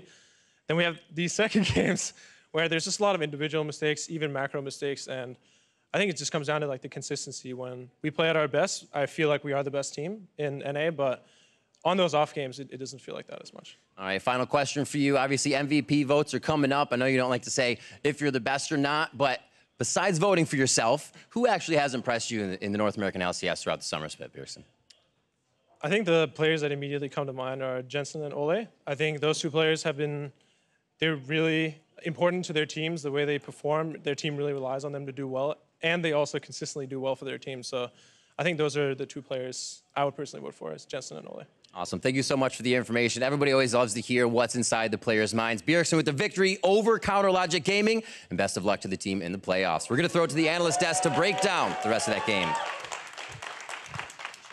Thank you very much, Riv. 2-0 victory for TSM, but that second game is why you watch TSM versus CLG. Super, super hype, back and forth team fights. It felt like at any moment this game breaks open one way or the other. Right, so before we try and analyze how the heck we got to where we got, let's go ahead and take a look at that final fight, the one that closed it all out, 51 minutes into the game.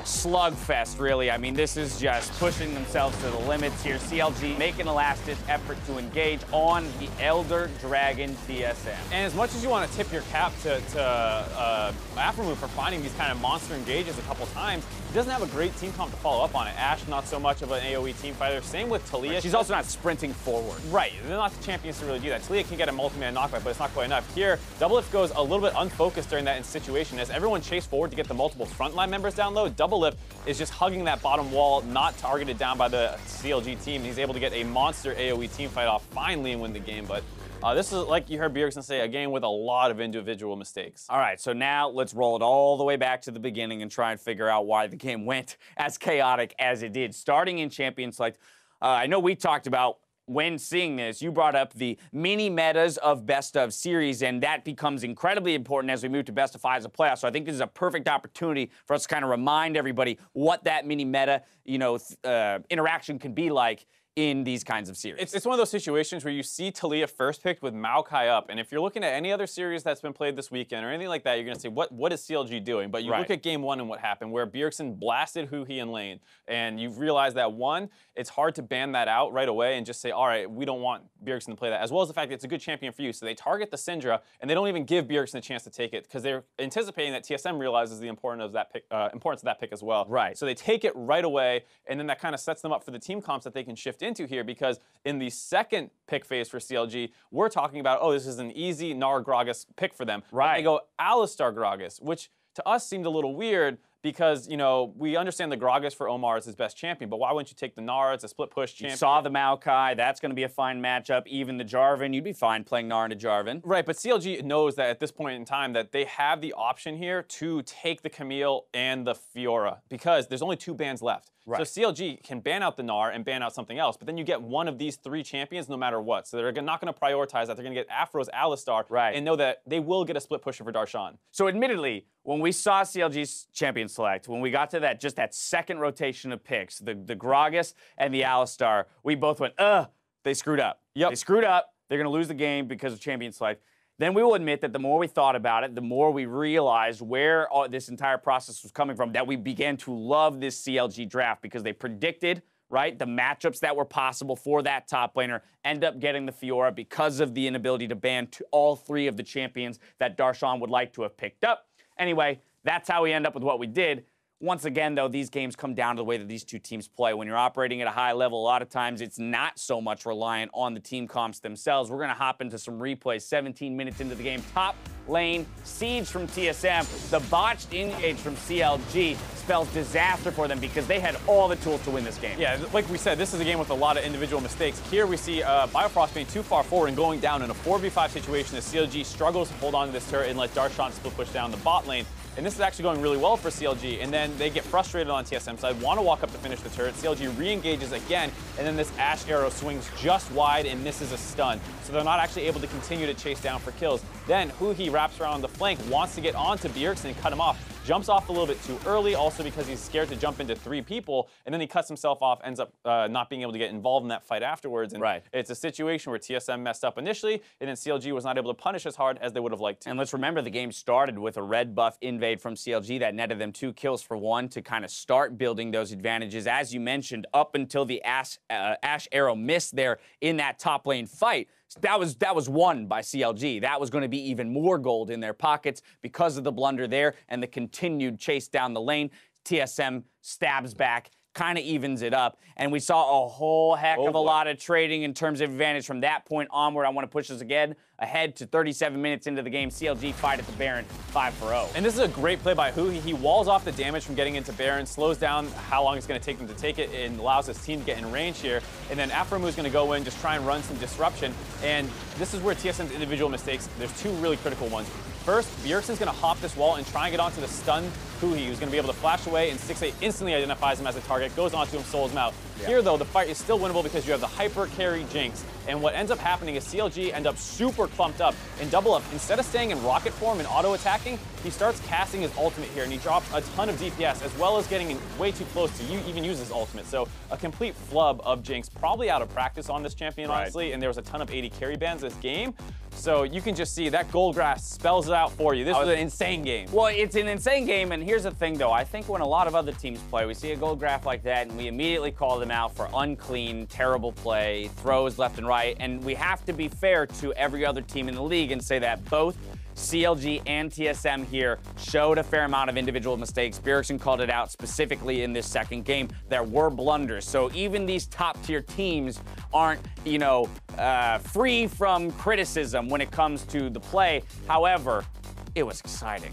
Yeah, I mean, this game, there's like never a dull moment in this game. It's TSM setting up around Baron, CLG contest, TSM mess up the Baron, CLG don't get it, and it's just constant plays like that. And so here, this is where I'll return to a point we were making earlier when we were talking about Dignitas and whether or not we're ready to consider them a top-tier team, because sometimes, even though they win in kind of a slow, bleed manner where they don't seem necessarily super proactive.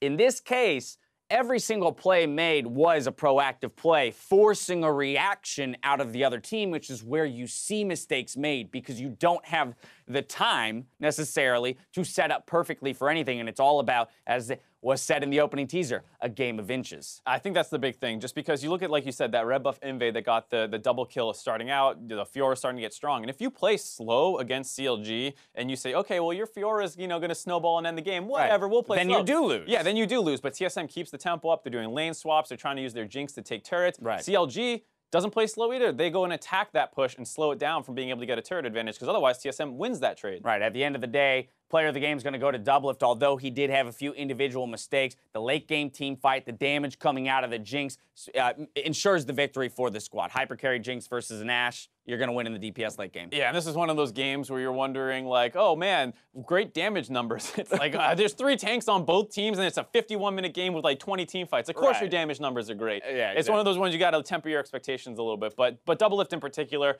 was the main focus. Bjergsen in particular had a really off game, made a couple crucial mistakes, got caught out in side lanes and things like that. And it was really Doublift in these team fights that carried the game. So TSM, after all this, they make it back to the top of the standings. The more things change, the more they stay the same. TSM at 14-4, right alongside Immortals, do have the tiebreak, so they will get that first seed, whereas Immortals get the second seed, both getting playoff buys. CLG tied in the standings with Cloud9 now from a match win perspective, but secure third out of a tiebreaker as well. So they're going to, of course, be playing against Envy in their first quarter final. Let's talk about that real briefly. I think that's a situation where, as CLG, you're not happy about losing, especially it was a 2-0, not super clean games. Right. But you are going up against Envy, a team that, at least as far as we can tell in the second half of the season, is clearly the weakest playoff team. So at least you have a little bit, not necessarily of a warm-up, but a great kind of momentum builder where hopefully you can go out, smash those guys, and roll into that matchup against probably Immortals later on. Exactly. And TSM, they'll get that one extra week to practice, look ahead at their opponents, and decide what they want to do on patch 7.16, as that's what the playoffs will be played on. For now, though, as we close the books on NALCS1, we're going to toss you over to NALCS2, where FLICKR and FlyQuest are currently fighting to avoid the promotion tournament. FlyQuest up 1-0 in the series. Enjoy. Telegraphed enough that Ryu is totally safe. Valkyrie's away. Yeah, able to reactively Valk that Zac gank. That is one of Zac's greatest strengths. Many junglers nowadays struggle to gank around mid lane because there are so many wards in the river and there's constant control ward battles in the side brush, but Zac doesn't even generally need to engage in those games in order to gank mid. He can come sometimes from Raptor Pit if he's has the lane pushed up enough, but even before going into river, he can leap in. But if you have Corki and you save your Valkyrie and you have good reaction time, you can get away. Ball spots this one, but is there going to be a play to be had? He's going to step back, press the R. Here goes Mike Young in a range, and again, he is not Mega Gnar. There's no way in. Zig playing it nicely. Second kill in the top lane here is FlyQuest going to get their response kill of the Mountain Drake. Now a fight in the mid lane. Nice wave clear. Clears them all out and does a lot of damage to Ryu, but he stays alive. As we are on this one, FlyQuest 1-0. And again, the stakes are a spot in the promotion tournament versus a spot potentially in the regional qualifier for Worlds, as Moon tries to keep Ryu out of the wave as High shoves it in. Yeah, Mike Young really trying to help out Zig in that top lane. 2 successful ganks with that great chain of CC, but the rest of the map is losing, which is keeping this game really close. Moon spent a lot of time in the mid lane, even without getting successful ganks, is keeping Ryu back, but this will be first turret, most likely going to the top side. Yeah, they are. Nicely done. So this point of pressure working out Zig and Mike Young in sequence, finding an opening for the squad. The bot lane down a bit of CS, but holding closely enough that it's a point of power they can use later on. 1,500 gold up. Yeah, I'm going to watch this gank. Not too different from the first one. Lands bear trap on a rope, but right here is where I thought maybe balls would try and flash away. Decides it's not worth it. Mike Young would have follow flash, and then he'd be even more vulnerable for the next gank. So everyone saves summer spells. Balls falls again. It's so hard to flash away from a Kled because as long as he aims it properly, he'll just follow the flash at 800 move speed, and it's like, all right, you gained half a second, but we're under turret anyway. Yep. And I'm actually, actually more impressed with balls to know he shouldn't flash because he's no way going to live through that. Nice juke by Turtle, gets away from it. The early Swifties rush, I gotta say, is part of the reason he's doing a bit better there. As he's against the no boots turret, he can dodge those angles. Yeah, the Tarek stun is really hard to land. Near impossible against someone who's faster than you. Yeah. Just to be able to sidestep, it's an incredibly telegraphed ability. And I think that's probably why he went Boots of Swiftness. It is a thing you do on Jhin since he doesn't benefit early on from Berserker's Greaves as much as other AD carries would. Right. But has that added benefit of dodging Tarek stuns as well. Yeah, feel pretty good about this one, and we needed to move on in this game. This gold lead still is 1,500 apart as Arrow clears away the wave, and he just hits at -9, but BF Sword plus a Cole stacking, not too bad. Hai continuing on his quest for the mid lane here. And we'll see if Moon can make this safe, and looks like it's going to be fine as Elimination shows up, and the damage simply will be there. Lemon takes the turret shot. Gets the last hit of the turret. That's going to be in the scoreboard at the end of the game. Elimination getting the first turret kill for the squad, but obviously a lot of Hai and Moon's hard work to make that happen. Trying to get that money on Janna as well, getting some shared turret gold. Wondering when Kled is going to arrive with the rest of the team. They have a Ninja Tabi, Cinderhawk Maokai, and a Black Cleaver Kled. Those are huge power spikes to try and play around. It's just a matter of where they try and press that Sivir ult plus Kled ult plus Tarek ult super initiation. So when it comes through, if they can make the openings happen. And gold lead down to 800 as a result of the mid lane turret falling. Props again to Hai for making that one go through. No Triforce yet for Ryu, but that might be okay later on. The Youmu's done though for Turtle, and we continue to see the Youmu seems to be the more popular first item in pro play. We saw Froggen play Talon yesterday, and he was a Youmu's Rush, I believe, in that game as well. So I've seen lots of internet comments still complaining about Duskblade, but the pros seem to still like Youmu's more, so I don't know, they do value the move speed. Yeah. Move speed certainly is a pro stat. I agree. Move speed is a pro strat. Oh, here we go. Ooh, he's going to get interrupted, I believe, by the Kled ulti, but Let's Rout's going to bring him back over the Drake wall, and he flashes back over into the team. Moon, that was not the best flash, and he will definitely die. No reason for balls to TP. Maybe a bit of a flub right there, and as Flubber himself, it's not a big surprise. It was almost so sick, though. I mean, maybe if you kidnap everyone, you can flash back over the wall. Yeah, but he didn't get them all. But if you get half the people, don't flash back to the other half that you left there. Just flash away towards your teammates.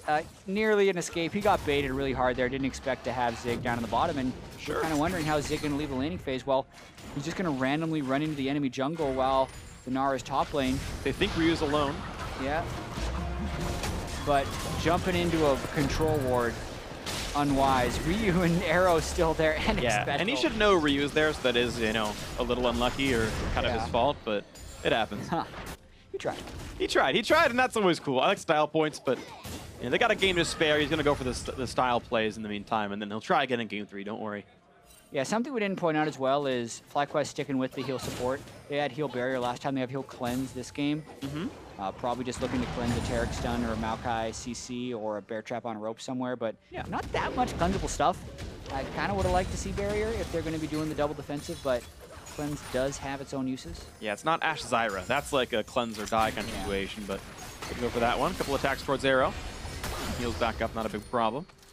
Quick check on X-Special's leveling priority. 2 points Q, then he's maxing Dazzle right away. You definitely want more than 1 in Q at least, but he's stopping with 2 actually here. Right. This is my preferred skill order. 2 or 3 Q into max E, into max W last. Just looking at the way the scalings work on Tarek. When Tarek was changed a few patches back, he gains 1 stack of his heals, so to speak, every time he auto-attacks. And depending on your rank of Q is how many stacks you can hold at once. 1 stack per rank, yeah. And when you heal, you expend all. Yeah. But what you end up doing is you're healing mid-team fight a lot on Tarek because you get attack speed every time you cast a spell and you kind of like bop bop. Yeah. So that's why 2 ranks is the sweet spot early game. Because you use your heal, bop bop, you use it again. Yeah. And at that point, a 3rd, a 4th, a 5th rank in Q isn't going to give you more charges and is only going to increase your mana cost. So 2 is the sweet spot. I don't even know if it increased mana cost or not. I'm not the mana sure, cost goes up with rank. It does, okay. So yeah, which actually murders you if you go max Q first. Right, because they don't want you to spam Qs every 5 seconds. They want you to actually play around the stacks properly. Hey, you're right. Okay, that makes sense here. And this one is Ryu goes back and forth and make sure that he's going to stay alive in this mid lane as his Triforce is now done, but he's suffering about 19 minion deficit here under Hai. You can come back with that without too many issues, but the gold is basically tied now as FlyQuest have gone up 1 turret and they're still up this farm. They have 300 gold despite the 3 kills of Phoenix 1. Again, prompts mostly to the mid and bot lane for doing so, but even in the top lane actually, Balls is up 20 against Zig. as they get run to the bot lane, and Ball's got a lot of free time up there. Yeah, being able to keep up in CS, he's gone for a Black Cleaver first, not a Frozen Mallet. Probably just wants to have the damage in the 1v1 since he's not able to kite out a Kled the same way he would a different type of matchup. Phoenix 1 also just kind of running down towards the Drake. Would love to see FlyQuest run at them, but they'll take the free Ocean Drake as well. And it will go down. This means about infinite mana for the Taric. Never a bad thing for him. Can certainly run out if you're not playing it quite perfectly. Otherwise, we'll see what else comes next. Is actually with Arrow going Essence Weaver, he could also have mana problems later on in the game. So Infinity Edge Rush is certainly a higher damage build. He can carry teamfights harder with this. And will have to be a bit smarter about his mana consumption. The Ocean Drake helps soften that blow. Moon puts a ward down that spots Ryu. I believe he saw it go down, so they know Moon's in there. But a fight still coming in for this Drake. We're going to look for Arrow. Going to be a flash out from Xpecial. Wants to flash instead of ulting preemptively. Here comes the dive, though. P1 wants in, puts the ulti across. Looking for the play. TP coming in, though, for Balls. Zig not yet joining the fray. He's going to be coming in soon from the ulti from the bot lane. Now ulting across. Elimination buying some time. So being attacked by Arrow. The first kill comes through for Balls onto Xpecial. 4v4 continues the shotgun on a flash. Doesn't get him out of the range, but now the jump in for Mike Young. Says to buy some time. Dismounting now as Balls chases onto Zig, and Zig just going to jump the wall. Barely getting away with that one. An Arrow going to kill now onto high. Balls staying alive. About to transform into Mega Nard. He has the transform. Gets the slam into the wall. Gets the kill picked up as well. And FlyQuest making that one +1 in the team fight. And that is a much better result than you may have thought at the start of it. They were very good at responding to Phoenix 1's dog pile down there. Zig was a little late coming in, and I think that really hurt the dive overall for Phoenix 1. And Ryu took much longer than he wanted to finish off Wild Turtle, which then made them dive under the turret without all of their damage. Very close fight there, but FlyQuest stays alive. Nice little chunk on the balls. We're just kind of playing for wave clear right now and healing up with the, I believe, red buff he's holding on to. And we kind of reset on this one. FlyQuest holding on to that 500 gold lead as P1 going to reset and lick their wounds off of a not quite one team fight. Yeah, and we're going to see a lot of stuff like this where Phoenix 1 is trying to force hard on FlyQuest, and FlyQuest is just trying to return some kills. So they use, and they get Wild Turtle a half right here. Ryu and Mike Young start up. They ult in with Sivir, but they don't have anyone to tank the turret. So they have to burn their Taric ult pretty much just for the turret right there, and they get no one under the turret immediately. Xpecial then dies right at the start of the fight pretty much, and a great shockwave by Hyde there that Mike Young is unsuccessful in flashing makes this fight a lot longer. So Ryu does come in and finish off Hyde at the end, but not before a bunch of damage lands on him, and Balls actually kills Zig with from the Mega over the wall with the Mega Nard ult. Yes, that ult does throw you into terrain, doesn't mean it can't go through terrain. Yep. I don't know if I've ever seen a Nard ult kill like that. Someone over a wall. Yeah, I don't either. That's funny. That's clutch. And Zig was almost so clutch in getting away too. He pocket pistoled over the wall, he stayed alive. He's like hoping maybe I can like mount back up, because with the bonus attack range, he's actually hitting people over the wall himself and building up like his courage again, but yeah, and I know what he's thinking, right? Oh, Nar's on the other side of the wall. I'm safe. Punch, punch, punch. Oh, crud. Oh, no. Unlucky. His first death of the game. Zig had otherwise been a pretty solid performer in this one for Phoenix 1, but now on the back foot, down 600 gold. P1 hoping to stay alive in this series and alive in the North American LCS road towards Worlds. Ward comes in, 30 gold to Xpecial. Denies it from Arrow, scumbag. Is they going to look for more pressure on this bot lane right here, P1. Yeah. Definitely first in the play. This is going to be a 4v0 for the turret. I mean, at the very least, they just want to take the turret. They haven't gotten rid of the wards in here, though, so Zig totally spotted. I mean, Balls is just going to happily waddle down the lane and get that shove going. Don't let him recall either. Good stop. Yeah, this is definitely going to be a dead turret. But yeah, Balls about to knock down top lane tier 2, and Balls is TP-less, so Zig could reasonably join and then like find himself in a team fight later on. And in fact, now a wave ulti coming across, looking to start this one out, but this is still dangerous. Ryu's going to face off against Balls in the top lane, so it is a bit of a 4v4. But also high spotted in mid means he's not part of this fight, and P1 should know this is a 4v3, and one that they might even want to look at fighting. Yeah, cheeky hold there by FlyQuest, though. Janna shield cycles twice. You can still shield turrets for some reason, so they are not able to kill that one. Ryu now getting chunked on pretty nicely by Balls, who got a lot of damage in that turret, and the Boomerang gets some pressure here as well, but now forced back, forced to regen off of that red buff, as Ryu does keep the turret alive just enough, as High will shove in yet another mid lane wave, but Zig can catch that. Yeah, so the engage comes in, they find the stun. The Nasty from the cleanse keeping him alive a little bit longer, as he's still going to run away for this one. A couple more shots to do it, and Arrow gets the crit at the back end of it all. Severity for the move speed makes it in, and Turtle was in a 1v3 there. It's a head scratcher because they had just held so well, were unable to just give up what they should have. Looks like it was a bait because FLICKR were trying to 3-man the Baron right there. You saw them part of that fight. And Turtle was like, yeah, look at me, I'm Mr. Meeseeks, but sadly it was still enough, and the wish was granted the kill. They did have the Mountain Drake, but Phoenix 1 able to scout it out. That's tough. That could have been a genius play. But most people are just gonna say, Turtle, what are you doing? Yeah. Oh man, that's tricky. Good catch by Phoenix 1, but that could have been really nice for FlyQuest. Yeah, that wasn't much of Wild Turtles, a hot shot GG. It's die, so your team's gonna Baron or something else somewhere else. Although if we ever watch Return of the Legends, hot shot GG is just going 0-3 and losing, so maybe not so much that anymore. Maybe not your inspiration. Shoutouts to that tournament. They got 2-0'd by China yesterday. But we're about this match right now as P1 takes on FlyQuest, but with that couple of kills, I mean, Phoenix 1 clawing back into this one. They've gotten all 3 outer turrets down now. They've gotten an extra kill on a Wild Turtle, and they're sitting at this 1.3K lead. They can definitely tie up the series. Yeah, and I like the way they can fly into team fights still. They're building up items on Sivir. That's an amazing team fighter. The Maokai as well, getting to that point. Normally you go Righteous Glory on Maokai. I think that's going to be Mike Young's next item, but he doesn't even need it if he's following in Kled. Zig's going to find a minion wave with Ocean Drake coming up. That hurts a little bit, not having it. Yeah, he wanted a solo Turtle, but of course Turtle guessed which way to run to not die, and yeah, maybe a bit not worth the risk. Ball's TP is back available, and he's very close to knocking this turret down. No one is defending, so P1 gonna try to rush this Drake before Ball shows up. Yeah, they still have Sivir ult to fight if they want. They're gonna try. Ball's, again, not part of the fight just yet, but they don't have the ulti available for the Kled, so the way in is not easy. Top lane 2-2 falls, and P1 wastes the opportunity to go for the mid lane now, as the inhibitor now actually under attack, and the Drake's not even go down. Yeah, FlyQuest playing the split push game, while P1 is trying to play the team fight game, and the disengage successful for FlyQuest. Good split push right there. Gifts them over the Ocean Drake. Pretty much perfect execution by FlyQuest to knock the turret down. They were able to disengage the Sivir ulti, and then they even get the Drake for themselves as Balls backs off to not be caught out by Zig. Couldn't have gone better. And FlyQuest now much closer in gold and tied up in Ocean Drakes. Yeah, I think Zig needs to save his ultimate for team fights because the Janna and the Ori is enough move speed to get away from the Sivir ulti, but I do not think it's enough move speed to get away from the Kled ult. So if they can sync that up, I think that split push game becomes much more dangerous for FlyQuest. That's the case. 8% bonus move speed if you run toward elimination with his support quest done. And of course, it's been long completed. Plus, I think it's 5% from a Janna passive it is now. Means you're getting 13 move speed when running toward a Janna. That is a lot. 13%, which means more like 40 or something. They're going to look for this play here into this one as the Baron's going to be rushed down by Phoenix 1, hoping to make it happen. The opposing team not nearby. Neither the Zac nor the Orianna are in range, but they're afraid of the TP coming in, and Ball is going to be in the middle of the team fight. Oh, no. But he's not going to survive the encounter. He's not going to be Meganar in time, and he completes the TP into a 1v5. That was too early. And now P1 on a 5v4. Zig has ulti right now. He's going to go for it. Watch the angle. And he's going to find that Moon's going to tank for him, then jump right back out. That's actually pretty nice.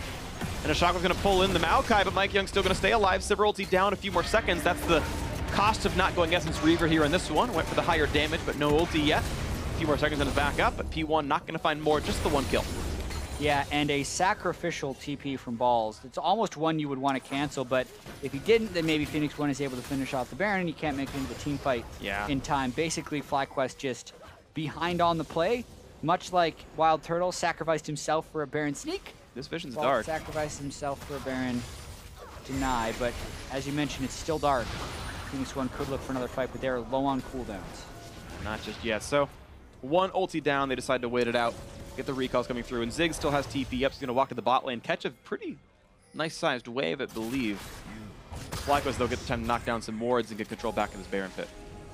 Yeah, and even though they're a split-pushing team, they don't actually kill Baron very quickly. So watch this. Baron's at 4,600, and Ori and Zac still aren't there. So if Balls cancels that, they just turn and finish the Baron. Most likely. Yeah. Or Moon would have had a chance to steal. It's a tough call. Say. It's a very tough call. And then Fog. Yeah. Really interesting how the Kled actually went that way above when his marker was below. Haven't seen that either. Zig just keeps doing Kled stuff that we don't understand, Freak. Yep. Who knows? The clever man building up for his Gargoyle Stone play here himself as his Titanic Hydra is done. So Zig's going to be a nice, solid, tanky team fighter. 3-1-2, certainly have been doing pretty well for himself. Waiting for P1 to keep continuing on. Arrow finishes a mortal reminder for himself. I think you saw the music video. It was a reminder the item was great. Wasn't an intentional pun. But he's going to cut the healing reduction off of the, you know, there's a Janet with wind speakers and summoner heal. There's a Zac who's going to heal himself a lot as well. So certainly seems smart. And as Wild Turtle also going for some date busting down with his last Whisper. Yeah, but the Ardent Sensor on Tarek, I think, is a lot better than the Ardent Sensor on Janet right now. Because the number of auto attackers on Phoenix 1 is higher, and also he can apply it to everyone much more easily. So Phoenix 1's Baron is remarkable with Tarek and Ardent Sensor. We talked earlier about how 2 points in Q is the sweet spot because he's constantly refreshing his Q every time he gets 2 autos off. You do the same thing with Baron on Tarek, but you're also applying Ardent Sensor to your whole team. So, really want to see that happen this game. Here comes the play. How fast are they? Kled's going to get in, and the Satchel Plant's not going to stop him. And here comes the play on this one. He's in the front line. Zac comes in, look for the big play. It's going to kidnap one, but the Terrible going to keep the front line alive. Mega Nard is 0 damage, and Lamage going to stay alive, shielding himself. The fight continues out. Shockwave only onto Zig.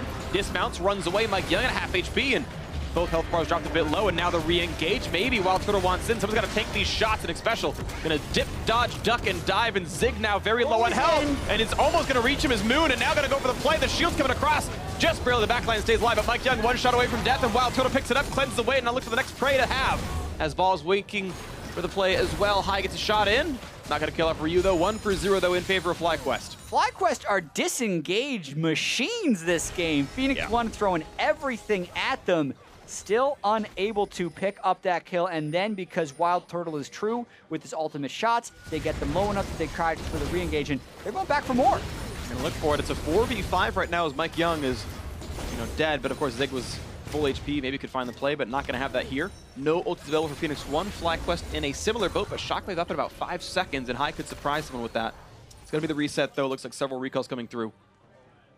Yeah, big wave bottom as well. Need to reset this game. If Phoenix 1 has control wards in their inventory as well, so they can get control of the Baron area right now if they want to. Watch this again.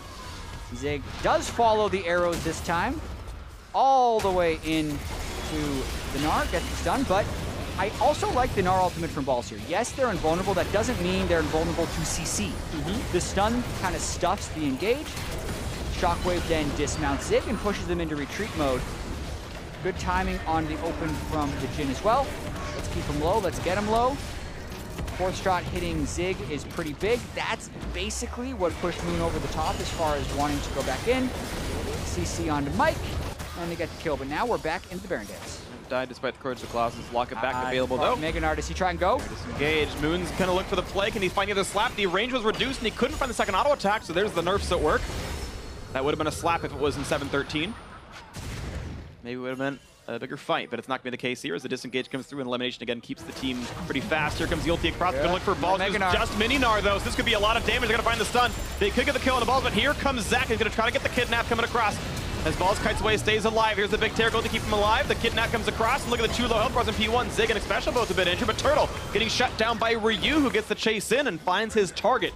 And one of the 2 damage dealers is now gone in P1 in a better spot. Yeah, there you got to see the Rage Bar management work against FlyQuest. I think engaging on the Mini Gnar was just the right choice for Phoenix 1, and they finally found something. Now they're going to try to find more while they're pressuring the Baron. But the distance buys a lot of space right there. Slows up the Maokai. Mike Young could not get in. No slows to be had, but that was a little bit dangerous. Yeah, and here's where I want to see them force Baron, because with Ardent Sensor Tarek, your team not only kills Baron fast, but stays at full health while doing this. Let's watch this at work. Just hit, heal, hit, and everyone should be getting that Ardent Sensor buff. But here we go, Balls teleporting in, they want to fight. The wings are going to stay on Baron right now. Moon does have Smite available, though, 4th on health bars, and look how much Ryu's been chunked out by Balls, harassing back and forth. Mega Nar's coming up very soon, does have ulti. He's transformed, they got to watch out for this one. Moon doesn't land the Q, though. No stretching strike just yet, and Zig going to get pulled right back towards the wall. He's got no way out, and the kill does come in. Moon getting the kill credit into that one as Ryu going to force to run, grab his blue buff, and you can't recall there. There's a Gnar coming for you, and he greeted for a recall for a second and has to lose his flash the result. And this could mean that FlyQuest try and turn on Baron. They have the Ocean Drake, but remember, they do not kill it very fast. Wild Turtle just ran bot to try and get rid of that mini wave, but they're going for a control wardless Baron right now. They're on vision. No sweeps, no control wards in their inventory, so completely seen. Phoenix 1 can come in to fight. Ryu wants to join. He's got the pack. He'll get there pretty quickly, but the Baron's going to die too fast. Smite comes through for Moon. Will the 4v4 even continue? Actually, it's 4v5. Keep in mind, as FlyQuest have the whole team around. A nice knockback there with a Shockwave, but the ricochets doing plenty of damage. That's 180 on the tank. It does more to the rest of the team. Eyes out of mana. Can he run fast enough? In the righteous glory, he's out of vision to get the move speed, so Ryu wants in, but there's no engage to be had. Not gonna land the ulti shots, and Fly gotta run away and stay alive. Lemon Nation's Janna. You go faster towards the Janna because of the upgrade, and the heal sped him up. We'll have to check what that pause is for, because FlyQuest just now getting that Baron.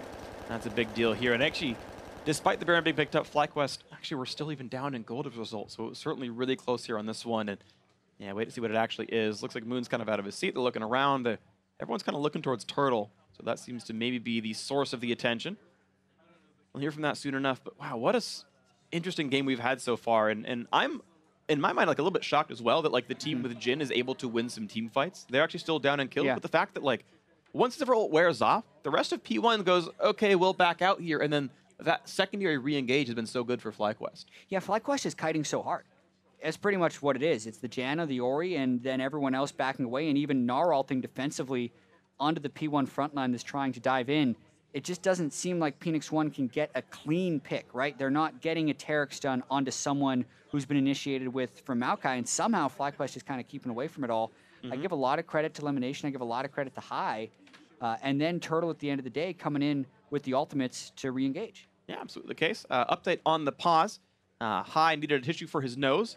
That's not a normal reason for a pause, but it's the one he's got here for this one. And you see we skipped over it. We don't like to show biological functions on camera.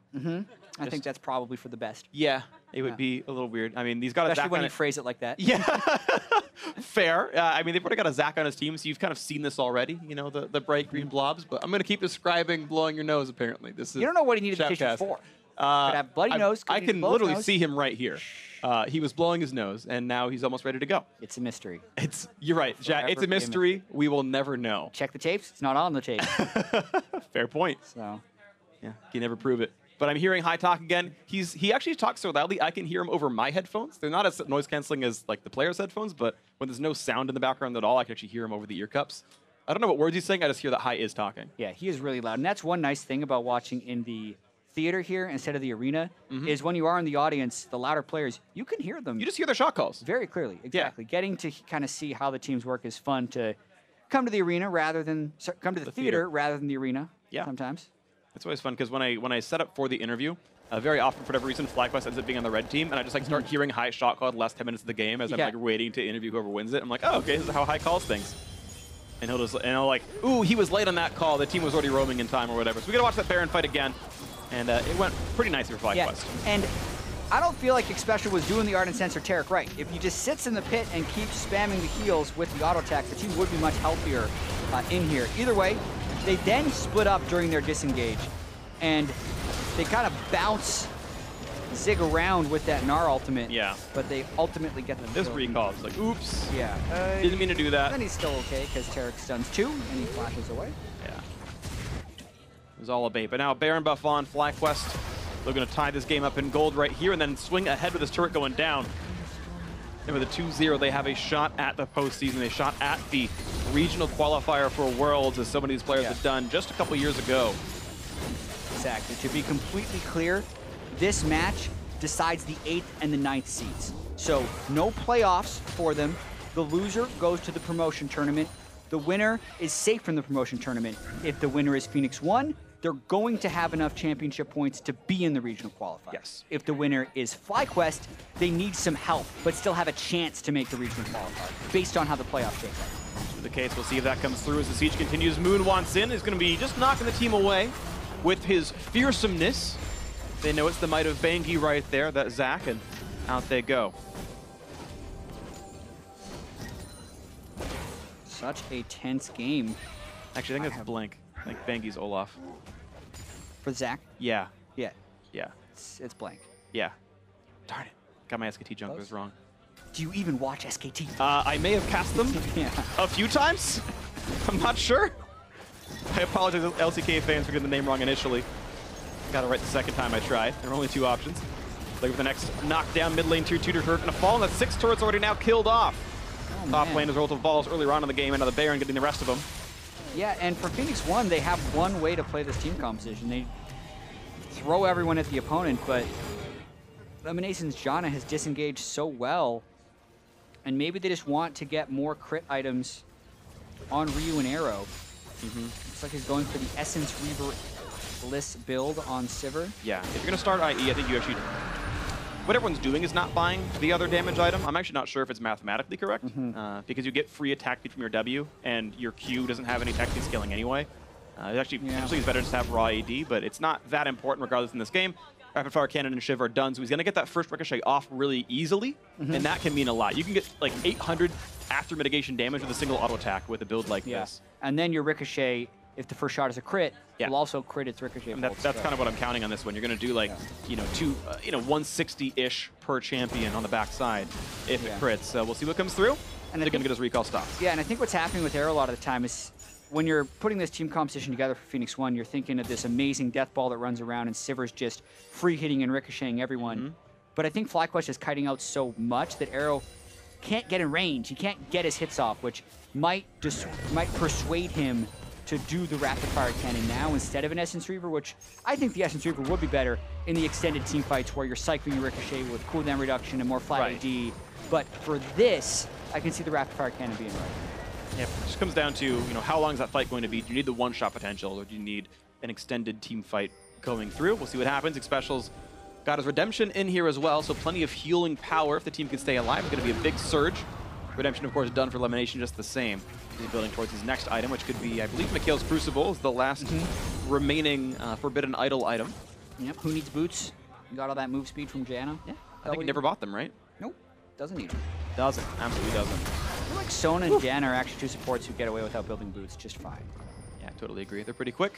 Just need the mana and the move speed, which, of course, you have from your various actives or passives. 2,000 gold lead, up to Drakes. FlyQuest over to close one out and make this the 2-0 win to close out the regular season, to keep their team safe in that 8th place spot. As the minions fall down, nice chunk on elimination. That's the Lightning at work. If they can heal back up, Double Ocean means pretty much they're going to be at full health quickly enough anyway. Yeah. Baron up in 2 minutes.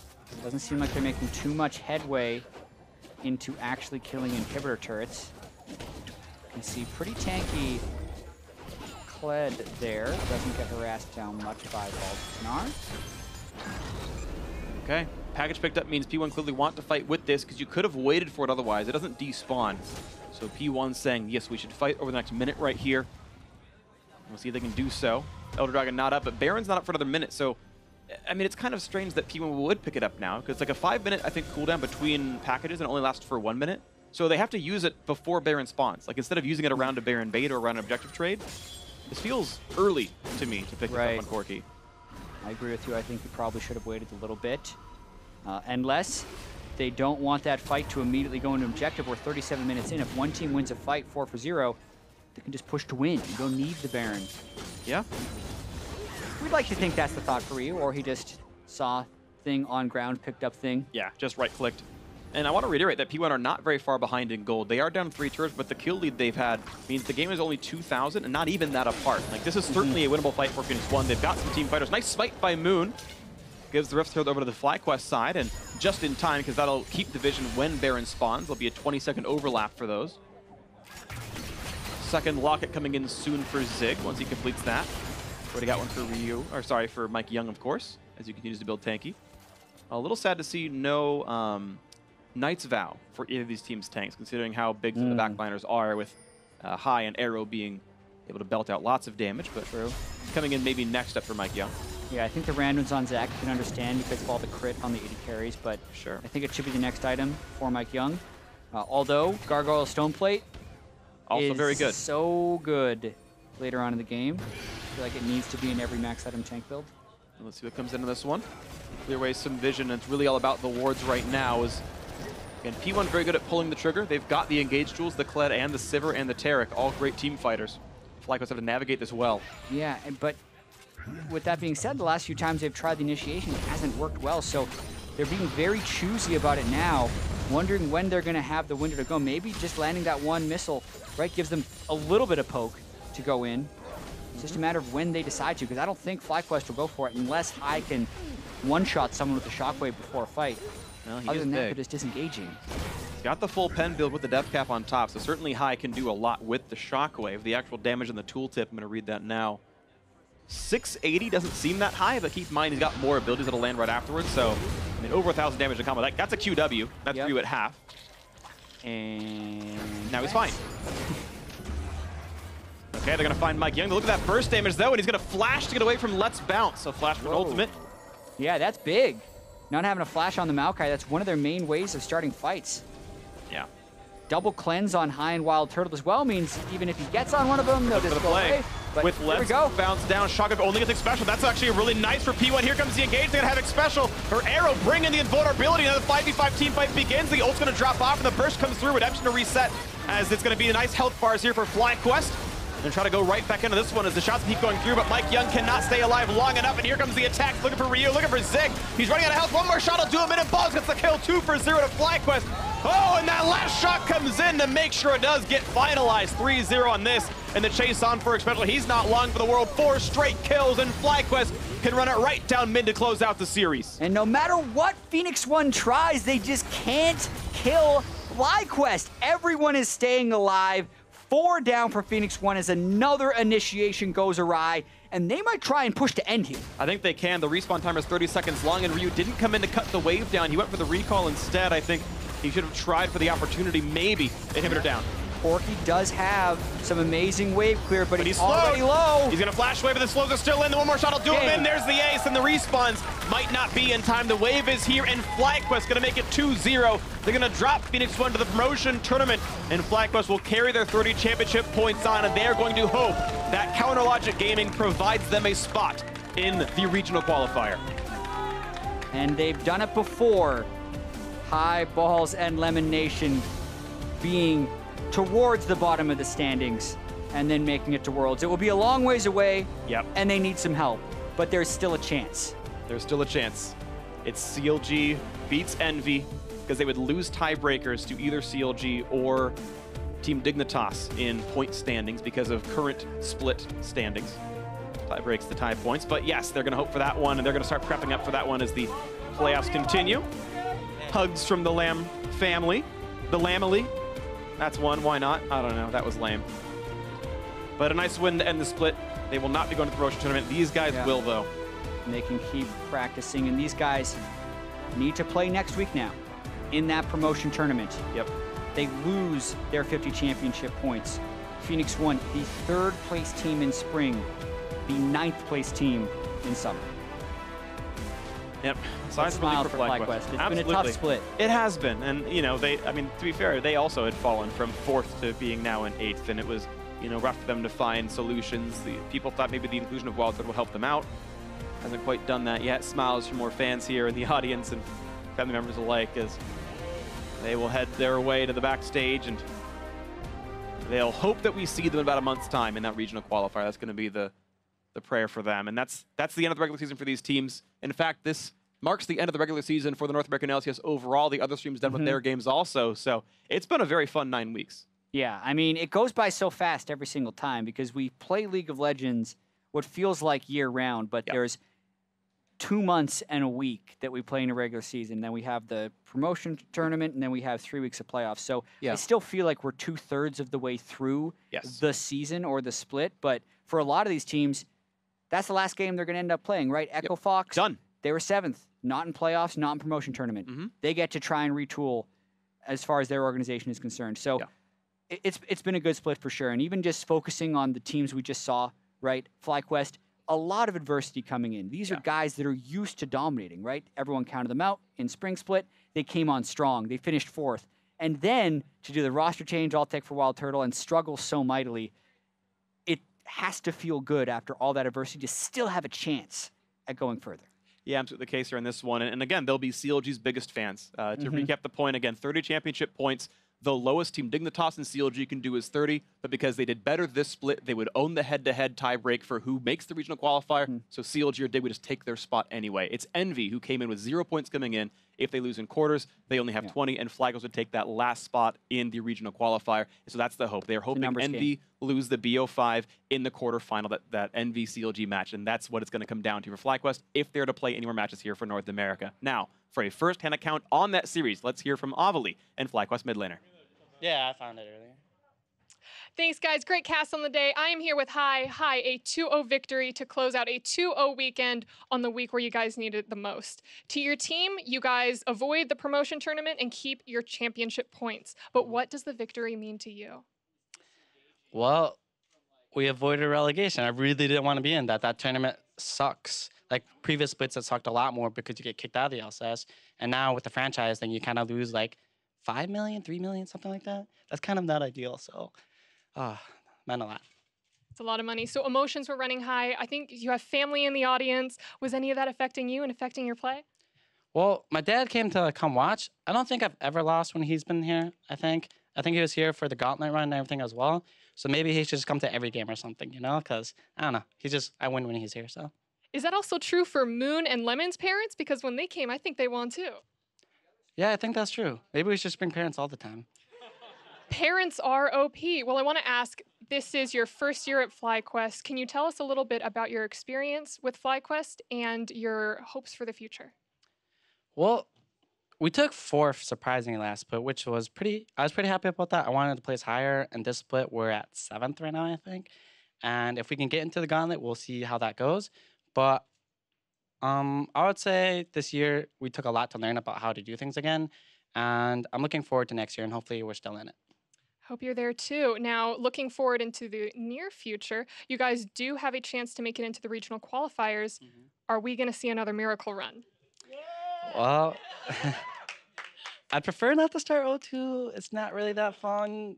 I would rather just win them all like 3-0 or something. But if we get into the gauntlet, I'm looking forward to it.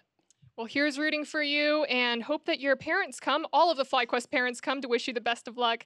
Thank you so much. We're going to go ahead and shoot it over to our analyst desk. Thank you very much, Avali. FlyQuest gets the 2-0 victory over Phoenix 1. They've done what they needed to do in order to position themselves for their best opportunity at the regional qualifier. Of course, it was mentioned by Freak that they are reliant on Envy losing their quarterfinal, so it is out of their hands. But they did what they needed to do here in the final week to position themselves to snag that last spot. And then, of course, it would just be the repeat narrative of can High lead a team through the entirety of the gauntlet to make it to Worlds. That would be the craziest storyline. I mean, because statistically, I think most of us are expecting it's more probable that Envy loses. Actually, yeah. So, I mean, the idea that they're going to make it into the gauntlet's not that crazy. The crazy part is being able to sweep through it. Exactly. That would be a tall order for them. Let's first break down this series, though, figure out how they got the 2-0 victory out of Phoenix 1. When we look at Champion Select, this time around, we see, of course, the power picks of Maokai and Zach being traded, so it's nice to see those not end up on the same team. But again, as we move towards the Janna versus the Tarek, I'm loving the diversity in the support champions across all of the teams. I think it's one of those situations where you kind of have to pick it based off what you're playing against, most likely. I think this was a great game for the Janna pick. I think you heard Jack going off about it, how much it helps disengage this really obvious death ball comp that, Phoenix 1 had put together, where Kled's gonna ult, Sivir's gonna ult, everyone just ult and run, and eventually you'll catch somebody with some CC, and then you kill them. And I think they did a great job of being able to avoid one of those CCs where someone's out of position. Now, that said, Phoenix 1 did have a solid game plan. It was very clear early on that they wanted to put focus into that top lane, get the Kled pick rolling. So they send the Maokai up there twice in a row, successfully gank balls, and get their Kled an advantage. But it all turns around with a team fight skirmish in the bot lane, a botch dive from Phoenix 1. Nets FlyQuest, 3 kills for 2, all of which will go to balls here and put him right back into the game. And that's really the important thing from this, because when you watch this play, you can see it's not super well played. Wild Turtle runs all the way up here and kind of ends up splitting the fight in a really weird way that I'm not even sure was good.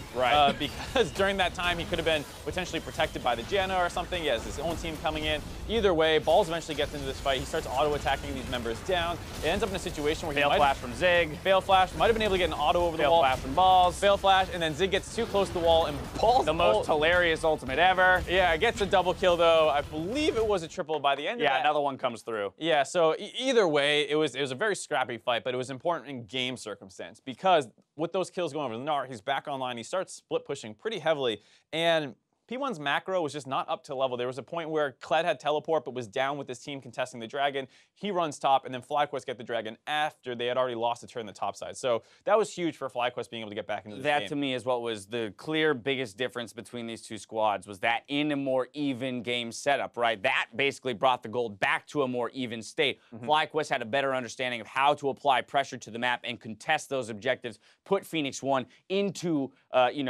bad positions in terms of making decisions, right? Lose-lose situations and whatnot. And of course, it all culminated in a big fight at 39 minutes. FlyQuest turning it in the mid lane 4-0. And this is kind of what you're talking about, the attempted engage from Phoenix 1 being repelled by FlyQuest. Yeah, and you see they blow so many cooldowns trying to get involved there, and Janna, with her passive, with the coin passive, able to pull everyone towards her a little bit better when they're trying to kite out of that, then has her ult to push people off of her team, and eventually they're able to turn. They're a little bit ahead in goal at this point, so as long as they're able to survive through the Taric ult, they'll eventually start being able to melt the other front line down faster. They did a good enough job kiting out to make sure that was an option. Arrow had the ult on him, so you saw him run pretty far forward before having to flash back out, but overall, just a great team fight out of FlyQuest. Good knowledge of how to play these team fights out and not looking for a counter engage. It's purely disengage. Great team fight out of FlyQuest, and more specifically, great team fighting out of Lemon Nation. We highlighted the importance of that Janna pick for the style that they needed to play in terms of repelling the P1 aggression. Lemon Nation picking up player of the game for his performance on that Janna because he was the linchpin to their success. I think that's the big thing, because I think you can point to the Gnar and the overall game impact that the Gnar pick had, but you look at that skirmish in the bot lane, it wasn't like it was super well played by Balls, and a lot of the time, some of those situations were not mechanically the best, whereas on the flip side, Lemon Nation not only played a very important champion for the comp, he also played it well and was always in the right place at the right time. Now, FlyQuest, they close their season at 6-12, and as we've already mentioned, they do position themselves for a chance at the regional qualifier. But we do have to remember that this is the team that finished 4th in our spring split, and after making that, single trade in terms of ADCs, they do fall down the standings, so probably not the happiest of conclusions for them in terms of a season. But I want to ask you, what is your opinion of this FlyQuest squad, and what keeps them from being, say, a top 6 playoff team right now? I think it's a combination of two things. One, I think they kind of overachieved pretty hard in the spring split. Just they were absolutely destroying people. At the start of the split, people figured them out. They slumped very heavily to the point where they're back to a 500 record. And then you bring it to summer, let's say a 500 record into summer split. Everyone got way better. Envy, no longer the 9th, 10th place team and fighting for promos 1 game away from getting relegated. They're now a playoff team. Immortals, no longer the 7th place team, now a playoff team. They're almost #1 this split. So I think the overall skill of the league shot up, and FlyQuest probably remained mostly the same, even though I think Wild Turtle might have been a good fit for the team. The whole team as a just didn't level up with the league. Stagnating in skill meant dropping in the standings because others surpassed them. Now, as we close out the regular split, let's go ahead and take a look at who stood out individually throughout our final week of play.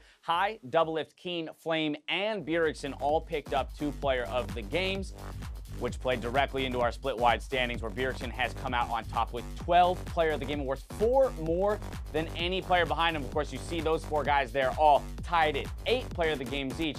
That's crazy to me. I mean, Bjergsen, it's not surprising that Bjergsen's the guy who did it, but just a 4-game Player of the Game separation between our leader and the next closest is pretty nuts. It's pretty nuts. And then the other thing that's nuts is that each team has representation in that 4-way tie after. You have a C9 player, a CLG player, an IMT player, and a Dignitas player. It's very surprising to see that, and kind of hints to what you're saying earlier in the day, where this is a very close playoff race. So we'll have to track each of those 5 individuals as they move through playoffs, see if they can carry their teams to respective victories. Now that it's set in stone, though, let's pull up the standings. Once again, TSM claimed 1st at the end of the regular split, knocking Immortals into 2nd, just above CLG at 3rd. And if we pull up the playoff bracket, we see our first matches pit Cloud9 versus Team Dignitas and CounterLogic Gaming versus Team Envy.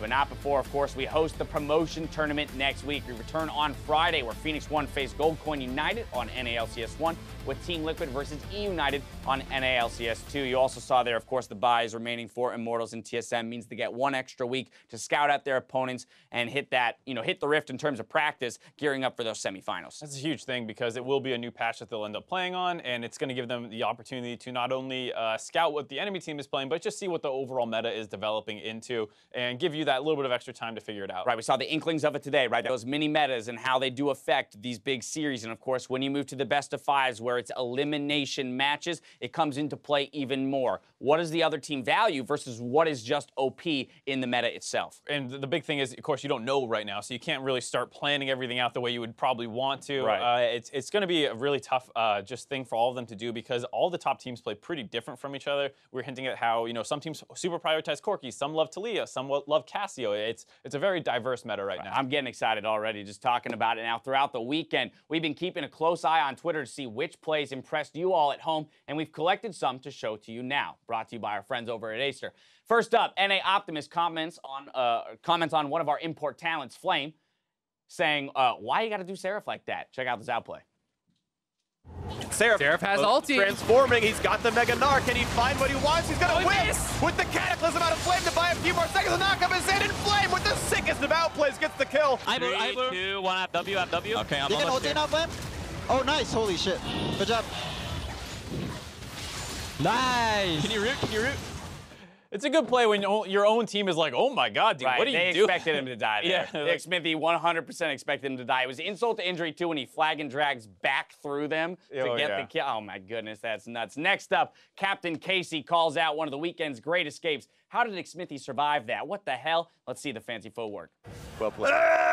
He's running. All right, he's fine. Didn't get it. Wait, no, he's a 1v3. Here comes Acadian. Oh, Froggen will be the one. Froggen, here's the TP to save him. Can they save Private Smithy? They're hoping to make it happen. The flash, the Cataclysm to get away, and he's got a shield if they want it. There's the body slam. The attacks are in. One more, and he's not going to get him. The damage isn't there. One more auto would have triggered the keystone and gotten the kill, but it wasn't to be had. Out he goes. Oh my goodness. Smithy brushes the dirt off his shoulders. Clean escape. He's wearing the Fnatic jersey, so it just came naturally to him. Able to get out there. That was pretty entertaining. So you said it's too soon to make any assumptions about the meta. I'll tell you one thing I just learned. You do not give Immortals Jarvan, because two players on that team clearly have a mastery and the ability to outplay entire teams alone. Breaking ankles all over the rift right there. Both of them, Flame and Smithy, having great performances. Oh, so fun to watch. One more. Finally, Shadow Wolf recognizes the TSM 80 carry double lift, puts the dancing shoes on the Spear of Vengeance as he flips P1's team fight on them in Game 2 of TSM versus Phoenix 1.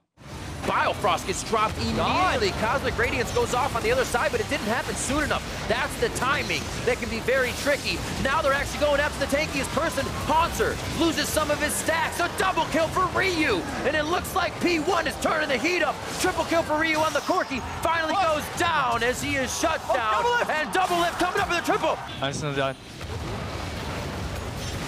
Just look at him on the front line. Corki zone. I jump in. I'm dead. Draven. I got a stun on Draven. I'm dead. We still win. It's only you, Peter.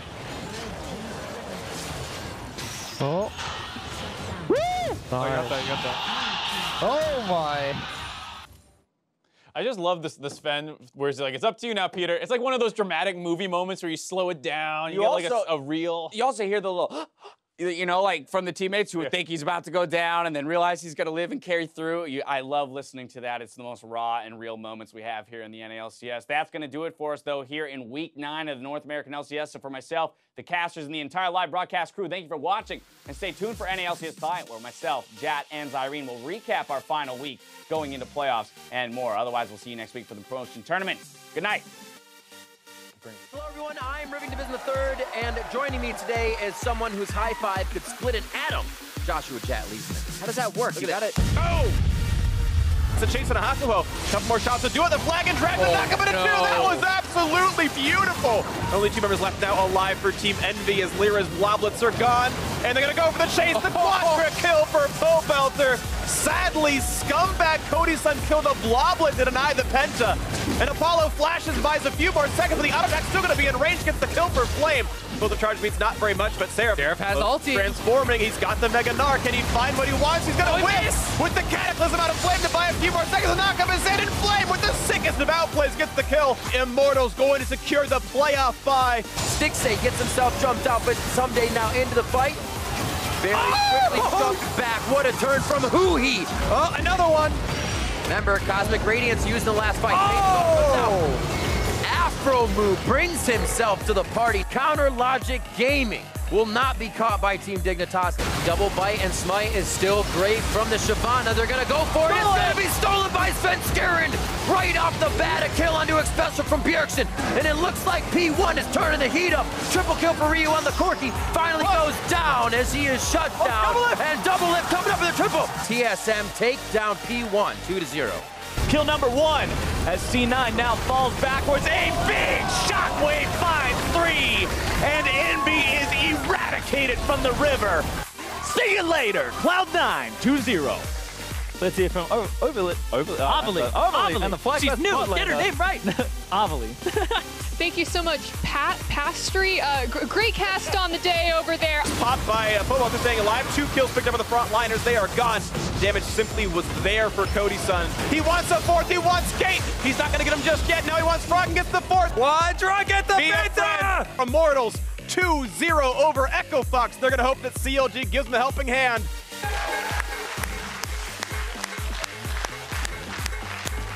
It was done. Oh shit, what the fuck? Thank you, sir. Oh, what the hell? I'm coming down mid, okay? Cloud9, they just find their win right here. The pull on the Keith and a rampage for Sneaky. Gate now jumps on. He's done to a double kill for the AD carry. And they're going to make this one a clean 8 for Cloud9. Someday, He's looking for Keith. drop him. Now he's going to turn around. Alltech says, let's go, draw the weapons. Alltech flashes forward, Chain of Corruption goes on, and he tries to solo out the mid laner, finding the shots, and there's a double kill for Alltech, looking for the triple kill. That's going to be the 3rd one for Keen as they start moving on to the rest of the members of Team Liquid. Dignitas with the victory over Team Liquid. That's frontline 1 full spent, barely going to survive as he W's back on, but finally does the Hui. Stixie, the chasing, going to get slammed down by Haunter. Look to be an ace. Dashon, the only one left. Dashon shoots back in, kills Haunter. CLG, no! Everybody dies! Too much damage! CLG overextend and 3 of their carries die. Dashon's going to go down as well. That's 4 dead. And TSM should be able to win the game.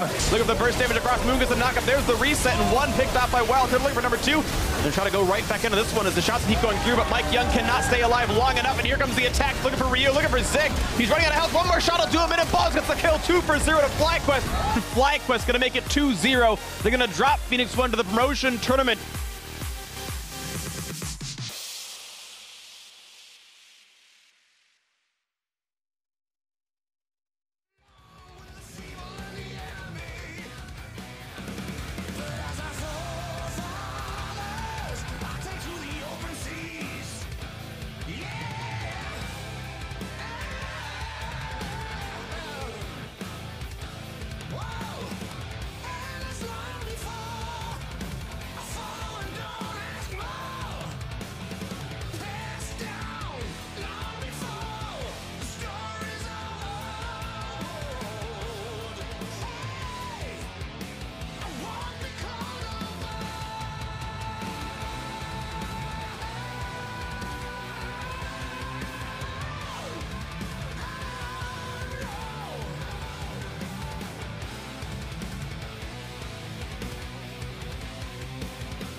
Buzz.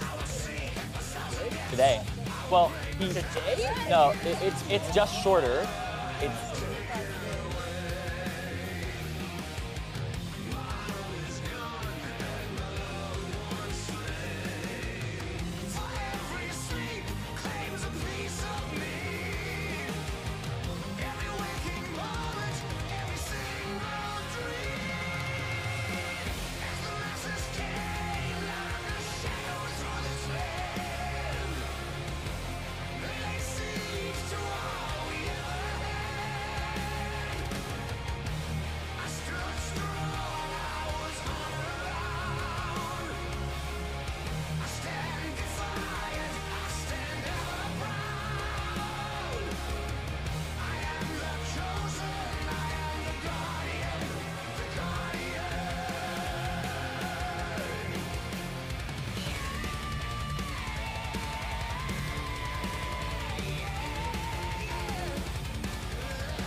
The rest of TSM holding strong. Oma barely lives fed, barely lives as well. Afro back in double pulses. Haunter now taking the rest of the front side of the team fight. Tashan shoots back in, kills Haunter. CLG, no!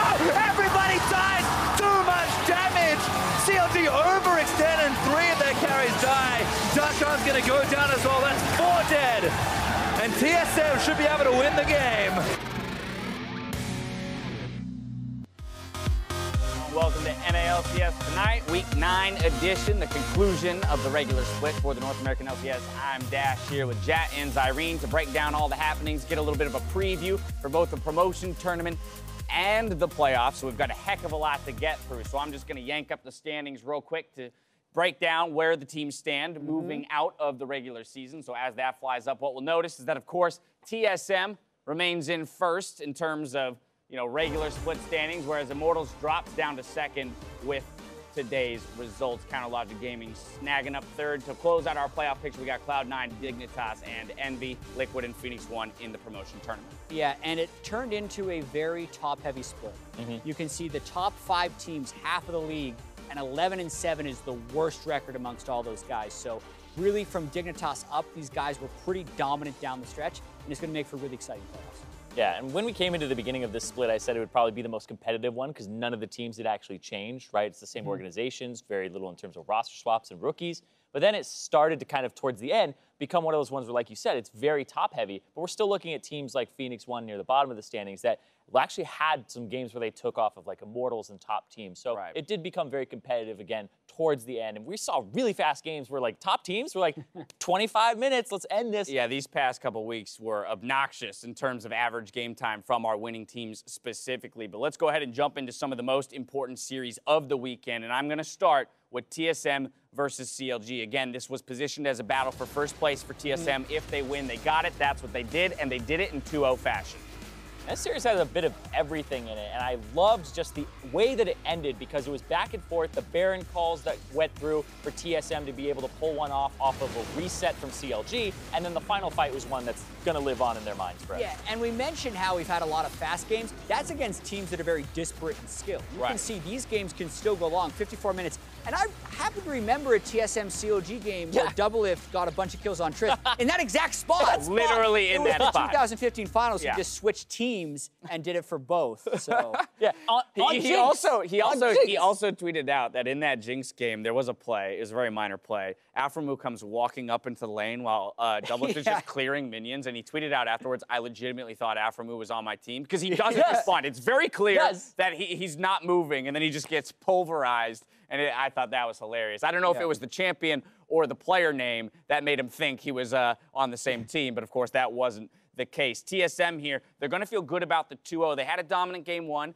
Bjergsen in the interview afterwards talked about how messy that second game was, and from both teams, there was a number of individual mistakes that they'll be wanting to shore up. But I think at the end of the day, it was just the perfect image of a TSM CLG series where you get that back and forth, nail biting, comes down to a team fight, and one team comes out on top, and it could be the other one the next time. And like you're talking about, at the end of the day, for TSM, though, they do end the split, or at least the regular season, in first place, which is the goal for the team every single time, is to get #1. Now they're coming into the playoffs with that first-round bye and then an easier opponent in the semifinals. So TSM have accomplished their goal again so far, and that's really what matters, because even if they took 54 minutes to do it, etc., they're still #1, and it looked like Immortals was going to be the #1 team for a while. So that leaves a bitter taste in Immortals' mouth then here, because they had a 2-0 weekend in terms of match victories, and yet they don't hold on to that first place seed. They're going to get the first round bye still, but they fall down into second. Yeah, and Immortals came out angry this week, it felt like. They would have had the #1 seed if they hadn't lost to Dignitas last week, because they were at a point where they could control their own destiny after some impressive wins, but they really performed this week. I mean, well, you talk about fast right games. there. You talk about fast games. Yeah. The games that Immortals put up this weekend were some of the fastest, barring the C9 win earlier today. Yeah, I love that play from Pobelter where he actually kills Froggen, because a question mark ping came out right afterwards. I was uh-oh. I like it, I like it. They're feeling good. They're feeling really good. That team is feeling good, and I would feel good after the performance they put up this weekend very specifically. Of course, they have a history as an organization of not performing in the playoffs when they come in hot. Again, with another first-round bye, we'll see how they adjust to 7-16, and hopefully there are no missteps in Champions League so that we can really see some quality semifinal games and perhaps a new team in the finals. I mean, it will be incredible if Immortals can keep this run going, because this is a team that wasn't even in the playoffs in the spring split. Right? They bring in one new jungler and a new head coach. Coaches can make a big difference, as can junglers, but those guys have to be so happy about that, and maybe even just looking for more recognition. And I think the reason people have slept on Immortals this split as the #1 team, I mean, they're #2 and been very close to #1, is because they didn't make playoffs last split. They've been good for 2 months. How long can they sustain that? And the playoffs are going to be where they're tested. That's the question. Talking about the playoffs, let's pull up our quarterfinal matchups. I'm going to leave the semifinal matchups for later. First up, C9 versus Dignitas, our 4v5 matchup here. What's you guys' take on this one? I feel like Dignitas started to go into a slump, and they haven't actually beaten C9, even with the roster that they currently have. They're 2-0 with Cloud9 having those match wins. They did go to 3 games each time, but we're seeing Dignitas drop games to teams that are way below them in the standings now and go to 3 games very consistently. Yeah. Match of the week. All right, there it is. It was a concern today that we talked about briefly on the analyst desk, which is that Dignitas, even in some of their victories, don't look wildly impressive, but in a way that is maybe made to be felt because they move so slowly, right? We had the essentially 2-win victory a couple weeks back. Today they had a couple wins that moved very slowly without aggressive and proactive plays, whereas again, you look at that TSM CLG game, yes, it was chaotic, but both teams were forcing the other into a decision tree minute after minute. Yeah, and even though I think C9 is favored based on the head-to-head record and the reputation of it, Team Dignitas cannot be underestimated. They were on that 4-match losing streak when Adrian wasn't playing. The team that was Dignitas for the first month of the split was not the team we have now. Adrian and Altec is a completely different ballgame. Their shot calling is different, their style is different, their draft is different. An 11-7 record where 4 of those losses are not with the roster that you currently have. That's something to be considered. It's not even that. They started Chaser in the split. 3 different players on this Team Dignitas team. So by no means is their record indicative of what type of team they really are. So it could be anyone's series. That one's match of the week. The other one, the 3-6 matchup, is CLG versus Envy. Again, we talk about a struggling Envy here at the end of this split, barely eking their way into the playoffs there. Of course, they do have next week to, this coming week to kind of retool and come out with maybe something that could shock us in a best-of-5, but CLG looks good. Yeah, CLG looks good, but think back to last split. CLG dropped to FlyQuest in a 3-6 matchup, and lost to the 6th-seeded team because they underestimated them and got reverse swept in that series. There you have it. CLG can't really let that go by them. If they start losing some games, they can't have the tilt set in, which did happen before. Yep, very much so. That's something to be considered and be wary of moving into the quarterfinals. Yeah, you do have to be worried about Envy because of Lyra, but at the same time, you look at the trajectory of these teams in the playoffs. 2 weeks ago, C9 and Envy were both at 8 wins. And we said, man, C9's had a hard schedule, they've got an easy schedule coming up, and the opposite for Envy. Envy's lost to all the good teams that they are then going to play again in the playoffs, and that's going to kill their mentality, and it hurts your practice when you're losing so much because it's been so long since you succeeded, you start questioning what you're doing. The window there is that COG still doesn't look great with Omar God, and that's the risk.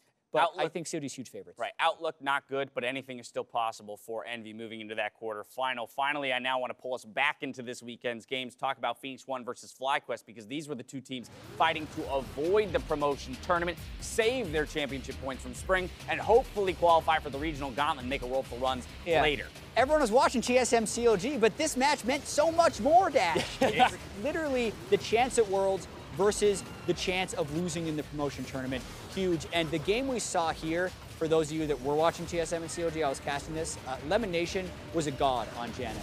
Look at the initiation on the Phoenix 1 team. Kled, Sivir, Tarek. But they could never get a fight. For the last 50 minutes of the game, FlyQuest was deathless. They kited it out, they turned it around, they 2-0'd, and they still have a chance at Worlds. So they've got those 30 championship points. They're going to require an Envy loss in the quarterfinals in order to slot into that final spot for the regional gauntlet. Of course, the high-led team is the one that has the shot to make the miracle run once again to Worlds. We did hear in an interview from him he'd like to avoid having to reverse sweep the entire way through it, but that's left to be decided. Yeah, I mean, I don't know if they'll be able to do it because there's a lot of teams that are, if they slot into it, like just assuming that, Envy does lose and that FlyQuest are in there, they're going to have to face teams like TSM, CLG, Immortals, etc. So it's going to be incredibly difficult. And the last time they ran it, it was kind of a not so much top heavy, but like a top 2 heavy league where I believe Team Liquid was one of the teams that they had to take down back when they were 3rd. They had to go through, I believe, TIP at the time too. Right. I mean, if you think that, only 2 of our top 5 teams are going to actually qualify for Worlds, and then the rest will go into the gauntlet. That's a scary set of teams for FlyQuest to have to run through in order to make it there. I want to turn our attention now to the OP5 for the 9th week of play. In the top lane, we've got Hanser, Xmithy in the jungle, followed by Jensen, Doublelift, and Ole to round us out. Who are the big standouts here for you, though, in this week of play? For myself, it's Xmithy and Jensen, because I feel like Xmithy really you talked about Immortals coming in angry, and I feel like we really got to see how Xmithy plays this week and even last week, where he's going for those defensive builds, but he's out jungling almost everybody he goes up against, and he always has like a really good mid-game or early game read on them and is able to outplay. Yeah, and Ole's another huge part of that team that week over week shows up in a huge way, and it's the jungle support synergy that they have down better than anyone else in the league. Standout player, though, for me, for his clutch performances is Doublelift. Just amazing team fights at the end of 2 of their victories and the end of 2 of their 2-0 series. So showing his team fight mechanics, again, even though he's been in the league for 5 years. And we talk about how, at the beginning of this split, Doublelift was coming back. He had the rust coming in off of being in kind of retirement for spring, and they were looking for him to have that kind of pop-off performance at the start. Wasn't really there, and he amped up and ramped up, and now as they're coming into playoffs, he's having those Doublelift performances that people have come to know and love him for. It's all about returning to form for TSM. We had an interview with Bierson at the end of the day here. We talked about, I do believe this is the best set of 5 players of any iteration of TSM roster, but that we're not quite where we were necessarily last summer in terms of dominance, and they're still looking for that polish that they maybe once had. He also did give a nod individually to Ole, just to kind of refine that point that you were talking about, saying that he thinks Ole would be one of the guys who should be in conversation for MVP of the split, as he's been a rock star for Immortals right alongside Xmithy. Now, earlier in the day, we asked you to send in some of your favorite moments from the summer split, so we're going to fire through, a few of those now. First up, Raf Alibaba says Niski with the big quadra kill against TSM. Let's take a look. We gotta wait for Bioarcade Barrage the second time around as Apollo can go right back in and he finds the kill. Niski's dominating. A slow in the back. 91 action. Niski gets it. That was huge out of him, and now that's one of the carries gone. Double force drop, and he could be stunned up the chase in for Niski. A triple kill out of the Lucian in the mid lane. They're gonna go for number 4, a quadra kill for Niski. And it's only Biofrost left alive. It's going to be Envy pulling off the victory. Niski with 4. Are you kidding me with that flash forward over Bjergsen's W to get the kill? that play had everything in terms of casting as well. Like, I was like, it had a freak voice crack, it had a quadra kill in it, and then it had Kobe with a "Are you kidding me?" at the end. Like, that was kind of like just like an encapsulation of what that play was. Catch all, we got everything. Yeah, know when to flash forward. I think that's what we consistently learn throughout the years. You don't talk about a guy who is also impressed, though. Niski, in a sense, has flown under the radar, but I've enjoyed watching and tracking his improvement throughout even his short stint here in the North American LCS, coming in midway. You know, first coming in on Syndra, showing a mastery of that champion to some degree, and then starting to kind of diversify across the Talias, the Lucians, and the whatnot. Next up, CLG Ump says, my favorite moment in summer was the wombo combo of Orianna and Xayah for CLG. That was just amazing. Let's take a look at this one. They use a bunch there to be able to get that because they know just one kill. Uh-oh, CLG looking for a counterplay, though. I'm going to be there. They're going to knock up. The shockwave is there as well. They picked him off immediately. 2 for 0. I'm looking. Yeah, I'm looking too. Okay. Ready? I'm going on Jetson? Yep. Okay. Right here. Jump, ulting. We got him. Jump. That was Rakan's debut as well, I believe. It was just so quick. Yeah, and in a small way, those plays also mean that CLG got the 3rd seed, because the reason they beat C9 in the tiebreak was because of the 2-0 head-to-head, and that was a big part of that series that was super close. Yeah, it is huge. Yeah, it's kind of crazy to think that those two teams ended with the same match record because we talked about the struggling C9 a couple of weeks ago and how many wins would they pick up here in the latter half of the split. Next up, AKAP323. I like it. Mike Young's amazing play on Italy against Immortals was the most hype moment of the split. Let's take a look. Zig didn't even get to spend that gold, so Mike Young gonna have to be the real hero. He's been good. Has he been amazing? He might be able to kill Smithy here. What is he doing? Execute! Mike Young! Mike Young looking to steal away the Baron, but he's getting chunked. He has to be careful with it. He needs to buy time because this is gonna chunk them. He's gonna kill Ole. Oh, yes, he's gonna get the kill. Mike Young, the savior! They have to try to make a play. Don't need to try. Don't play. Let's go flash. Man, come on, flash too. Nice. I can come on 8 seconds. I can get there. Slow. 2 seconds. I'm coming. Nice. Oh shit. I'm coming. I think we're gonna share. Nice. Go on Ash. Go on Ash. Let the go on Ash. It's fine. Where did that Mike Young go? What happened? He left them in Europe. He started building Cinderhulk. And it was all over. That's true. The meta did kind of flop away from him, and we even saw him really trying to pick up the tanks when Elise, Lee Sin, and these others could still be viable to some degree. It's strange, though, because like he did have a few Nidalee games, even when it was the tank meta, and there were times in Champion Select where like the enemy team had a Gragas, and you knew what their top laner was at the same time, and I'm like, he could totally play Nidalee here. Right. And then he went for even like Lee Sin near the end, right? I'm like, oh, where are those Nidalee performances? Like, he could easily be rookie of the split. Well, that's what I was about to say. Even still, with the downturn of Phoenix One, it's plays like that stick in your brain and make you remember the name Mike Young and perhaps throw a vote for him for rookie of the split up against a few other guys. Finally, Luna Bumblebee Tuna says, I like the hidden pigeon on NALCS tonight. Hashtag pigeon MVP. We're glad you caught that. Yeah, it's not very well hidden if she could notice it. That's true. We failed. We failed at our jobs. We almost had him. We almost fooled him. But there he is, right back there. I love it. Anyway, my hand was blocking it apparently because I was like holding my water. There it is. Yeah, see, there's no So they pigeon told on me to this move show. What my are you hand. talking about? Anyway, gentlemen, that's going to do it for the 9th week of NALCS tonight. Don't forget that playoffs start in 2 weeks. Promotion tournament next week. We'll see you then. Good night.